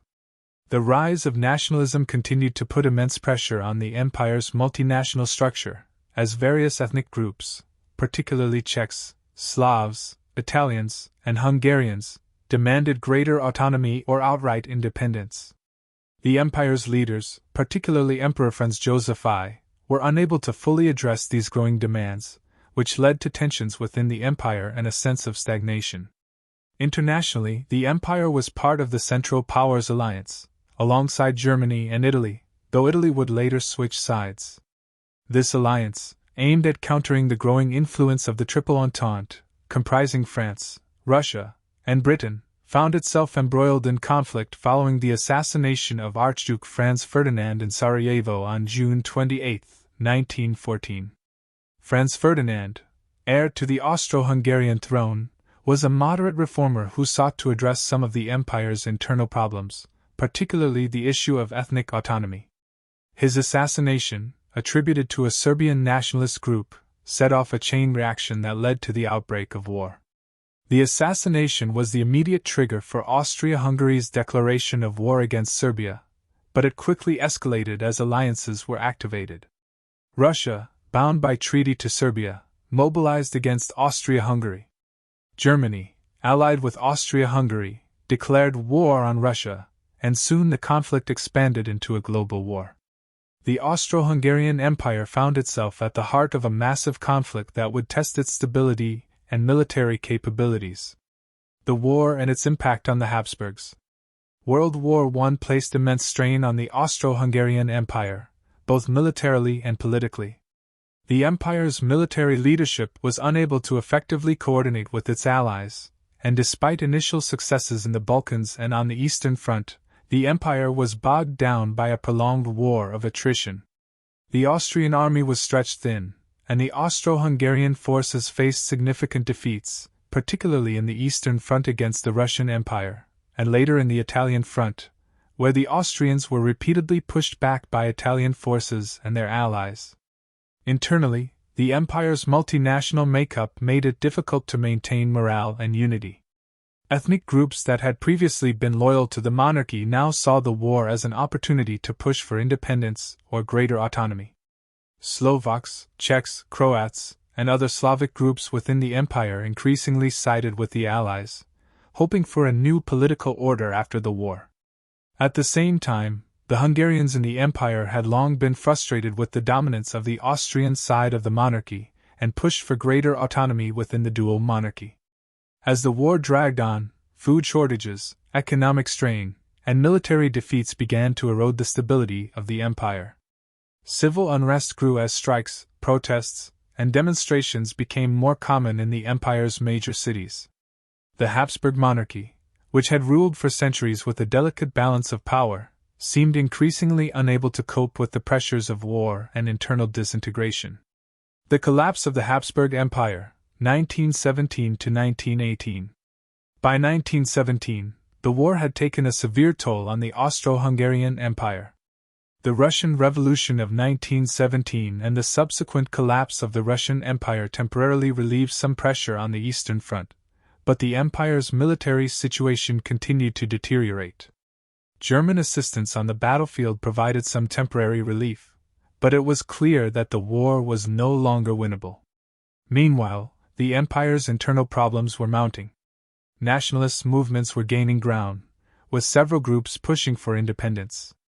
In particular, the Czechs and Slavs in the empire were demanding a greater role in the governance of the state, or outright separation. As the Allies advanced and the Central Powers weakened, it became apparent that the Austro-Hungarian Empire could not continue in its present form. The Habsburg monarchy's collapse began in earnest in October 1918, when the Austrian-Hungarian Empire's constituent states declared independence. Czechoslovakia, Poland, Yugoslavia, and other nations emerged from the wreckage of the empire, signaling the end of Habsburg rule. In Vienna, the Habsburg dynasty came to a formal end with the abdication of Emperor Karl I, Charles I, in November 1918.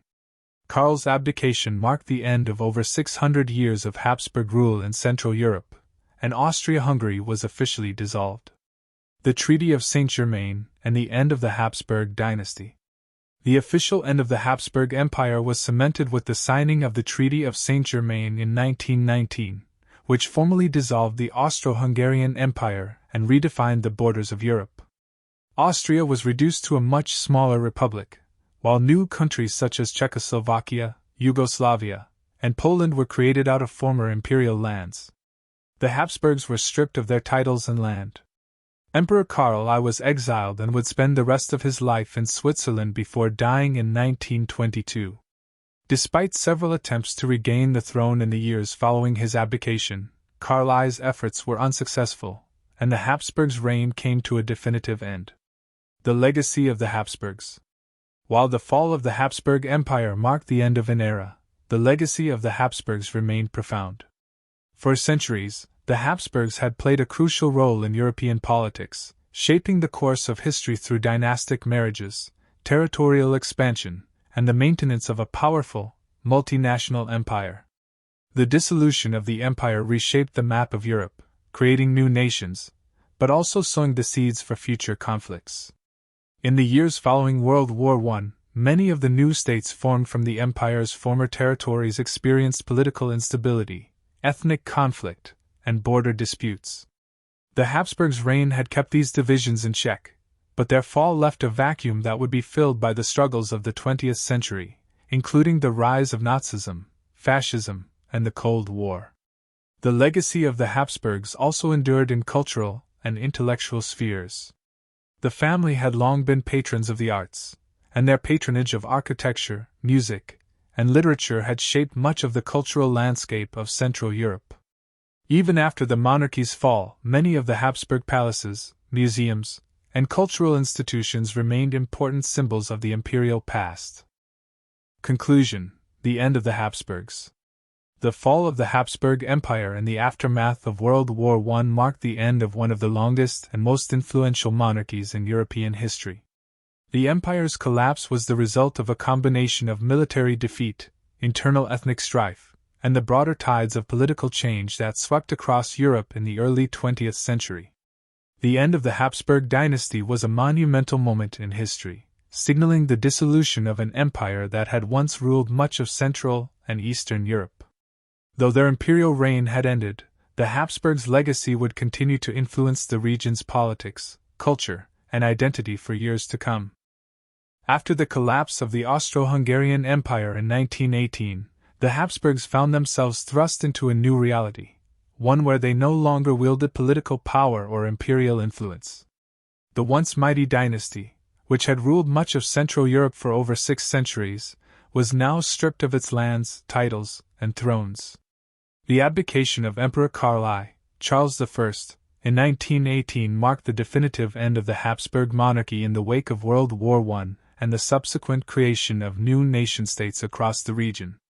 The Habsburg family was forced into exile, scattered across Europe and beyond, but despite the loss of their empire, the legacy of the family and its members endured in various ways. This scene examines the final years of the Habsburgs in exile, their attempts to regain power, and the lasting impact of their imperial past on the history of Europe. The exile of Emperor Karl I. When Emperor Karl I was forced to abdicate on November 11, 1918, following the dissolution of the Austro-Hungarian Empire, the Habsburg monarchy came to an official end. Karl was the last ruling emperor of the Habsburgs, and his abdication marked the final chapter in the long history of imperial rule. He fled Vienna with his family and was exiled to Switzerland, living in relative obscurity. Karl's abdication, however, was not a choice made in peace. The breakup of the empire, particularly the rise of nationalism among the various ethnic groups in the empire, had left him in a difficult position. Karl had attempted, unsuccessfully, to negotiate a more federalized system to preserve the empire, but his efforts were met with resistance. His abdication was part of the larger Treaty of Saint-Germain, which formally dissolved the empire and stripped the Habsburg family of its imperial possessions. Karl I spent his time in exile in Switzerland, where he lived under relatively modest conditions. He made several unsuccessful attempts to regain his throne, including attempting to instigate a counter-revolution in Hungary and Austria, but these efforts were quickly crushed. Despite the failure of these attempts, Karl's image remained that of a tragic monarch who sought to preserve peace in the midst of Europe's great upheavals.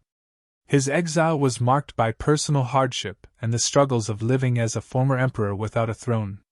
Despite his own personal challenges, Karl I remained an influential figure in Habsburg history. He would be beatified by the Catholic Church in 2004, as his efforts during the war to bring about peace, though unsuccessful, were seen as signs of his deep moral character and commitment to his faith. The fate of the other Habsburgs. While Emperor Karl I was the most prominent member of the Habsburg family in the aftermath of the empire's collapse, he was far from the only one affected by the dissolution. Other members of the royal family also found themselves living in exile across Europe, stripped of their titles and positions. Archduke Otto of Austria, the eldest son of Karl I, was deeply affected by the fall of the empire. Otto would spend much of his life advocating for the restoration of the Habsburg monarchy, particularly in Austria, and later becoming an important political figure in the European Union. He attempted, on several occasions, to regain the throne, but the new Republic of Austria remained steadfast in its rejection of monarchy. Otto was a vocal advocate for European integration and played a role in European politics in the mid-20th century, becoming an international figure in the post-war period. Karl I's other sons, such as Archduke Albrecht and Archduke Leopold, also faced lives in exile, with varying degrees of involvement in political and military affairs. Albrecht, who had served in the Austrian army during the war, spent his later years involved in various business ventures, while Leopold became an advocate for the family and its legacy. The Habsburg women, too, played important roles in the family's exile. Archduchess Maria Theresa, Karl's wife, supported her husband's efforts and became involved in charitable and religious work during their time in exile. Despite their fall from power, many of the Habsburgs continued to live relatively privileged lives in their new homes, maintaining the familial ties that had sustained the dynasty for centuries. The failed restoration efforts. The Habsburgs' exile did not mean that their efforts to regain the throne came to an end. In the years following their abdication, there were numerous attempts by various members of the family to restore the monarchy. These efforts, however, were hindered by the changing political landscape of Europe and the rise of democratic and nationalist movements that had swept across the continent. The first serious attempt at a Habsburg restoration came shortly after World War I ended, during a period of great political turmoil in Austria. There were calls for a monarchical restoration, with Archduke Otto being considered as a potential monarch. However, the establishment of the First Austrian Republic in 1919, with its strong anti-monarchical sentiment, thwarted these efforts. The Republic's leaders, including figures such as Karl Renner, were committed to creating a democratic government free from monarchical rule. In Hungary, Karl I made two failed attempts to regain the throne. In 1919, he attempted to mount a counter-revolutionary coup in Hungary, but it was quickly crushed by the Hungarian Soviet Republic. Despite his efforts, the Hungarian monarchy was abolished, and Hungary became a republic. His second attempt, in 1921, to regain the throne was similarly unsuccessful. He was forced into exile once again, this time to the island of Madeira, where he spent the final years of his life. Despite these failures, the idea of a Habsburg restoration remained a prominent theme for those who longed for the stability and order associated with the old imperial regime. Archduke Otto continued his efforts for many years, though they were largely symbolic and political in nature, rather than militarily viable. The Habsburgs in the 20th century: legacy and influence. While the Habsburgs were no longer political rulers in Europe, their legacy lived on in various forms. After the fall of the empire, many Habsburg family members remained active in politics, culture, and diplomacy. Otto of Habsburg, in particular, became an influential figure in post-war Europe, advocating for European integration and serving as a member of the European Parliament from 1979 to 1999. His efforts in the realm of European unity and his work with the Austrian People's Party were central to his legacy. The family also maintained its interest in the cultural patrimony of the Austro-Hungarian Empire. The Habsburgs were major patrons of the arts, and the preservation of their imperial legacy through art collections, libraries, and palaces became an important focus in the post-imperial period. The Habsburg family's vast collection of artwork, manuscripts, and architectural landmarks remain symbols of their former glory. Schönbrunn Palace, Hofburg Palace, and other royal residences remained important cultural sites in Vienna. The family's commitment to charity and religion also continued throughout the 20th century. The Habsburgs were deeply involved in Catholic organizations, and their religious activities were often tied to the broader European history of the Church's influence on politics. The Habsburgs today, a continued legacy. Today, the Habsburg family no longer has any political power, but their legacy is still evident in modern Europe.